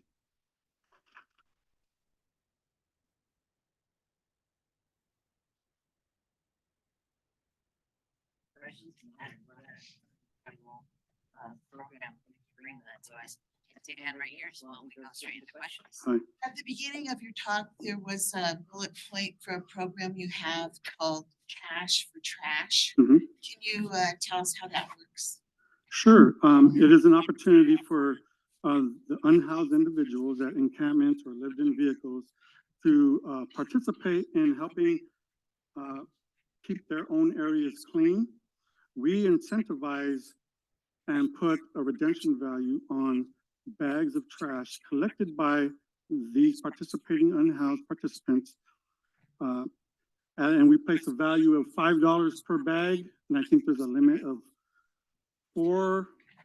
five bags per week. And so I'll go ahead and let Seth Turner. Come on, Seth, we'll put you on the spot. He's the program lead. Yeah, so the city prides itself on, working together to enhance the look and feel of areas. We understand there's difficulties with certain situations, so our first tact is to communicate with the unhoused, build the relationships, get them to say, okay, you started here, but if our goal is to get you here, we build that relationship. Then we have a route schedule where we have a team of about 6 people, different locations, different routes they go out. If they're keeping their environment safe and beautiful and bags of trash and it's clean, we will continue to provide that $5 per bag for that individual. If it escalates and it doesn't, meet our muster, then we stop that. And then they've got to get back to where, our status is. Thank you, Seth. Hopefully that answers your question. Yes. Elaborating on that, I'm so interested in this. How do you get the funding for it? Like, where does the funding come from? And are there any snafus about it, such as, are they just taking other garbage cans, pulling the garbage out and carrying it over? Yeah, there are strict rules that apply, so you're not going to go across to Walmart's bag and grab it. So we have strict rules, and you'll actually go out to a site, and the folks that we work with, they are very normally truthful, and they'll actually be a spokesman for this program to other folks when we're not there. So it has raised the level of cleanliness and participation. We're increasing. We just passed 750 participants. And so and that number was far less last year. So the program is actually improving, and I think the city is looking much better with it. One question here, and I know we have one online as well. So for your gateway program, if I understood it, sort of like you added 5 new staff to your team for the 11 sites. You mentioned you're looking at additional sites. Is that still going to be managed by that 5-person team, or how do you see that going forward? That's something we're evaluating. We kind of, as I mentioned, we have beautified 10 of the 11 sites thus far. We have kind of 2 months left in our pilot. And we think we can take on another 2 or 3. So that estimate at the very beginning, it was because we weren't sure what 5 staff could handle.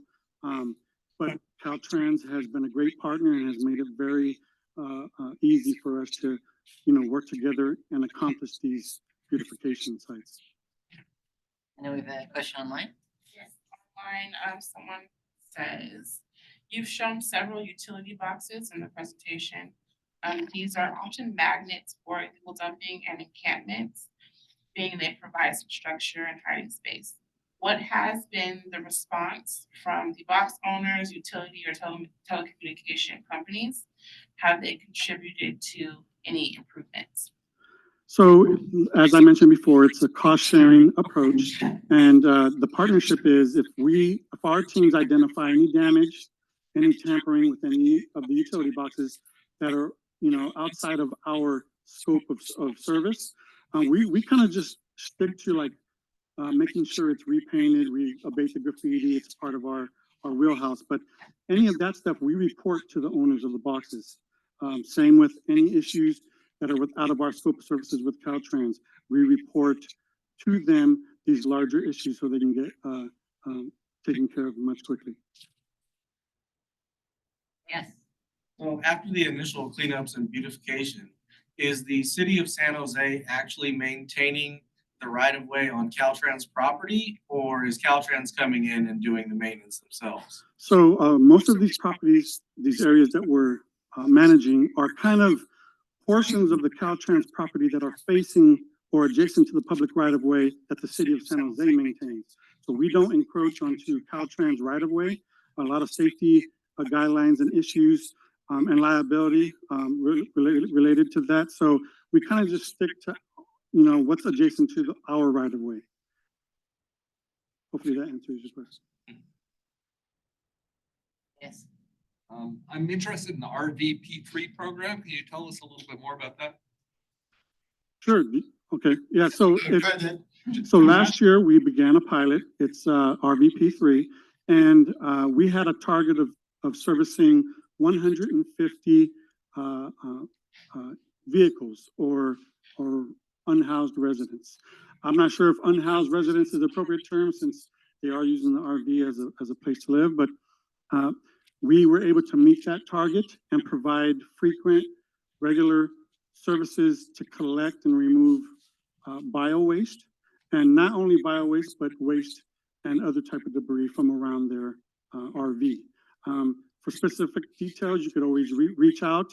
Seth has all the numbers of the gallons or pounds of bio waste removed. In the first year, we piloted using the assistance of a contractor. Going into year 2, we are going to continue to use assistance from a contractor or vendor, but we're also going to add to the equation internal staff using City of San Jose equipment to also perform bio waste removal and collection. Yes. On your clean gateway, on one of the outcomes, it was fewer encampments. Can you elaborate on that evaluation? Sure. It's just like kind of like illegal dumping, right? Every neighborhood, every community, whether it's residential, business, or industrial, has a blind spot. Those are the areas where there's not as much lighting, not much attention looks like is happening in that area, right? That's where a lot of the illegal dumping, graffiti, the encampments start to activate in those areas. I think because we've been there at these gateway locations, we've raised the trees, brought down the shrubs, cleaned everything up. We're visiting it on a weekly basis. I think that has discouraged individuals to come back to those locations and re-encamp. So just our presence alone, I believe, has been extremely effective. So there were encampments in those areas and some. And yes, and about half of them, yes. They did a lot of damage, as you can see in one of the photos, digging into the embankments. We worked with Caltrans. Caltrans did all the work to refill those embankments and put the soil back, and then we just came back and spread some mulch, make it look nice. So, okay. Yeah. Thank you. Mm-hmm. We have time for one more question. Yes. Yeah, the question was brought up before, but sources of funding. Do you seek out grants? Do you go for government funding? How do you fund projects like these so that, even other smaller communities can replicate what you're doing? Sure. So I'm not sure if we answered the Cash for Trash funding question, but we have a partnership with MasterCard. you know, and so they help out with the funding. And then a lot of these programs that I had listed, most of them started out as pilots.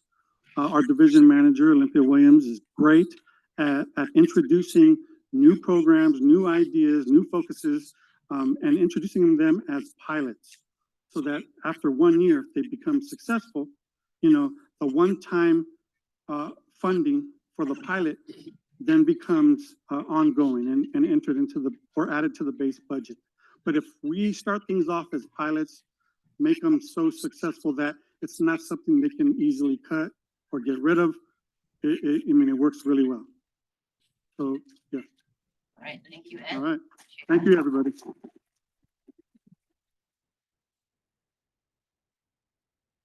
So the astute observers among you will notice that we missed a break. And I just want to let you know that was, we were running a little bit behind after lunch, but we have caught up. And so we're on track for our next break after this next presentation. So I do apologize, but we should have a break coming up pretty soon. So once again, just another round of applause for Ed and for all that they're doing in San Jose. You know, it's so interesting to hear about how the environmental design work that they did resulted in 60% less graffiti. Really incredible. And then the work that they've done to break down those jurisdictional boundaries. I know some of the work that we've done in East Oakland, those areas where you have Union Pacific and BART and Caltrans and city land and county land and flood control and all those things. All of a sudden, everyone's pointing at everyone. Oh, that's not our spot. You know, it's 5 feet on the other side of the border.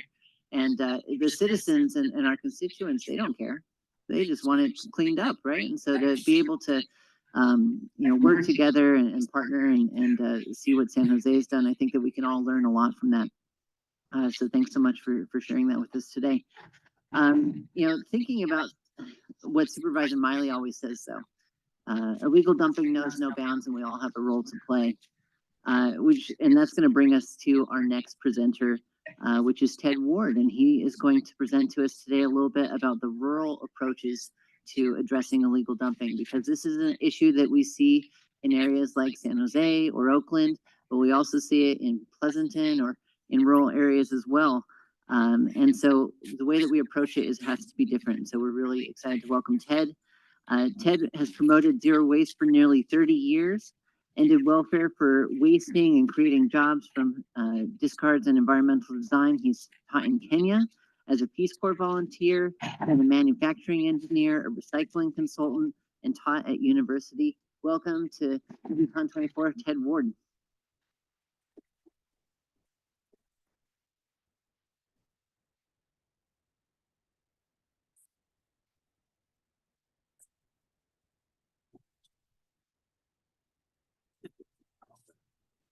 Right. Thank you, Aaron. It's a privilege to be talking to such a group. I really appreciate all of your interest and motivation to try to address these common issues of concern. Welcome to Del Norte County. I brought as much of it as I could.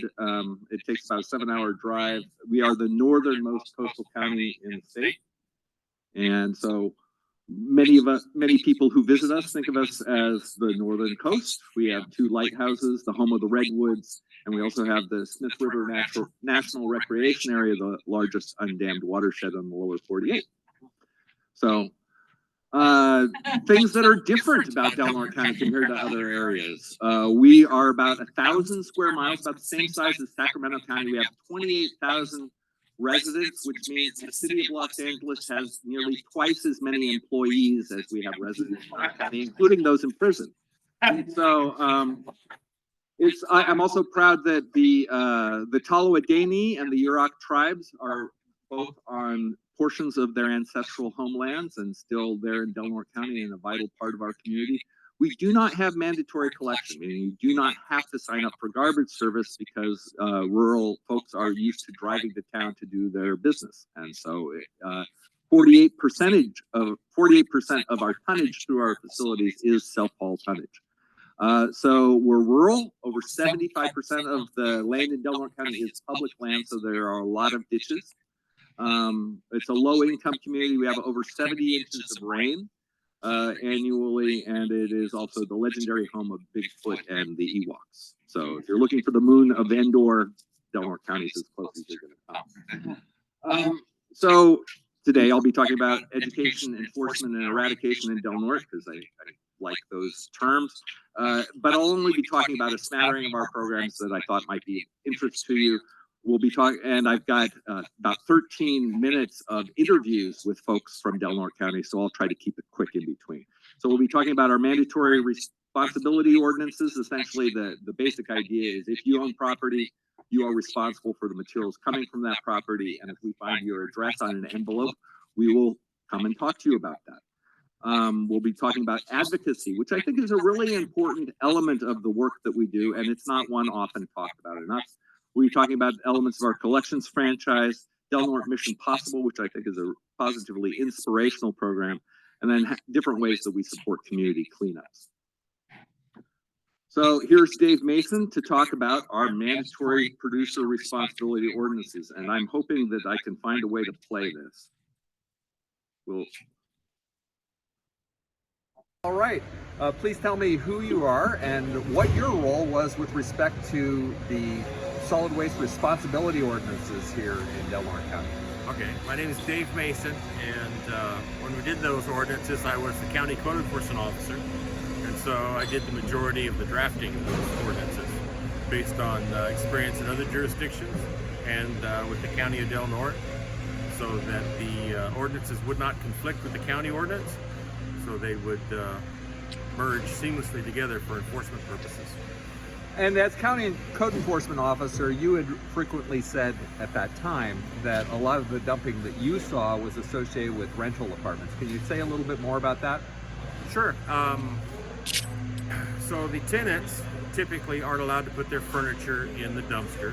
It won't fit, and if they do, they get yelled at. And so rather than bring it to the transfer station, they just dump it in the weeds or dump it next to the dumpster. Because tenants, that's just kind of what they do. And then the unscrupulous landlords, when they had a tenant move out and left a lot behind, they would pay an unscrupulous contractor, unlicensed contractor, to haul off the trash, or another tenant to haul off the trash. And they'd pay cash up front and didn't care where it went.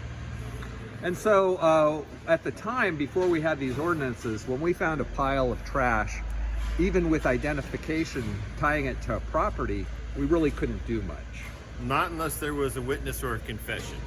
And those were hard to come by. So what does this ordinance do that addresses those kinds of piles where you can tie it to a property? Okay, so we can tie it to the property under these ordinances, the property owner has the responsibility to manage their waste, and failure to do so is a violation of the ordinance. So we can go back on them and say, hey, this is your trash, it's out here, what the heck, right? And then they get the option. I was doing enforcement, I give them the option of cleaning it up themselves and avoiding prosecution and fines, or I'd have it cleaned up and they could pay for it all, plus enforcement costs and if they didn't like that, how would they protest that? Well, so there is an appeal process for that. So when we started, it was appeal to the board, which is very difficult because to get 5 people to agree on anything is almost impossible. So we went with a hearing officer for the county. So we only had one person hearing the case instead of the whole board, which was much better for everybody. And it was straight up, because the independent hearing officer didn't have a dog in the fight, neutral party. It's like, what do you have? What didn't you have? Tell me your side of the story. And it worked out much better that way. And so as code enforcement officer, using this as a tool to motivate people to get into compliance, how was that experience for you? Well, having a big stick makes the small carrot seem much better. So code enforcement typically doesn't get a big carrot. We have a little carrot. If you do the right thing, you won't get punished. But then we have this big stick. This is going to cost you a lot. And because it's tied to the property, it's like those costs can go on the property taxes as a special assessment, and they will get paid one way or another. So it's very effective in encouraging people to do the right thing. Excellent. Very Anything effective. else you would care to say about the program?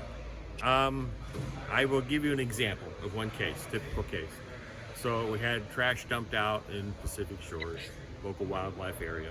And this guy that walked his dog every day in the same spot noticed it right away, called me up. I went out, found out where it came from, went to the property where it came from. Lady told me she paid her son and his friend to take it to the dump and gave him cash. So I contacted the two boys and explained to them that that's commercial dumping because they got paid to haul it. And they were looking at thousands of dollars in fines. And they didn't want to go to jail and they didn't want to pay the fines. So I gave them the option of cleaning up not just the trash they dumped, but all the trash in that area as well. And they were shocked and amazed that the dump fees were so low.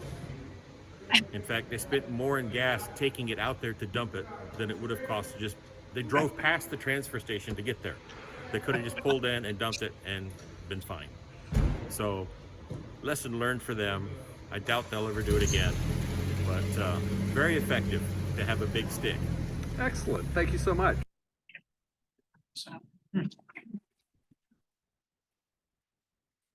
So the thing I like about that program is that when we get a call from a tenant that is concerned about any trash problem that they have, such as a bulky item, I'd say, have you talked to your landlord? Because if they're getting trash collection, those bulky items are included as part of that service. So it really, when you don't have a lot of resources, our agency has, when fully staffed, has a staff of 10. Our technical staff is myself and one other person. So, so we don't have a lot of time or resources, and so partnerships like this are just critical to any success we might have. We've modified our franchise to try to address some of these ongoing concerns. We have community drop-off bins for recycling, but those are ongoing dumping attractives, and that is a challenge. We do have paired trash and recycling containers throughout the downtown area of the community, and those are serviced 6 times a week, but they are still, as a tourist community, they're an important thing to have. And plus, of course, we will always want to emphasize there shouldn't just be one container. There should definitely be a recycling container at least next to trash bins, so that you give them more than one option. And then, unlike many other franchises, we do have by the bag services. So if you're signed up for, say, a 30-gallon trash can and you have a little bit of extra, you can buy a prepaid bag from Recology and just put that bag next to your can whenever it fills up. And that way you don't have the overflow charges or the additional things like that. Let's see. Oh, so now Del Norte Mission Possible. I love this program. So let me introduce you to Daphne Cortez Lambert, who will tell you about it. An essential piece of Del Norte Mission Possible is to focus on innovative solutions to community problems through collaboration. Operation Redemption is a prime example of this. In 2022, we collected 114 tons of garbage from camps. Since February 2023, we've collected 172 tons. This innovative idea was birthed through listening to the community about the garbage problems surrounding the unhoused and also talking to everybody for a better understanding. A community is made up of all people, the housed and the unhoused. The unheard voice of the unhoused was and is essential in sustaining solutions. It was essential to listen and understand the barriers to each situation. Upon listening, I began to understand that the unhoused are in survival mode, and they're often looking at where their next meal or where water is coming from. Garbage isn't on the top of their minds, and they have no way of disposing of it.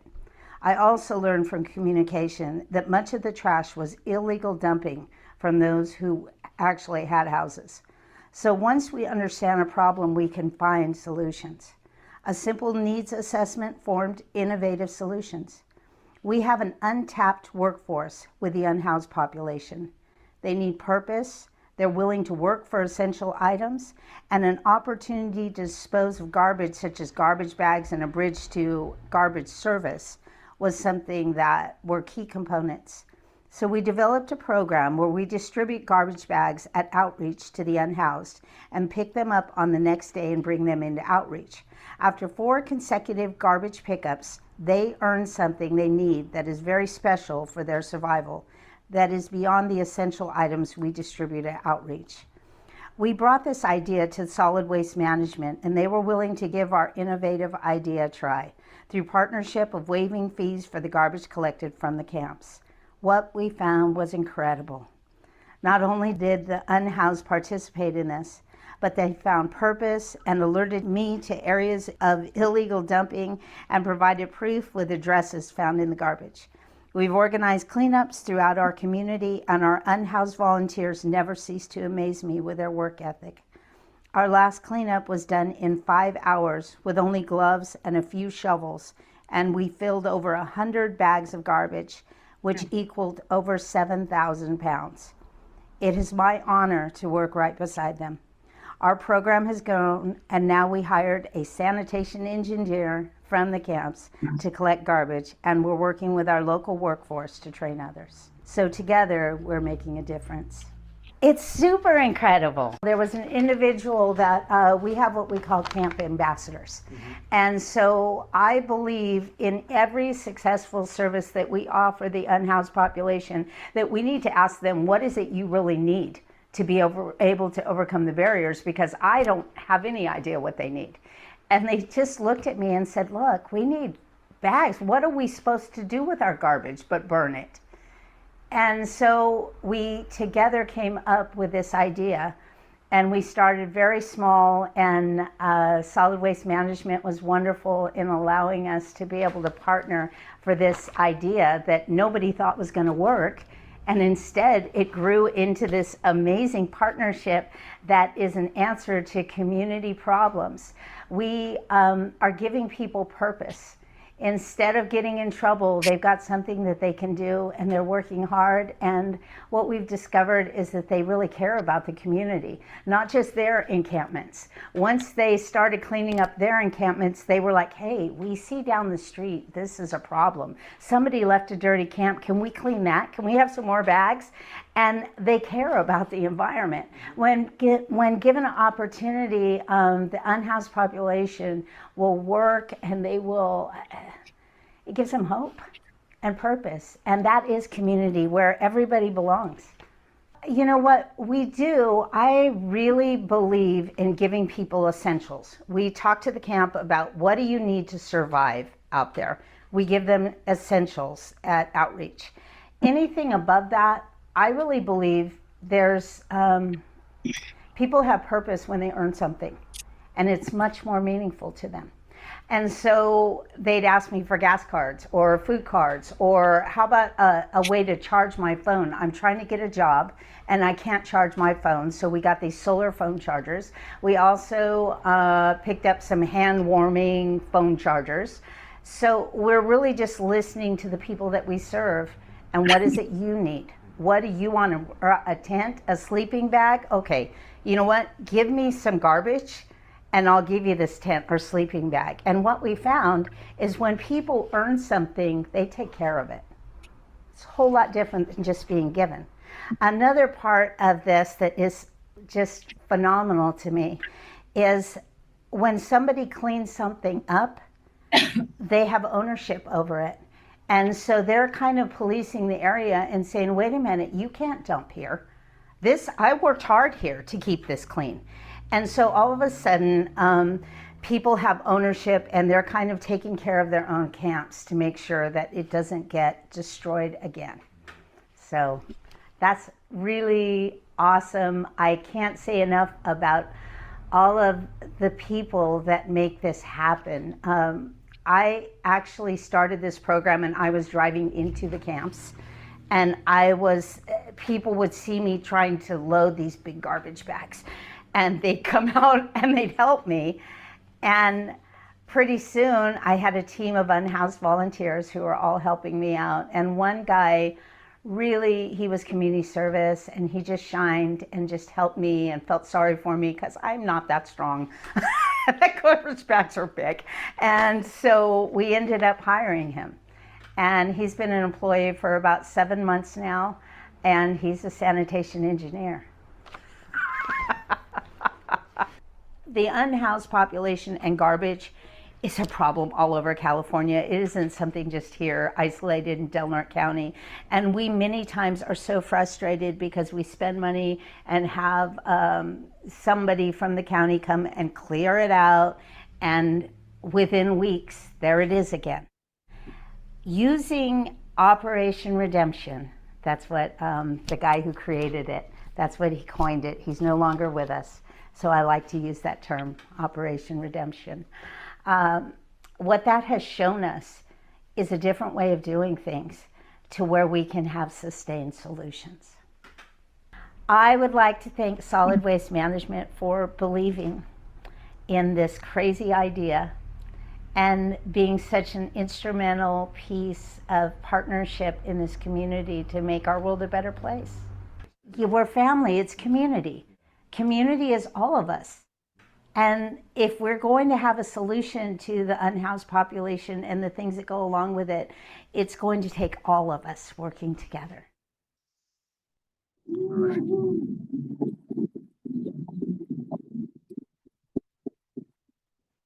So even supporting them as best we can, that program only costs us about $20,000 a year, which, you know, to be fair, is what, 75 cents per person who lives in the county.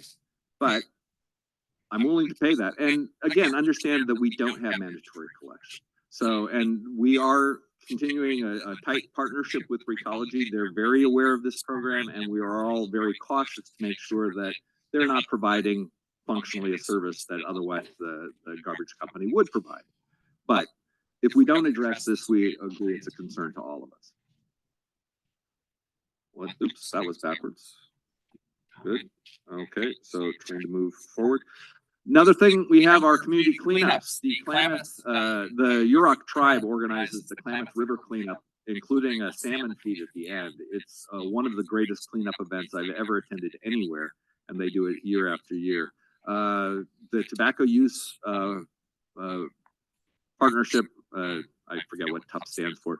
Anyway, they organize beach cleanups. We also have regular river cleanups, community events. And then we also have a grant through the U.S. Forest Service to clean up on the Forest Service lands. Oops, again, button. Okay. Another thing that we have that you might not all have in your community is we have what's known as the yellow sheet.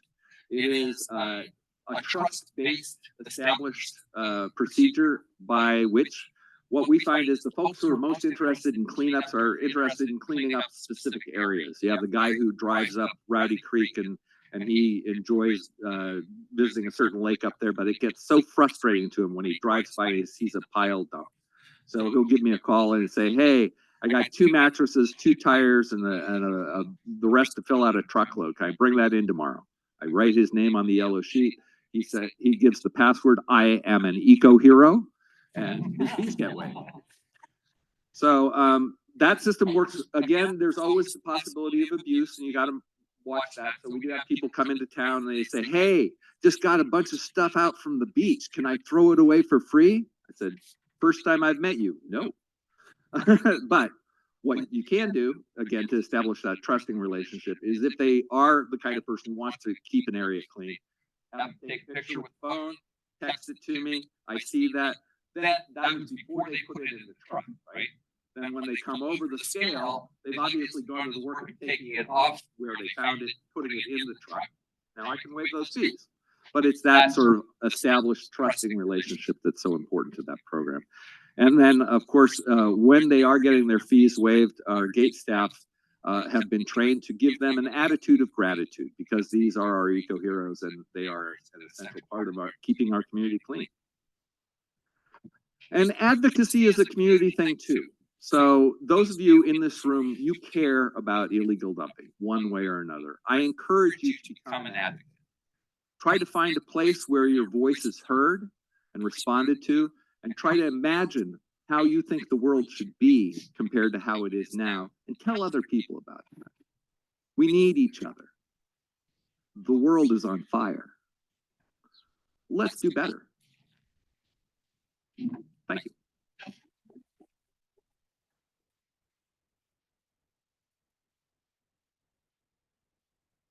I have 2 more bonus slides if there are enough questions.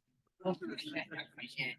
Well, I'm sure that we have some questions, so, any questions here in-house? Again, if you're online, you can, put your questions in the Q&A. And, yes, in the back. So at the beginning, you were talking about holding property owners responsible if trash originates from their property. Do you have the specific ordinance or county code that you use that I can go and review that and can figure out how that works and how it's enforced? I'd be happy to share that with you. I put my contact information. It's TEDD@recycledelnorte.ca.gov. It's a combination of 3 ordinances, but I'd be delighted to share them with anybody who might find them. Okay, thank you. Additional questions, comments? Yes. I like the idea of asking the homeless residents to help you clean up. How do you establish relationships with them when you initially go out? What methods do you use, or how do you go about that? And this is a question for Daphne. No.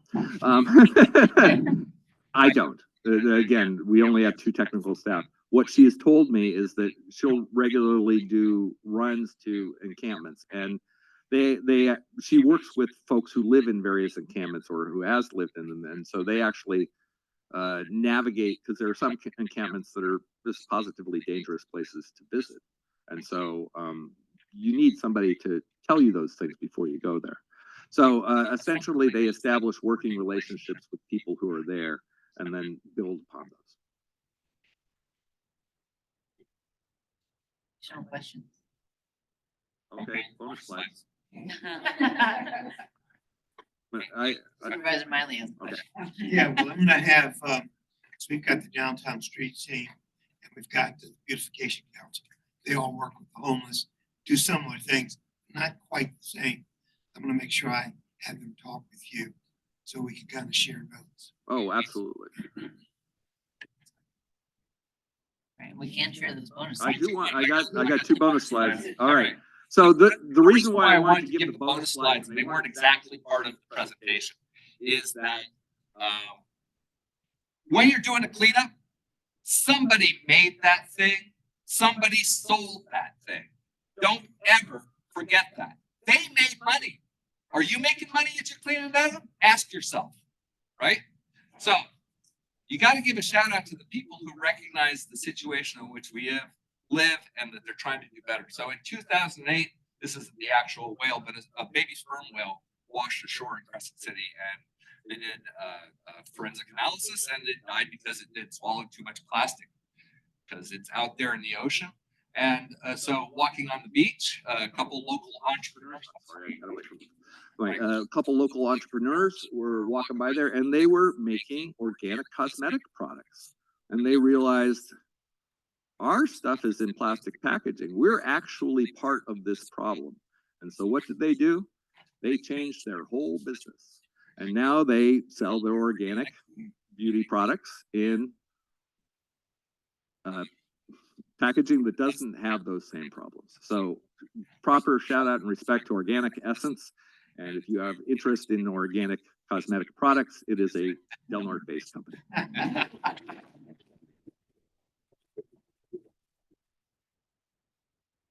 So, again, extra round of applause for Ted and for Del Norte County.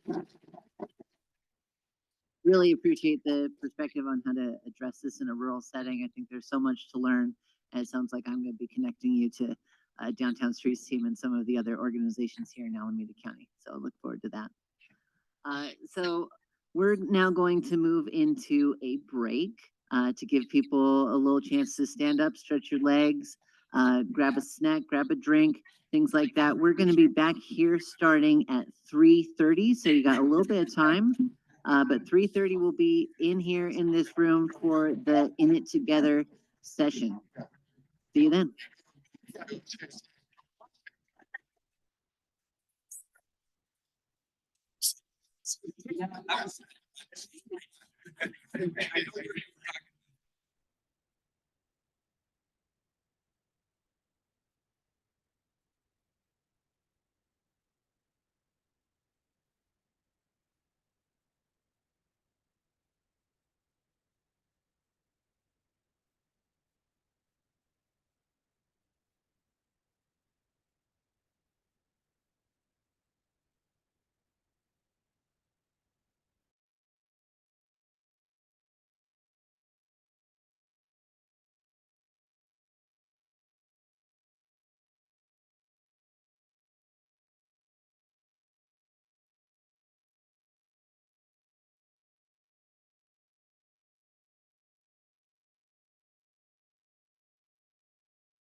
Welcome back, everyone.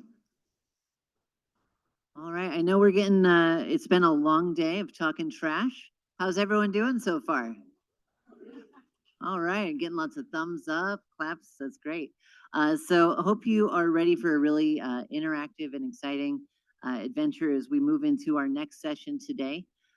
We're really pleased to welcome this group, and they're going to be doing an interactive session with us for the next, I think about hour.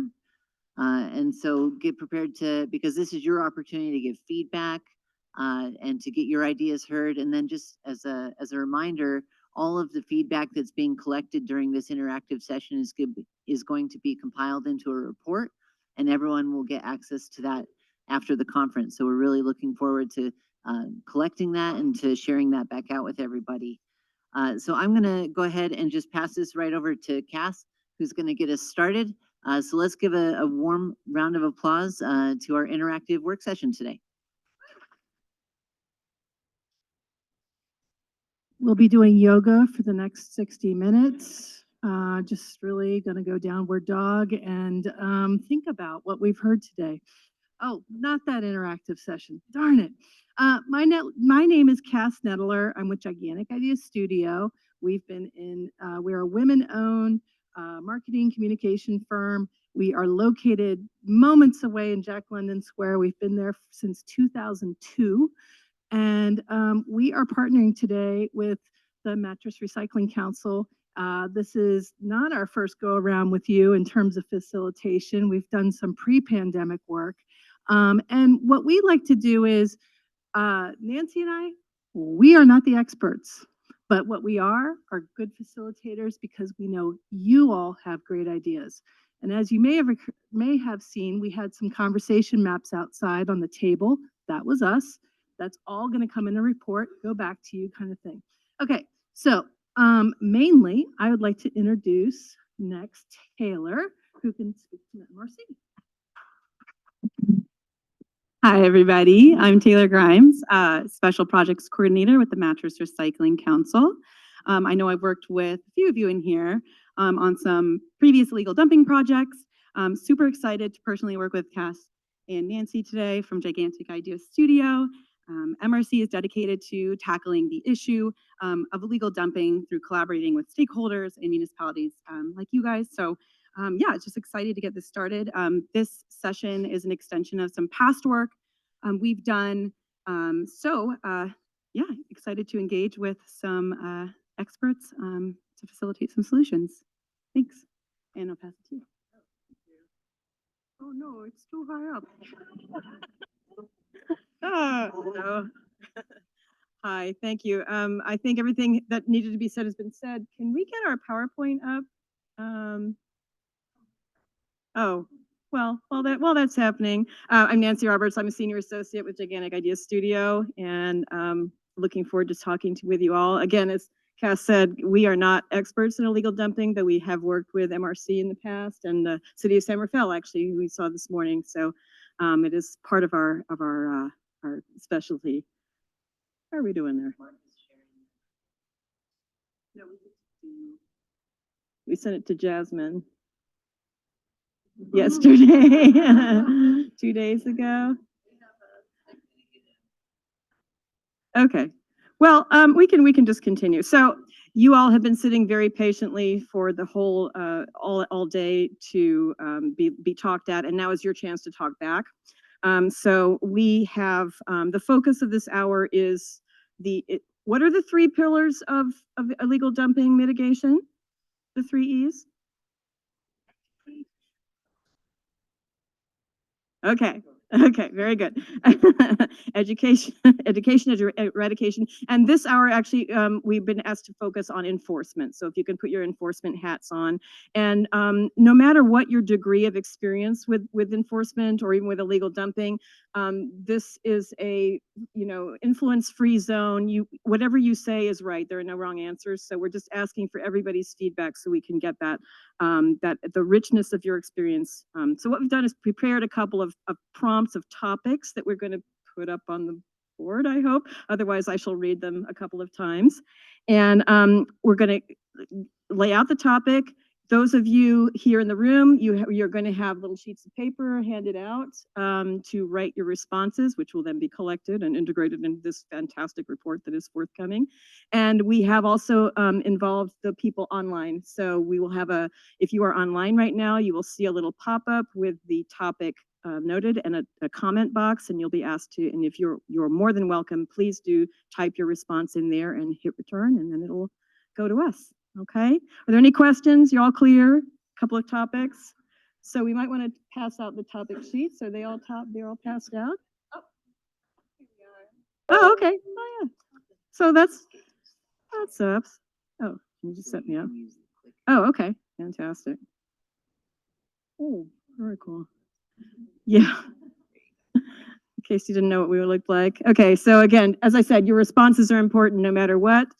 In the room, please write on the sheets that are being provided. Does everybody have a pen? We all have writing instruments. We have pens. There are also some fantastic paint care pens out there, I noticed. And online, I'm hoping you are willing to type. So while we're being passed out, we can share with you the first topic. Is everybody ready to hear the first topic? Okay, if you are directly involved with, no, that's number 2, actually.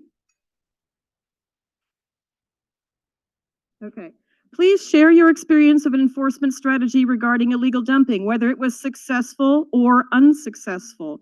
For example, what was the most creative thing you did, the most effective, the most challenging, or the most simple yet effective, or the thing that you thought was going to work but didn't? What is something that really springs to your mind? Again, no wrong answers. Your experience with oh, this is very weird. Okay, let me cross that out. Boop. Please share your experience of an enforcement strategy. Everybody see that? So take a few minutes, write it down, please. Write down as much or as little as you can in the time provided. I'll give you a couple minutes of warning when we're going down, and then we're going to share responses from those of you who'd like to speak, and then move on. Okay. Experience of an enforcement strategy, successful or less successful, and what is it? Please name the strategy and describe it if you can.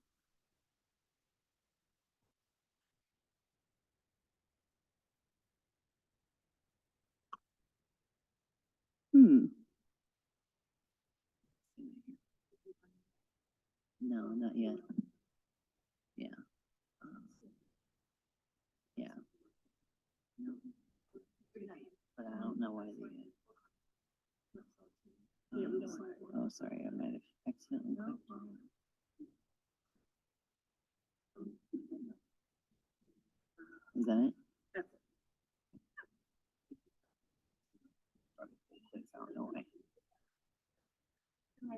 Yeah.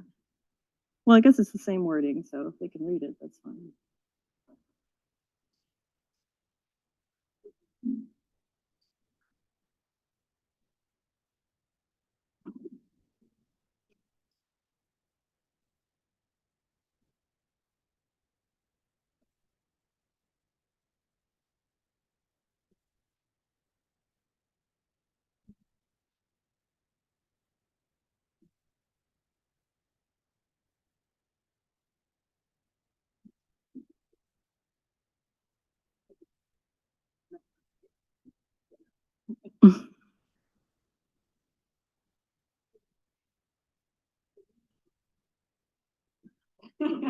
One or the other.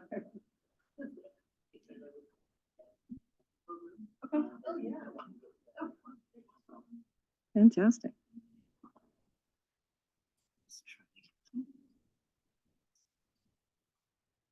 Weird, huh? That's weird. It is not showing up here. All right, I'm gonna have to have her take back the control. Cool. Oh, I can't take the Q&A down, so it shows the slide. So she's gonna take it back, remove it, and then we can take back control. Okay.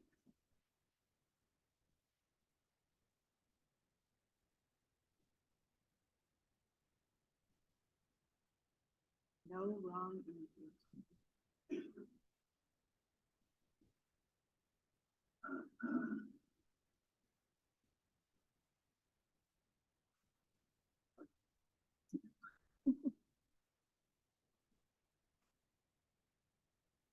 No, we do ask that it's optional, but if you'd like to provide your name, title, and whatever that. But if you could, please circle whether you're speaking for an urban, suburban, or rural, situation, that would be helpful. Nancy?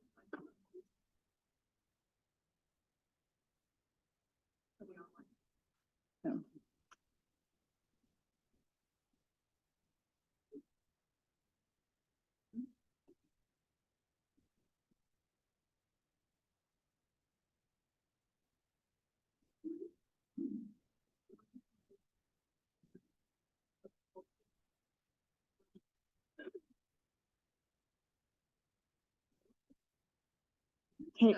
Yes, they are. Taylor, would you like to discuss enforcement, or would you like me to try to discuss enforcement? This is a question that we had, and I think the question is, what do we mean by enforcement? I think is basically the question. And I think for purposes of this, you should make it mean whatever you need it to mean. And if you feel that your definition is different from the sort of standard definition, then you should maybe note that so that we can consider that for flying. I'd rather not give you a leading definition so that it directs your response.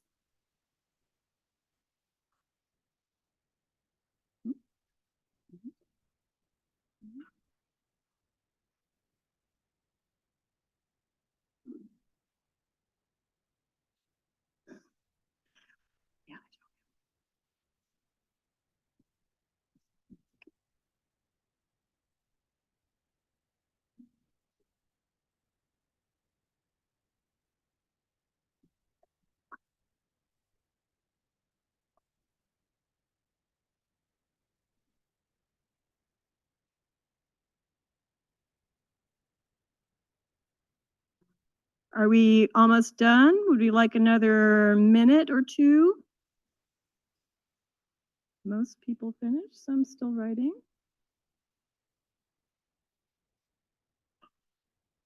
And then be thinking about whether you'd like to share it with the group.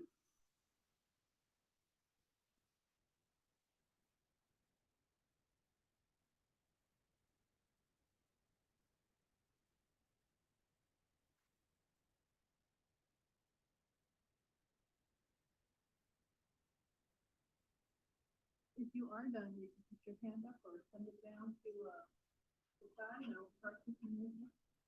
But don't forget what you wrote.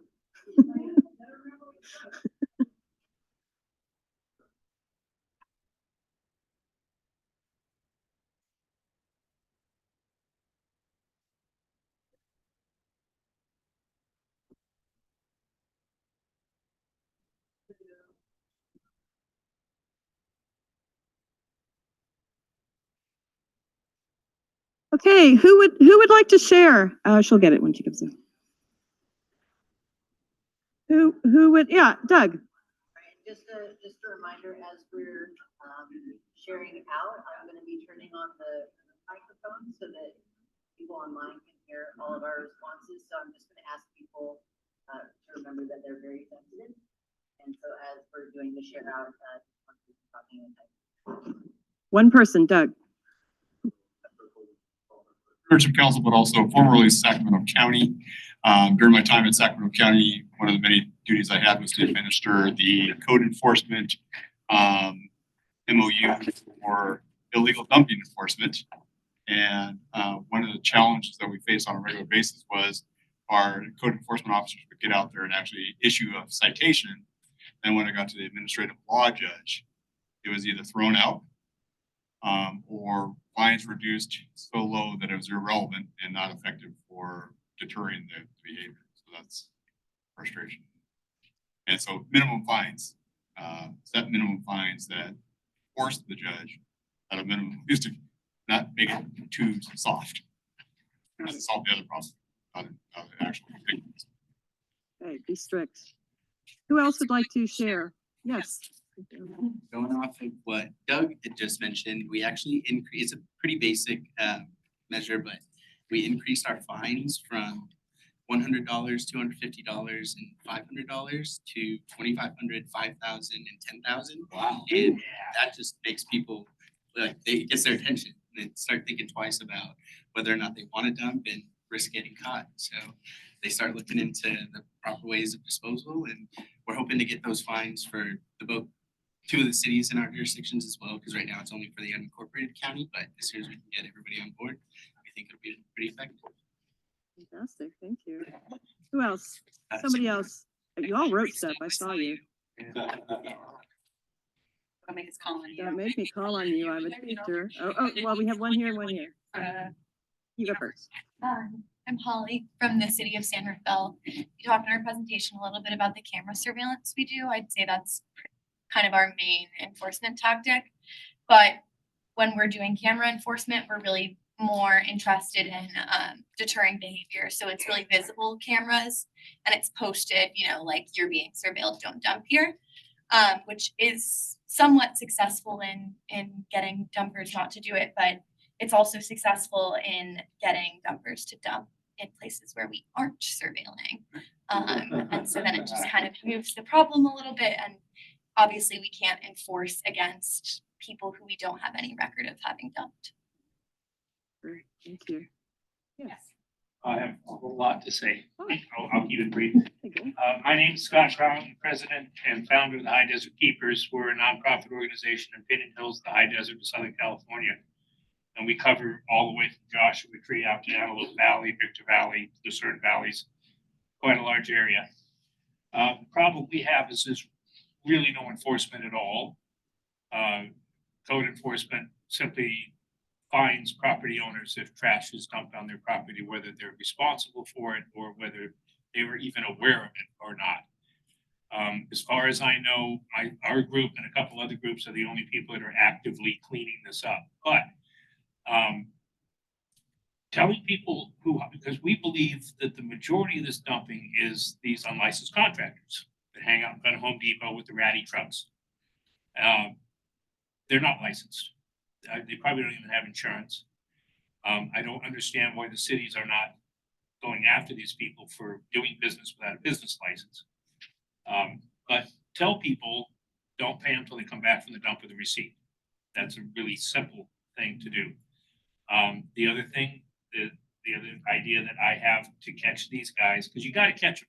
The DA of San Bernardino County will not prosecute an illegal dumping case without photographic evidence. Even if they have an eyewitness, they have to have photographic or video evidence, because if it's not a slam dunk, they're not going to pursue it. And I think this is probably a problem with a lot of other areas around the state. It's not that high on their radar. They don't think it's that big a deal, but it is. It's an environmental, it's a public safety issue, it's an economic issue. I know people who have died because of illegal trash. So hire these guys, put a GPS tracker in the trash. Track them in real time. If they go to the dump, you're out $25. If they go out in the desert dump, you're right behind them. You got them. They can't get out of it. And then they can get public service hours, and I'll put them to work in August and September in the desert picking up trash.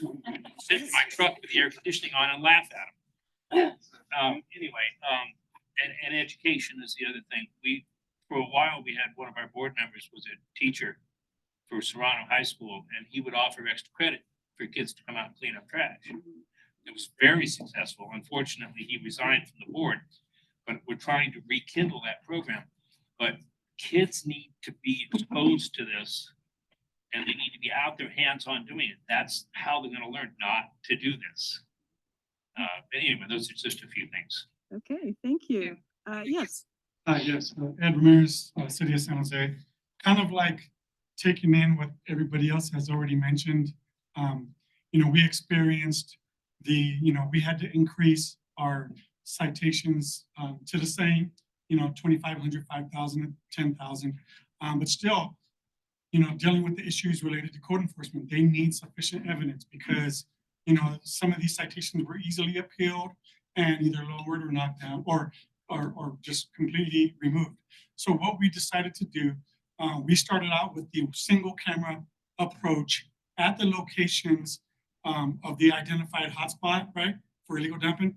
Instead, we went from one camera to using two cameras. One camera is a license plate reader, the other camera is video surveillance. And we place those cameras not at the specific illegal dumping hotspot location, but within 150 feet on each direction for the coming in and exiting of the act. The video surveillance was just close enough to capture the actual incident of the act, and the license plate reader would capture the license plate, but it wasn't like 100% foolproof, because if the individual did not pass by our license plate reader camera, then we didn't have a case. But oftentimes they came in one direction and went out the other. It was only those weird cases where they made a U-turn, and avoided our license plate reader camera. So that was very successful for us. It allowed us to provide sufficient evidence to forward to code enforcement, so they had solid cases. One other little thing to add is a couple of years ago, 2 or 3 years ago, we did a survey where we reached out to the individuals that were cited for illegal dumping. And we had about a dozen that participated, that were willing to participate.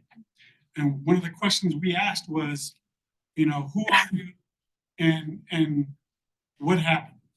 Most of the time, it was a hauler, maybe not licensed, maybe their side business, right? They're like a mom and pop's hauling business. And when we asked what happened, they said, well, we provided a cost to the person reaching out for a quote. And when they saw how high the price was and asked why, well, we told them, well, it's the landfill costs that are associated. They're like, well, can't you just take that off and dump it around the corner somewhere? And so the haulers would think, wow, I could say no, do the right thing, but then they're just going to give it to the next guy who's willing to do that. So they would just take the money. And unfortunately, they got caught. So, those are some things that we did to learn and understand more. And the 2-camera approach was very effective. Thank you. Yeah, people, man, what are you going to do? All right, let's move on to topic 2 and pass out those sheets. Here we go. So this is a 2-parter. You'll answer either one or the other, or both if you really feel inspired. If you are directly involved with enforcement, who, like which entities, partners, or individuals is most involved with illegal dumping enforcement in your community? And who's missing? Who is the most effective or makes the best partners? If you are not directly involved in enforcement, we'd ask you, how is illegal dumping reported or resolved in your community? For example, channels, apps, departments. So if you're directly involved, what entities are most involved and what's missing? Who makes the best partners? And if you're not directly involved, how is illegal dumping reported and resolved? I'll give you a couple minutes here.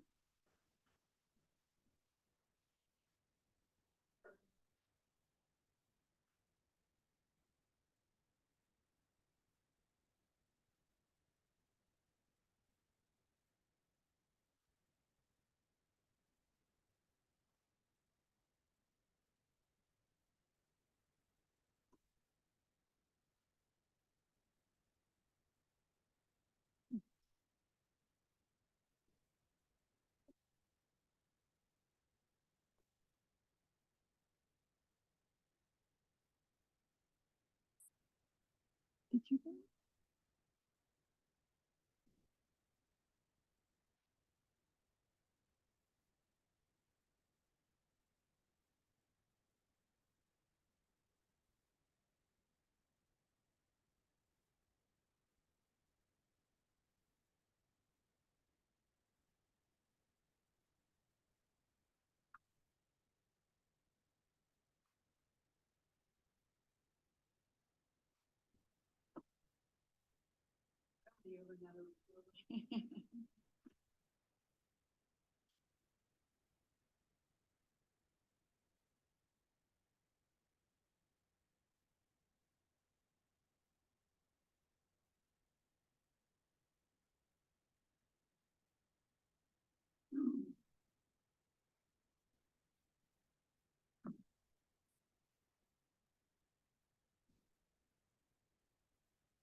Another minute or two.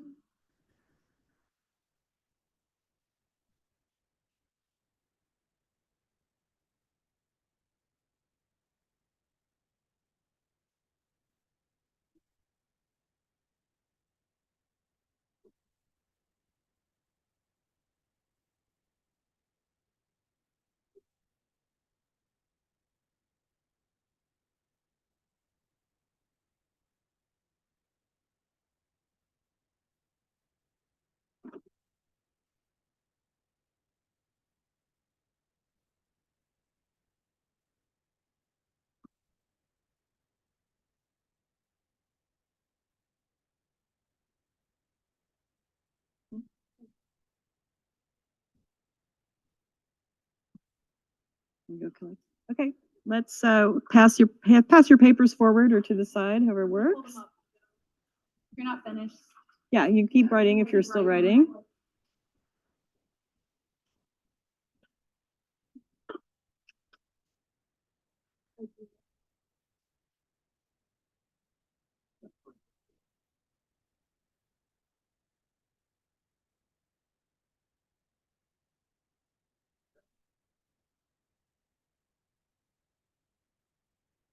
Okay.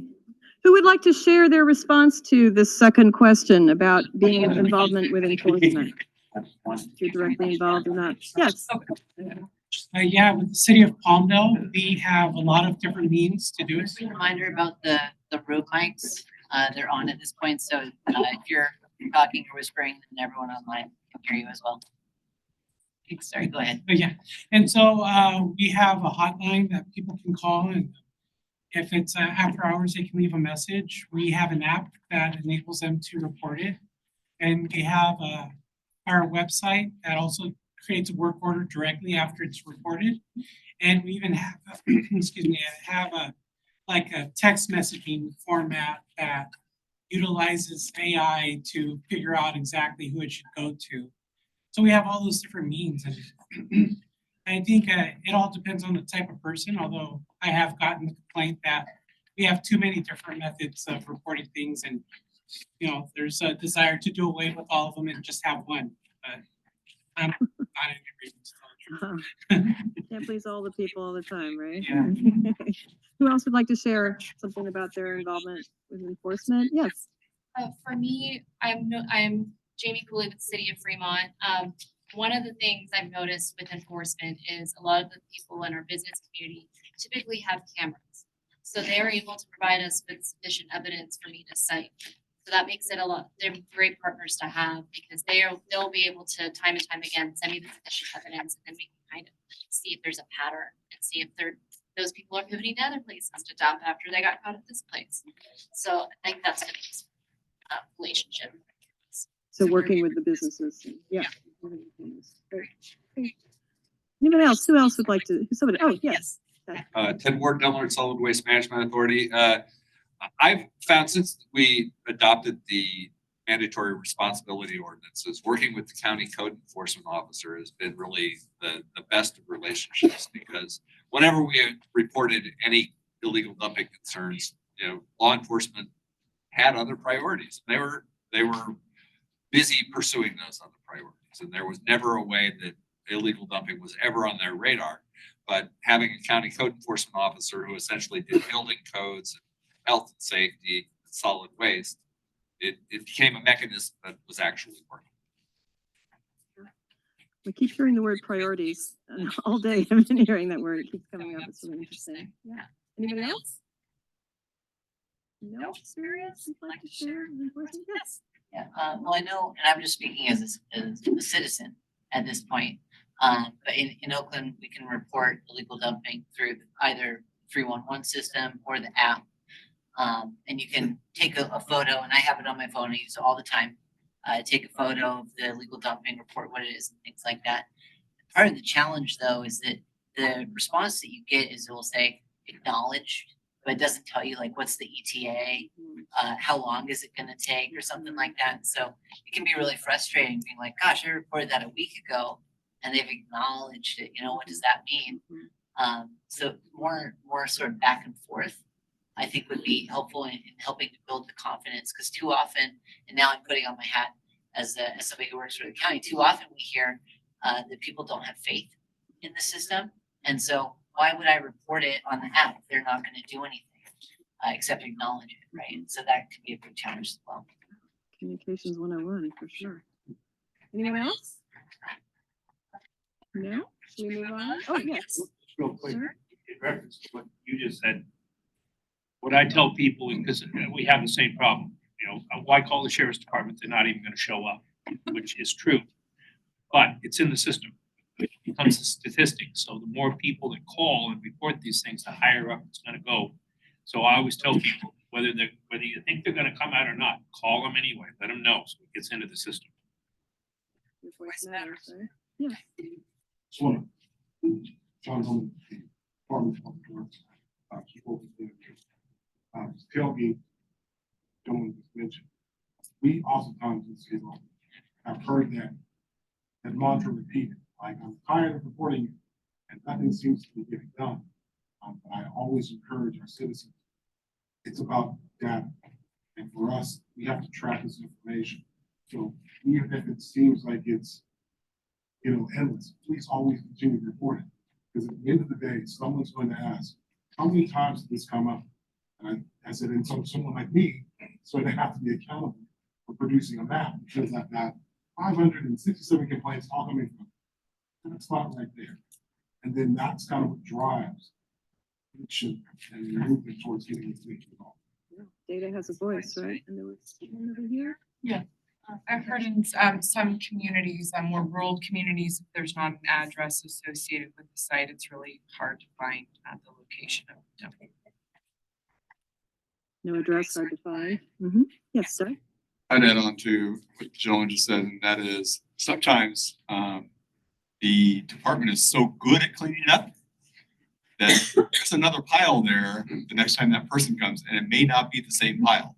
I know in my days in Sacramento County, Jason Baker is here from Sacramento County, he can allude to this, but we got so good at cleaning up illegal dumping that it became free disposal. And we were trying to respond to the public's concerns, but then also finding, oh, well, yeah, we went there, it's another pile, it's a brand new pile. Now we'll get reported after they went and cleaned it up, you get reported as, oh, you guys never came and got it. Well, they did, it just got replanted. Replenished. Yeah, you can be too good at your job, I guess, right? Okay. Yes. To tag along what Doug was talking about, I have created what we call hot routes. There's certain areas, like you were saying, that do get regularly dumped on. As soon as it's reported, it'll be cleaned up the next day and dumped on the day after. So I do send trucks and equipment and employees there just randomly picking up things before it's even reported. But there are still those hot areas that will get dumped on a regular basis. Quiet, dark, no one's around, free. Yeah, hot areas seem to be a problem. Yes. I didn't fill out the form. I thought somebody else would say it, but in East Oakland, we have a number of different community organizations. So every Saturday, one of them, we all get together. The city of Oakland supplies the best and the pool, and we go pick up. And then we have a designated section for them to come and pick up. Yeah, community engagement. Thank you. Okay, let's move on to our third and final topic. So this is extra creative now you have to get. What do you wish you could do about illegal dumping enforcement but haven't seen so far? What do you wish you could do if you had a magic wand, if you could do anything? You have supernatural powers. You have $1 billion.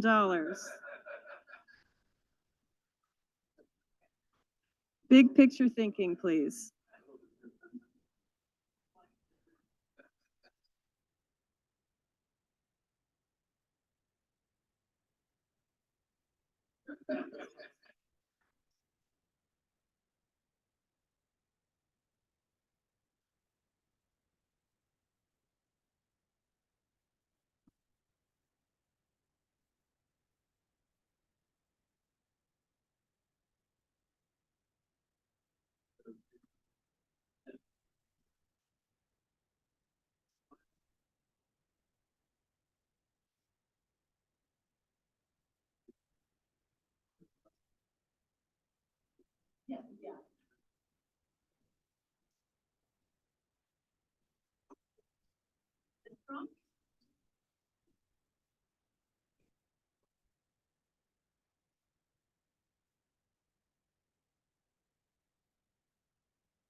Exam, yeah.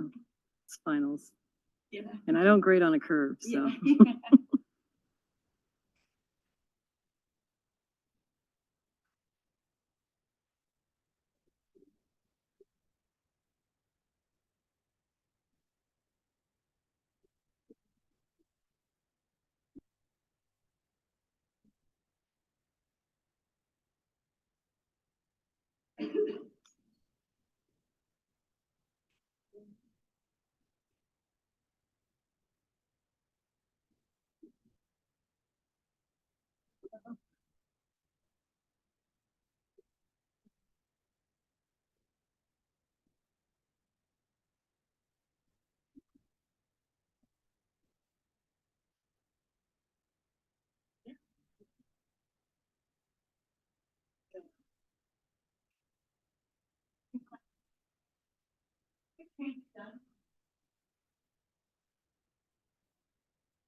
Yet.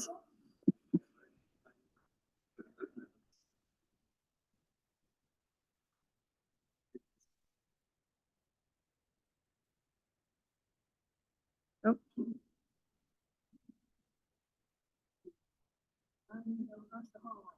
Yeah.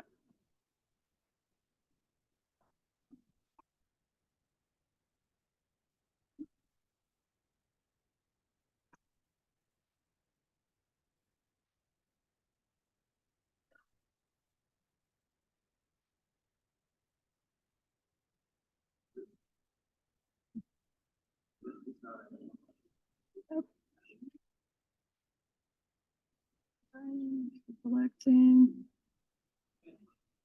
Taylor, can you?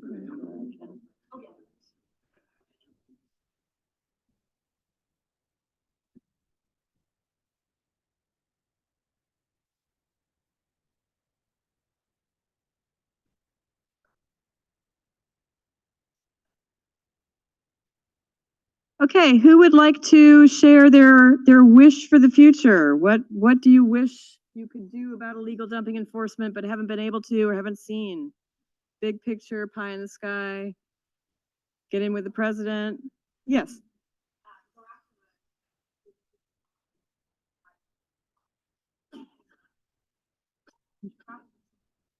So go after the homeowners who were contractors.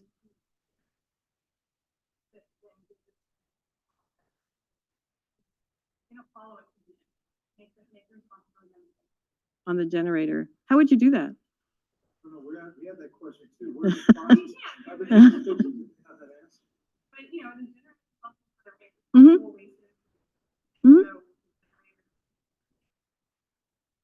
Okay.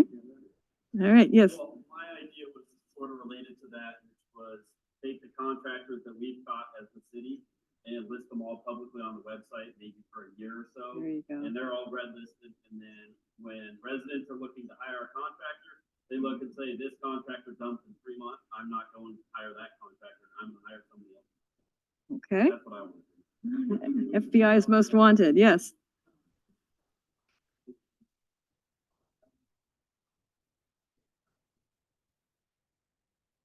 Okay, you're not messing around. So, if you could put a stop on them renewing their license on that vehicle until the citation is made. Okay.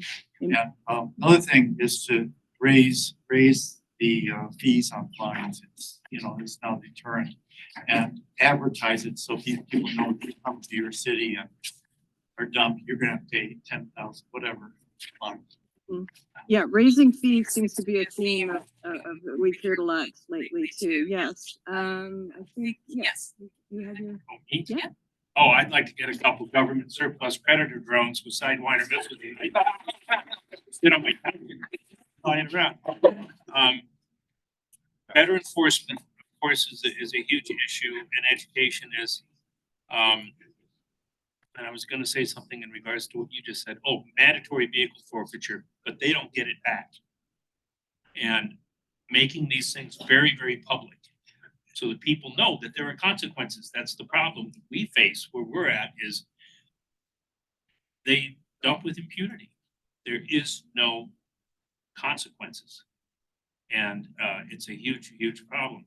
The other thing is to compile a list of legitimate trash haulers so people know who to call and then publicly shame the ones that we know. Put them out of business. They just need to be put out of business. So that's Providing information can be good, yes. A legislative solution so that all these local patchwork efforts are supported by laws that are transparent and sustainable. So get on that, would you? Yes. I think it's in lieu of the higher fines, it's making it more of what was discussed earlier where you're responsible for the cleanup. Because ultimately that's what we want. The higher fine might actually just be a cost of doing business for some and it's not gonna matter. And if you catch the lowest level person, it's like that person doesn't really get any ramifications. So how could you make it more of a community service based or something that tags in that has more meaning and then publicize that. This company was caught. This is what they had to do. X number of hours, picked up this many thousands of pounds of stuff. Don't do this anymore. Yes. I'm with the nonprofit and I'm usually tree planting, new space to me. I'm with San Jose Conservation Corps. We do a lot of work. But I'm just curious, I'm hearing a lot of successful deterrents, but from my anecdotal experience, cameras and stuff, they get stolen. In our location, you put up gates, they get broken down, deterrents, just cost analysis of like how much are we spending putting up deterrents, putting up gates, putting up cameras versus making that the education and the fees and all these other things, making it more accessible. Because and where I'm located, we're right behind the creek. There's a lot of stuff just dumped in the creek. So economically speaking and environmentally speaking, stuff ends up in the waterways. Let's do more positive reinforcement. Let's also look at our, cameras, 2 cameras, yes, that's successful, but how many times we set up cameras just aren't successful? Keep doing that. Yeah. Yes. Going off of what he was talking about a little bit, I think it's really important that we try and incorporate education into our enforcement strategies and get people to understand why we're taking it so seriously now, because it's an environmental impact, it's a public safety impact, and all these other things. And so if we could incorporate a little bit of education and get people to understand why we're doing this, then I think we could be a little bit more effective in curbing it. And that could just look like as an enforcement agency goes out to pursue an investigation, they have a packet of material to let people know how to properly dispose of their waste. Yeah, I think, we're this hour is supposedly focusing on enforcement, but obviously it can't live in a silo, right? The eradication, the education, the enforcement all have to work together for sure. Yeah. Yeah, at all levels too. During the enforcement, you're still educating. Yeah, that's a great point. Anybody, who else would like to speak about enforcement? Yes. Yeah, I guess it's really not enforcement either, but honestly, you know, some people are just gonna dump no matter what. And I would rather that just put out some overcrowded dustbins in common areas where they're dumping anyway. Make it really easy for us to just pick it up with a truck and get it out of there and in the bin. It's less visible to everybody, and just get it dealt with. You know, some of these things, cameras, you know, monitoring, not gonna end up working. Yeah, yeah. So sometimes the act is actually just a data point, right? It's like, oh, this is the area where people come and where this happens. So how are we going to deal with it, as opposed to let's enforce? Maybe there's some. Maybe we just make that a service point or something. Yeah, right. Yeah. Yes. Just change the culture of not throwing it down ravines or into poison oak. They have poison oak for the 4th or 5th time this year. I lead community cleanups, and so that would be a nice small step. Keep it by the side of the road. Yeah. Make it more convenient for me. Yeah, no, I sympathize. Yes, back there.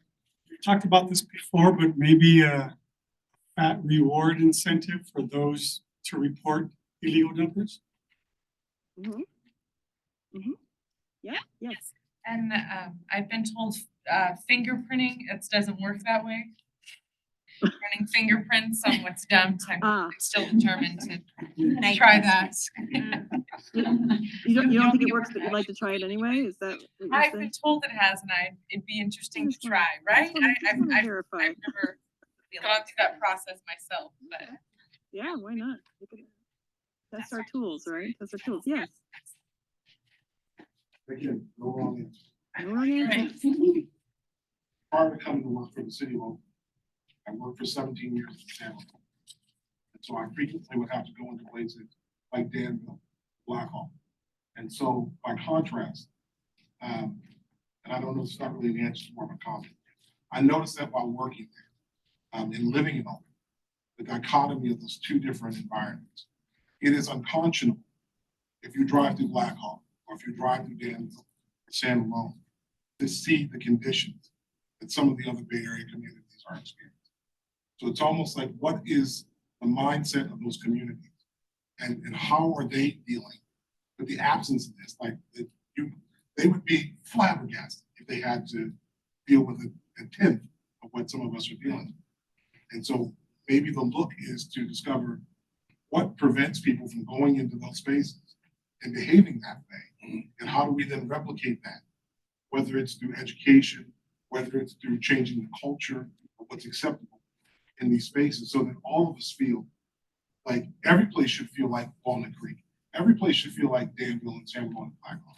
And I know that's kind of a Pollyanna view, but in reality, all of us care about our children, all of us care about our families, and none of us want to live in blight. And so whomever it is, the perpetrators that are coming in, doing it, let's find ways to hold them accountable, educate them. Yeah, but then also there needs to be punitive action. I think, I don't know if it was Director Duffy or Nate Miley who mentioned earlier today that if you give people a chance to do something bad, unfortunately, that is the nature of humanity. So I think my long-term solution is to just continue to look for, how do I continue to work to make where I am today look more like where I used to be? I mean, I don't know what the whole answer to that is, but I think it's a goal that we should strive.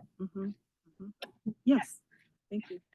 Following up on that, thinking about why are people dumping, the cost and the convenience. If you're doing a small remodel, if you have an old mattress or an old couch, to get it to the transfer station, to pay the fees. So if there can be more amnesty days, more advertisement of the bulky pickup services, better optics of those services as a convenience to community members to not seek the contractors that might be putting it in the wrong place.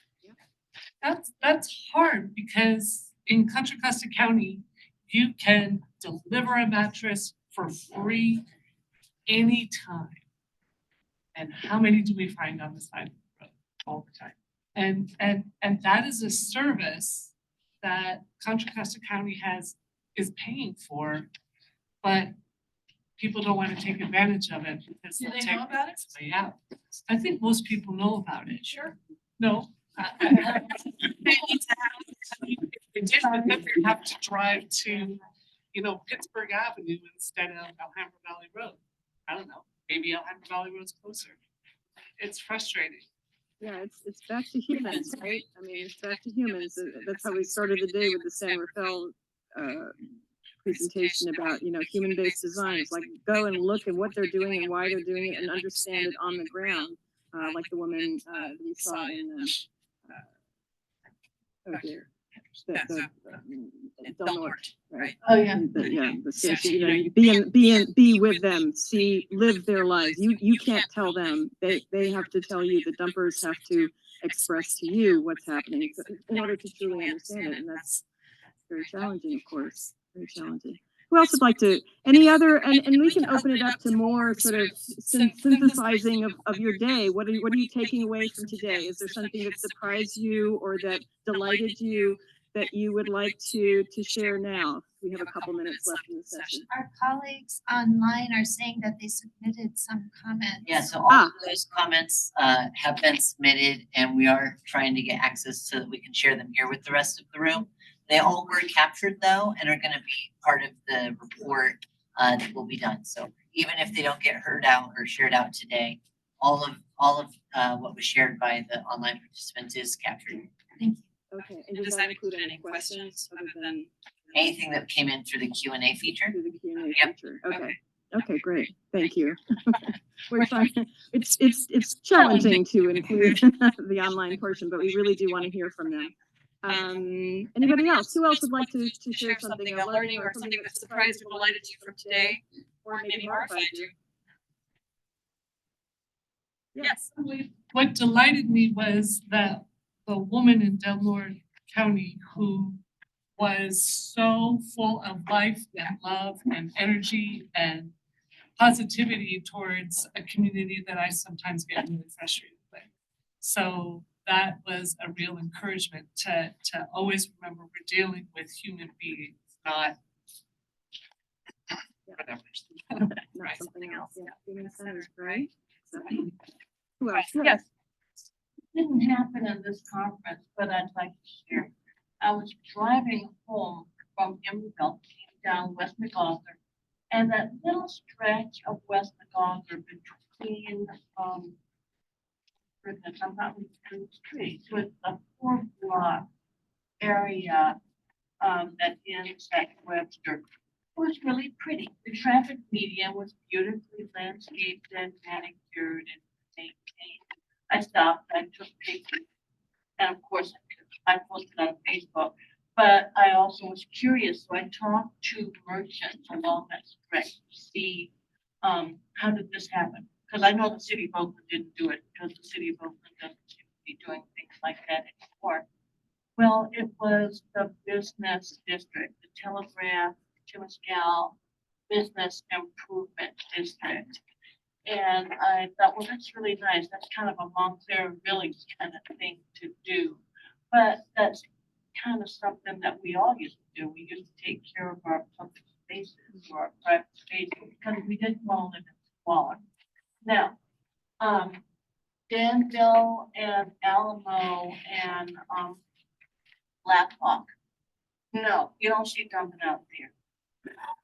The people who have work done out there might indeed have their stuff driven down to Oakland because the common thought is we don't care in Oakland or Berkeley or Emerald. Nobody will catch us, and if they do, nothing will happen. Now, I don't know that that's true, but it seems to be, and I just thought I'd share those. Thank you. Yeah. Does anybody have any response or other thoughts about today or what you've learned? Any rebuttals? No. Are you all pooped? I think we'll close it there. Thank you so much for your participation. As we mentioned, we will be taking all of these responses that we got on paper. And sort of creating a report from this session, and it will be made available to participants. So thank you very much for your participation.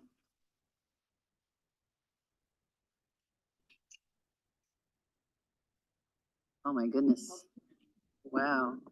There we go. Okay. That's pretty low. All right, one more round of applause for the Mattress Recycling Council, for their partners at Gigantic, and for, just really bringing that interactive element here to IDCon. So I appreciate everyone working with us on figuring out how we can do that in a hybrid setting. We're still trying to figure it out and stuff, but like I mentioned earlier, all of the feedback that we got from our online participants, so anything you submitted to the polls or the Q&A during that session has been captured and will be a part of that report. So whether you're here in person or online, we really appreciate your participation. Anything that you put on the conversation mappers or whatever they're called, I'm sorry, and during lunch, that's all been captured as well. And we will be hosting MRC at the Illegal Dumping Task Force to present the report when it's done. So if you're not already a part of that, hit me up via email. I'll make sure that you're a part of our listserv, and then you can be there when we unveil that report. So thanks again. We've had a really amazing day today. It has been a long day. We're not over yet, but for some of us, we're close. We've heard from the city of Oakland.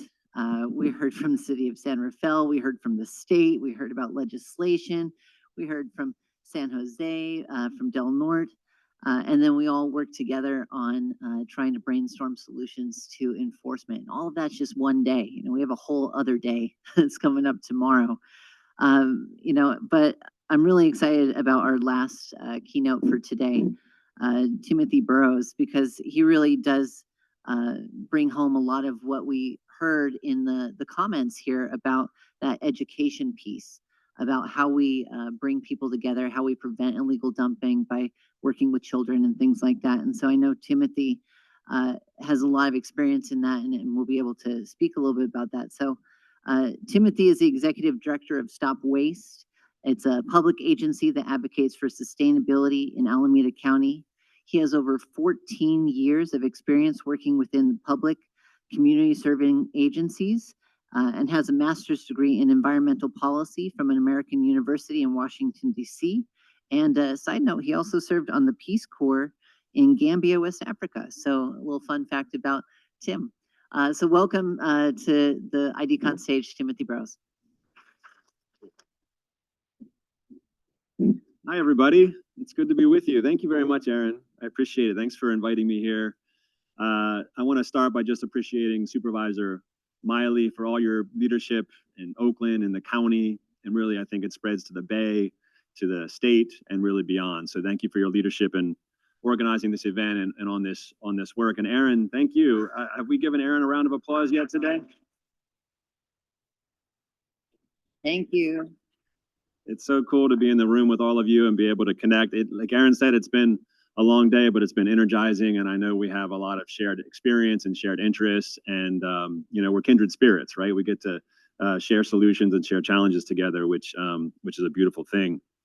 I want to talk about today opportunities that exist right now and momentum that exists right now to really make the future that we want to see.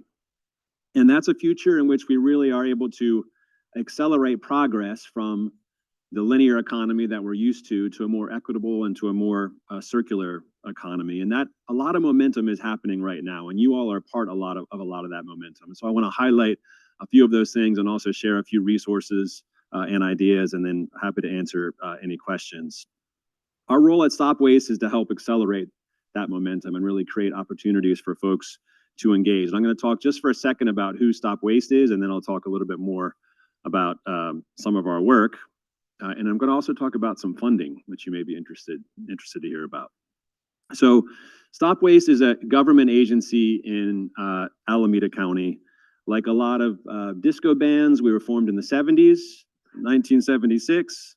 We're focused on helping residents and businesses and schools and nonprofits and community-based organizations prevent waste and use resources more efficiently and take action on climate. We were formed by the 17 jurisdictions in Alameda County, including here in Oakland, all the way out east, Livermore and Pleasanton, down south, Fremont, so 17 jurisdictions within Alameda County. And we rely on a wide range of tools to do the work that we do. So one of the tools that we have in our toolkit is grants. We provide grants to nonprofits and small businesses focused on waste prevention. We also do community outreach and education. We have a really long-running, robust program in all Alameda County school districts, empowering young people and teachers to be champions for the environment. We also provide funding in the form of incentives for energy upgrades in homes and businesses, and also electrification, switching from natural gas to clean electricity. We provide a lot of technical assistance to schools, local governments, restaurants, other businesses, all helping with that transition from single-use disposable foodware and packaging to more reusable forms of materials. And we also do policy and regulation throughout Alameda County. Our work is designed to have multiple benefits, and I talk about this all the time. I have a few staff in here, colleagues who probably get tired of me hearing use the term multiple benefits, but we talk about it a lot, and that's really our work is designed to achieve multiple benefits. Environmental benefits, for example, through upstream waste prevention and increased energy efficiency.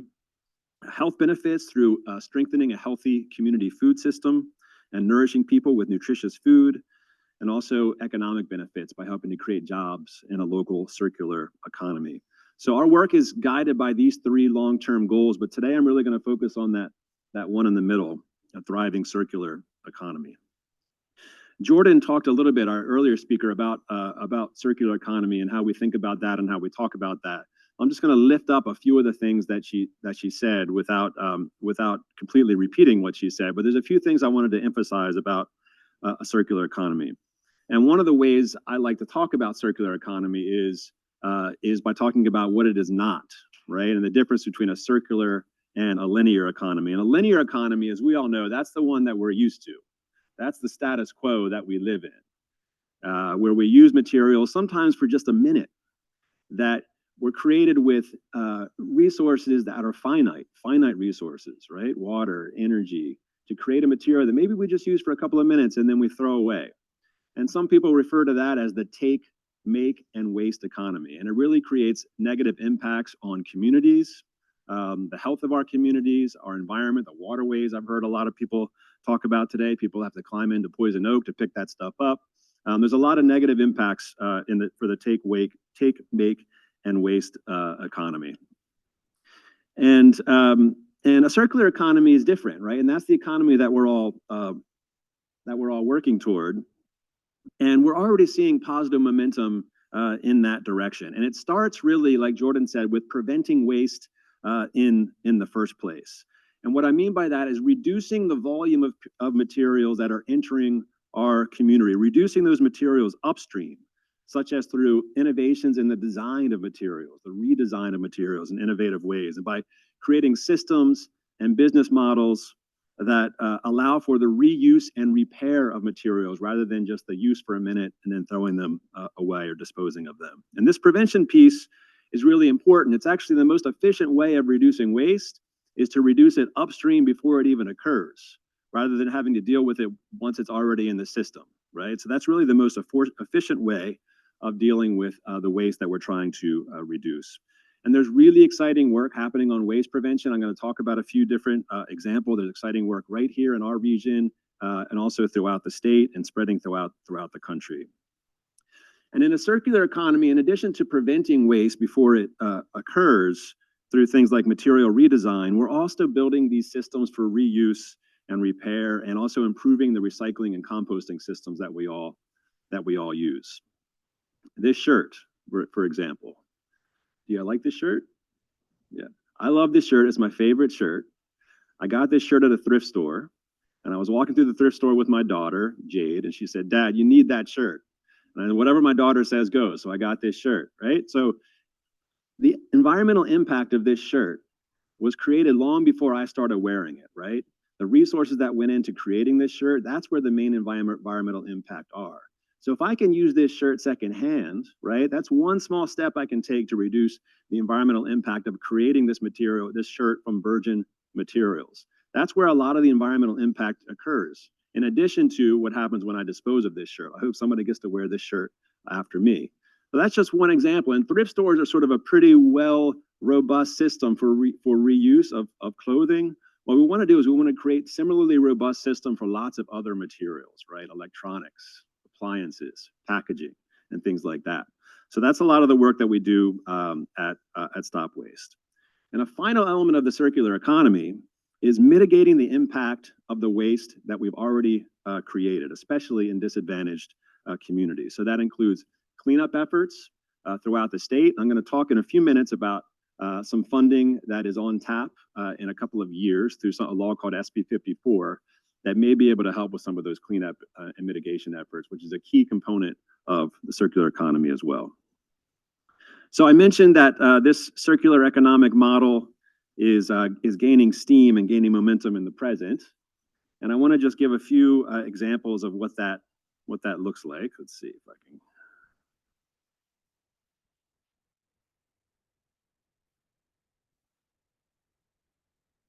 I'm pushing all the buttons to see if it will advance.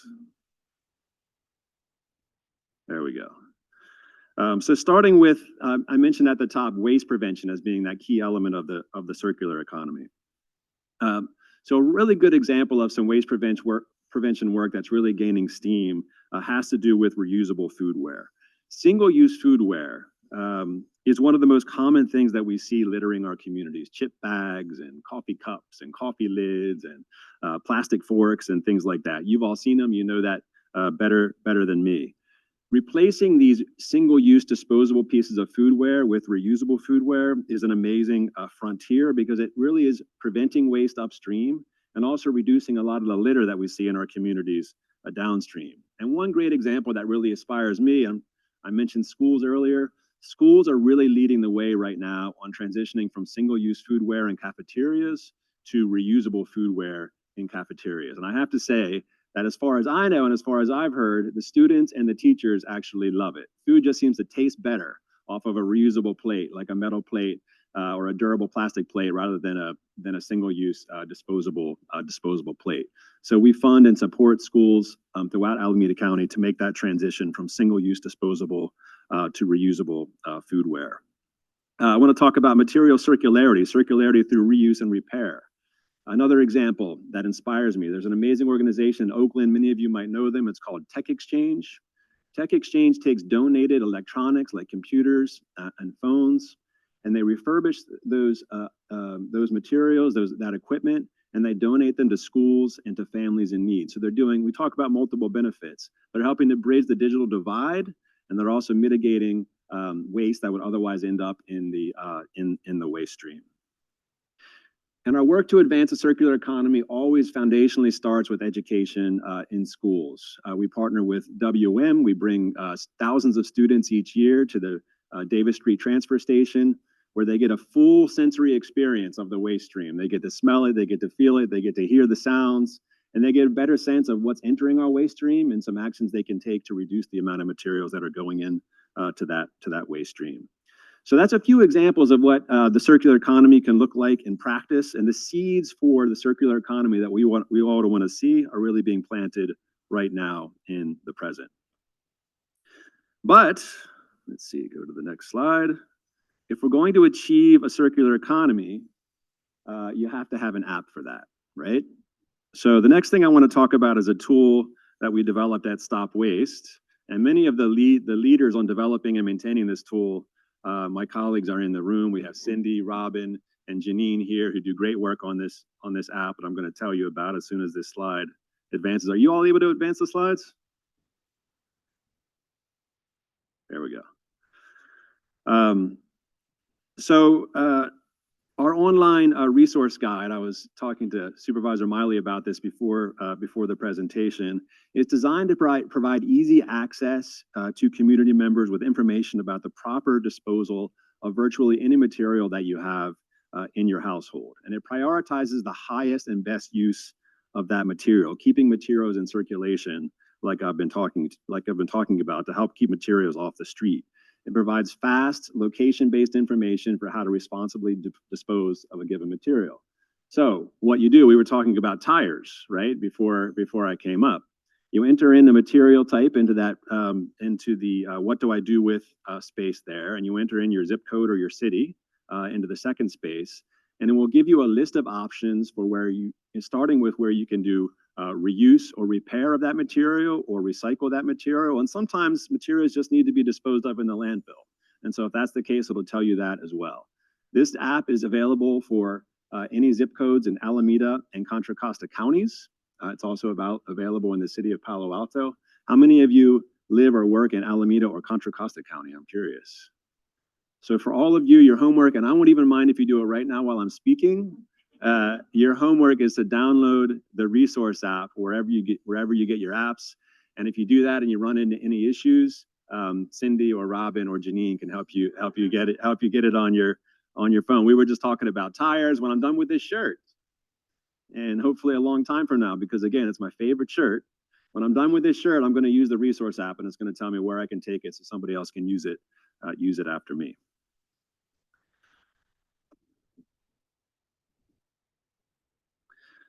So in addition to good apps, you also need good policy. And so I'm going to talk now about a state level policy called SB 54. I'm honored to be the chair of the SB 54 advisory group. It's an advisory board at the state level that helps advise Cal Recycle and producers on how to implement this law. We have a couple of other advisory board members here, Doug and Ted, who I'm honored to serve with on that board.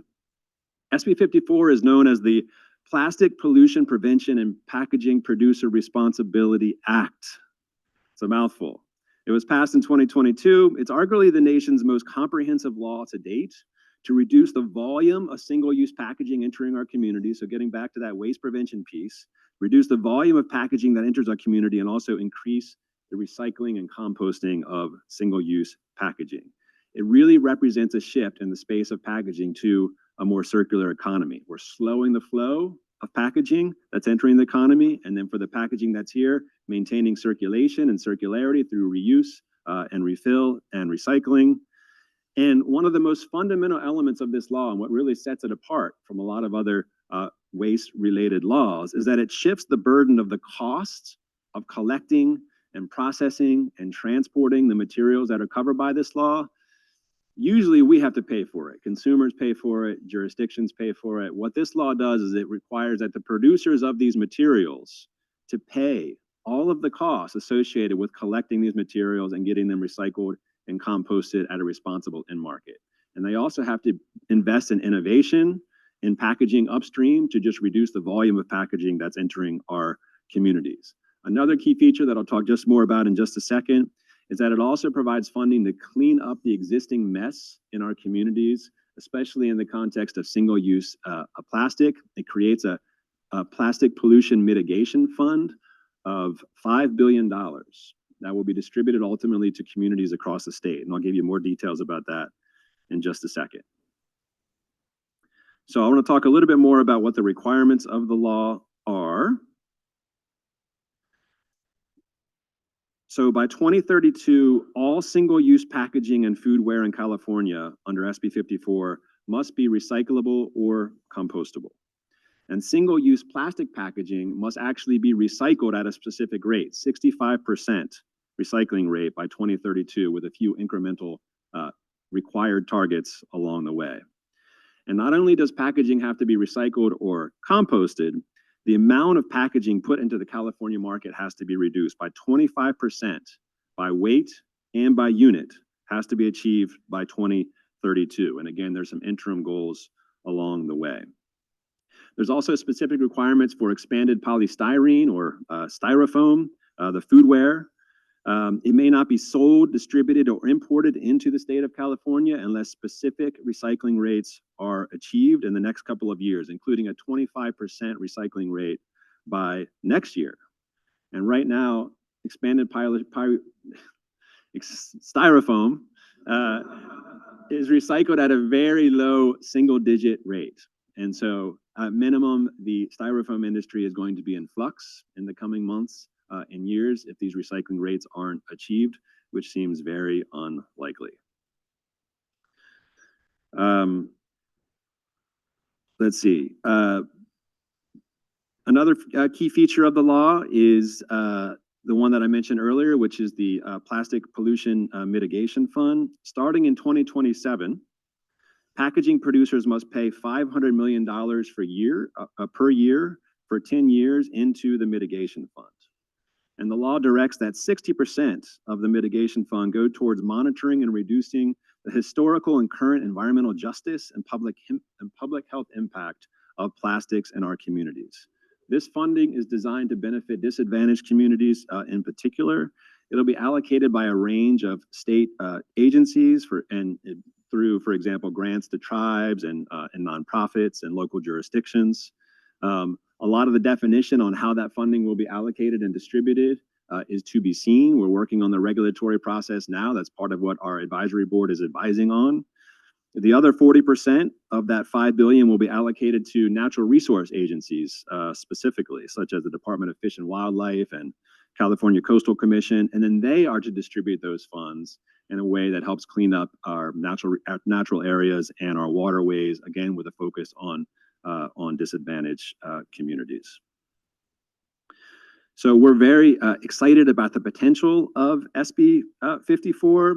There's still a lot of questions to be sorted out about how it will be implemented. The formal regulatory or rulemaking process is underway right now. I encourage all of you to participate in that process to the degree that you have capacity and that it's relevant to your work. I do believe it's relevant to all of your work. If you scan this code here, it'll take you right to the listserv. That's a one-stop place to provide you all the information about when public meetings are coming up or hearings or comment periods that you can comment on to engage in this state regulatory process that, again, is designed to reduce the volume of materials we have to deal with and clean up the materials that already exist on our streets, on our sidewalks, in our forests, our parks, and in our waterways.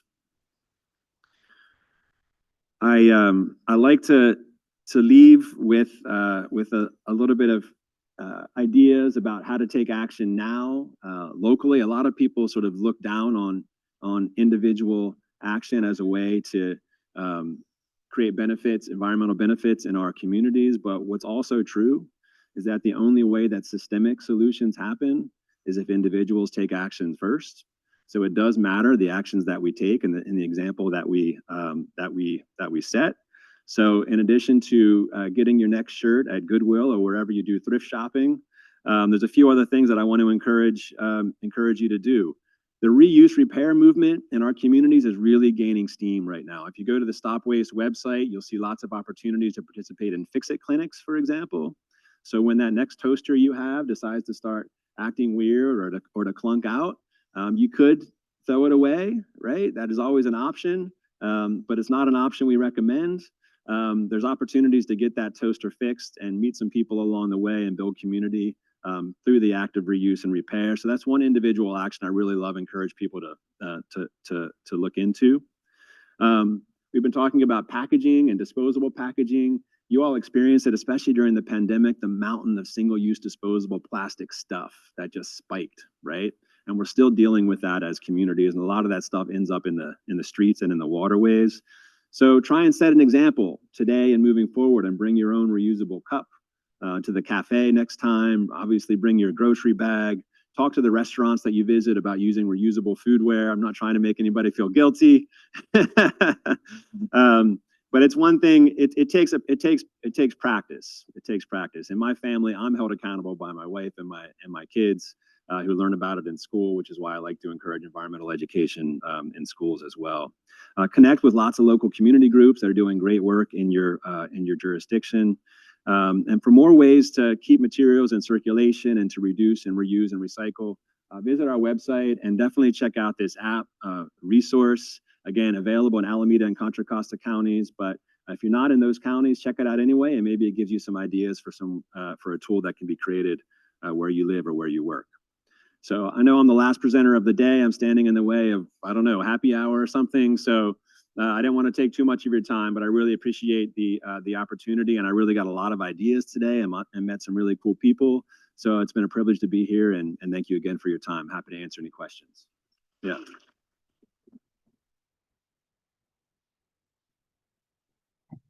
We have time for just one or two questions. We haven't? Yes. Will SB 54 make any strides towards dealing with micro and nanoplastics that have been showing up environmentally? Yeah, it will actually. It's relevant to microplastics in a few different ways.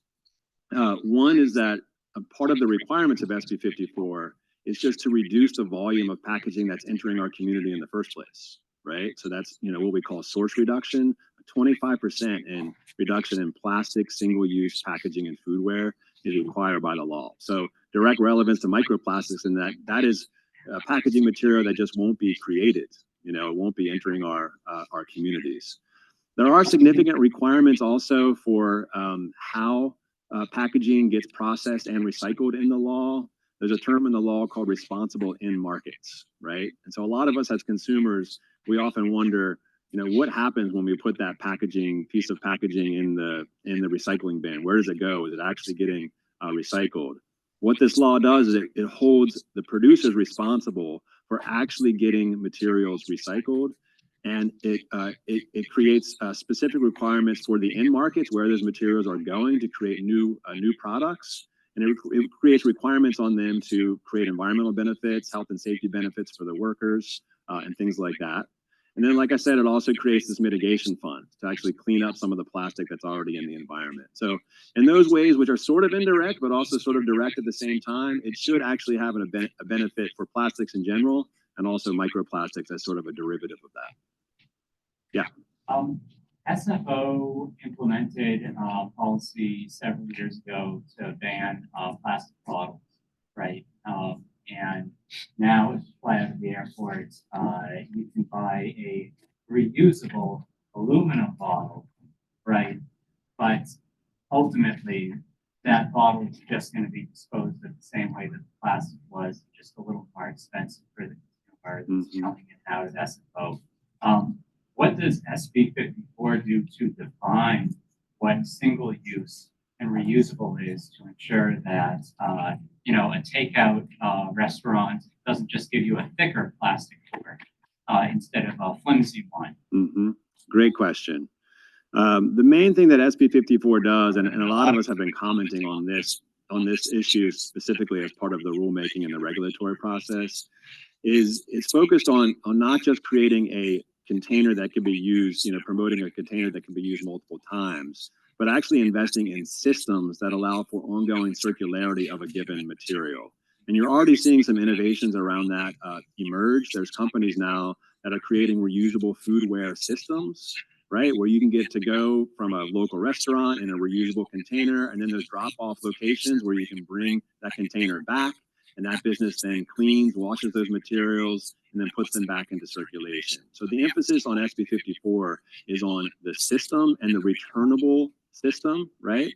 There is an opportunity for refill in SB 54 as you mentioned, but as you mentioned, there's risk there, right? Because if you're just creating a sturdier container that's going to go into the landfill anyway, that's not the outcome that we're all going for. So that's why we're encouraging CalRecycle to focus on the system part of it, not just the material, but how can people actually responsibly and reliably bring a material back into a system so that it's reliably reused or refilled.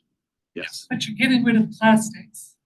So you're not using plastics originally, you're using aluminum. You're using aluminum plastic. Some of the reusable materials are actually still plastic. It's just the fact that you can use that material again and again and again and again is what creates the environmental benefit.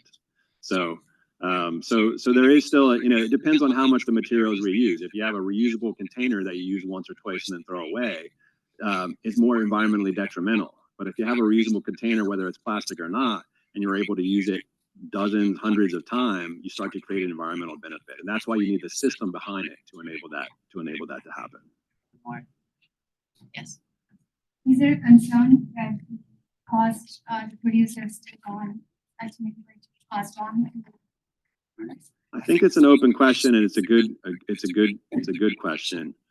But I think you can't only be concerned with that side of the ledger, right? So we live in a world where our solid waste industry and systems are overwhelmed by the volume and the complexity of the packaging that we have to deal with.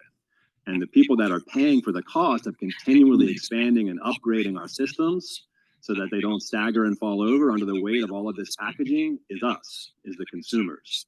So SB 54 is ultimately designed to relieve consumers and relieve cities of all of the costs embedded in processing all of the materials that those producers are putting into our economies. So we should save money as consumers because of SB 54 in that regard. Whether it ends up in increased costs in the actual products, I think is left to be seen. But it's a good question. Thank you very much, Jim. Thanks, everybody. I appreciate it.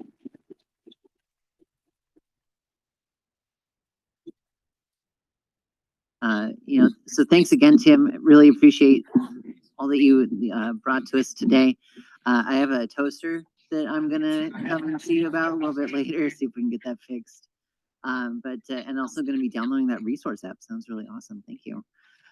So once again, I wanna thank everyone who came today, whether you're in person or remote, to the first day of the statewide conference on illegal dumping. We had almost 300 unique people, whether you're in person or remote, come today. We truly are reaching people from all across the state with such important messages. And so I want to thank all of our presenters today. Can we get a round of applause for all of our presenters? Truly, truly incredible. Who here learned something new today? Yeah, who here learned 2 things new today? Yeah, exactly, right? I learned a lot. And I've been doing illegal dumping work for the supervisor for many, many years at this point. And, I'm still learning new stuff. And so that's what is so great about this conference and why I'm so glad that all of you were able to join us today. I don't know if one day we're going to get this clicker working and it's going to be so great. But I'll just look at you, Mel, and see if you can help me out. Thank you. Next one, please. All right, so before we go today, I do want to invite Supervisor Miley back up for just a couple of closing remarks. Stick around after because I will have some instructions on how to get to our next venue for in-person, and we'll also have a couple other slides, but welcome the man who brought us all together, Supervisor Miley. Thank you. That picture that shows is when we launched our pilot in East Oakland. We asked the city of Oakland to give us the top 5 worst illegal dumping hotspots, and we chose 3 of them, and one of them was out there in East Oakland. And right there, Aaron led that effort. We planted trees. And how many tons of garbage did we pick up? 5,000 tons. 5,000 tons? 500 tons. I thought 500. Yeah, 500 tons. And with, with the help of the city of Oakland and community-based organizations, the business community, faith community, we did that work, and we're continuing to try to monitor that location. So that kind of brings back memories. That was at least 6 years ago, at least. So, yeah, like Aaron said, we've been working on this illegal dumping for, probably, Aaron's been with me for how many years? 8 years, yeah. And when she started, I had another staff working on it. So it's been probably close to 10 years we've been working on it. And I tell you, I've been to all the conferences. I go to the meetings as much as possible and been working on this. And I learned some stuff today. Even Timothy. Tim showed us an app, and I'm the friggin' county supervisor, president of the board of supervisors. I pointed the guy from the board who sits on that from the county, one of my colleagues, and I didn't even know about that app. I mean, just that one thing alone, I learned, but there was a lot of other things that I picked up today. So I really do feel these conferences are invaluable. And as I was talking to someone earlier, we want the first conference we're going to hold in San Jose, but we had it all scheduled and then COVID hit in 2020. So we went virtual for the first 2 years. And so this conference and last year were the first two conferences that were hybrid, were in person and virtual. And we've had participation, not just throughout the state, but from all over the country, and in some cases international. So I do think these conferences are very beneficial. And there was stuff that was brought up today that I've heard before, but I know it's new to some of you. And I just want to reemphasize something Erin mentioned earlier. She facilitates a monthly illegal dumping task force meeting. It's the third Thursday of the month. It's virtual. And she mentioned the listserv. So we would encourage you and anyone else that wants to participate and be in those meetings once a month on the third Thursday, to join in.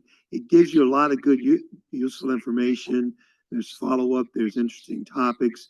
Planning for this conference came out of a group who wanted to work on planning for the conference this year. So it is really, really good. So keep in mind the third Thursday of every month, a virtual illegal dumping task force meeting, and you can participate and have others join in as well. So you just don't have to wait for us to convene a statewide conference once a year to kind of get up to speed and see what's going on that's exciting, that's best practices, that's happening in other jurisdictions. Because there's, quite frankly, a lot going on. And some stuff we've done before. I didn't want to weigh in on some of the things I was hearing, because I know I know what people are saying. You're just maybe hearing or stating this based on your observations and your knowledge at this point. But we could kind of give you feedback on what's been tried, what hasn't been tried, why this hasn't worked, this, that, and the other.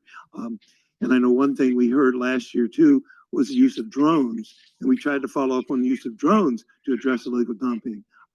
We weren't successful with that, but it wasn't for the lack of not trying. But there's a lot of good stuff going on. So I'd encourage all of you to continue. We'll be back here again tomorrow. Those of you who are going to join us over at Lake Chalet, I know there'll be some food and refreshments and a no host bar, a no host.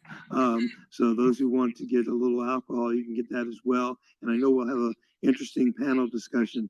So I encourage all of you who can stay and attend that to please do so. And like Erin said, it's really close to here.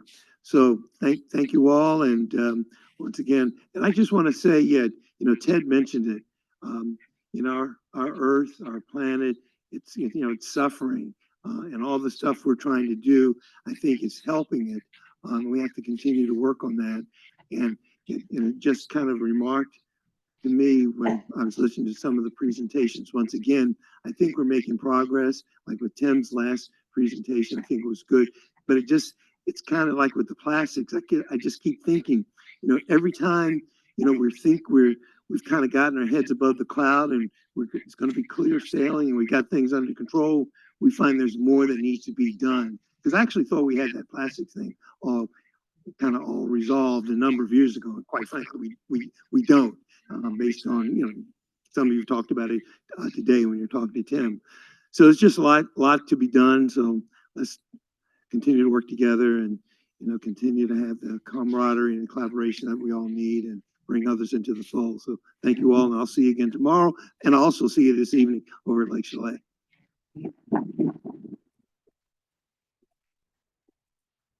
And special thanks to Waste Management, our title sponsor. If you haven't had a chance to talk to them, they're right here. I know we've had a lot of conversations. I really appreciate all that they've done to bring us here today. So thank you. Big round of applause for Waste Management. We can go through the next few pretty quick. Thanks to the City of Fremont. Thanks to California Waste Solutions, to Beautify San Jose, to East Bay Mud, and to Stop Waste, who we just heard from. and to our partners, IDTAC and the Beautification Council as well. So thanks to all of our sponsors who helped put this event on today. We really appreciate everything that they've done. So remember to get ready for tomorrow. We have a packed day. We start here at 9:30 in the morning. Doors open at 9. We will have refreshments just like we did this morning. We plan to go tomorrow until 3 o'clock, and the conference website has our schedule and all of that, so you can follow up. Let's see. So coming up next. All right. So if you're virtual, if you've joined us virtually, then we appreciate you being here and thanks for coming, and we'll see you later. And if you're here in person, then we're hoping that you'll join us at Lake Chalet.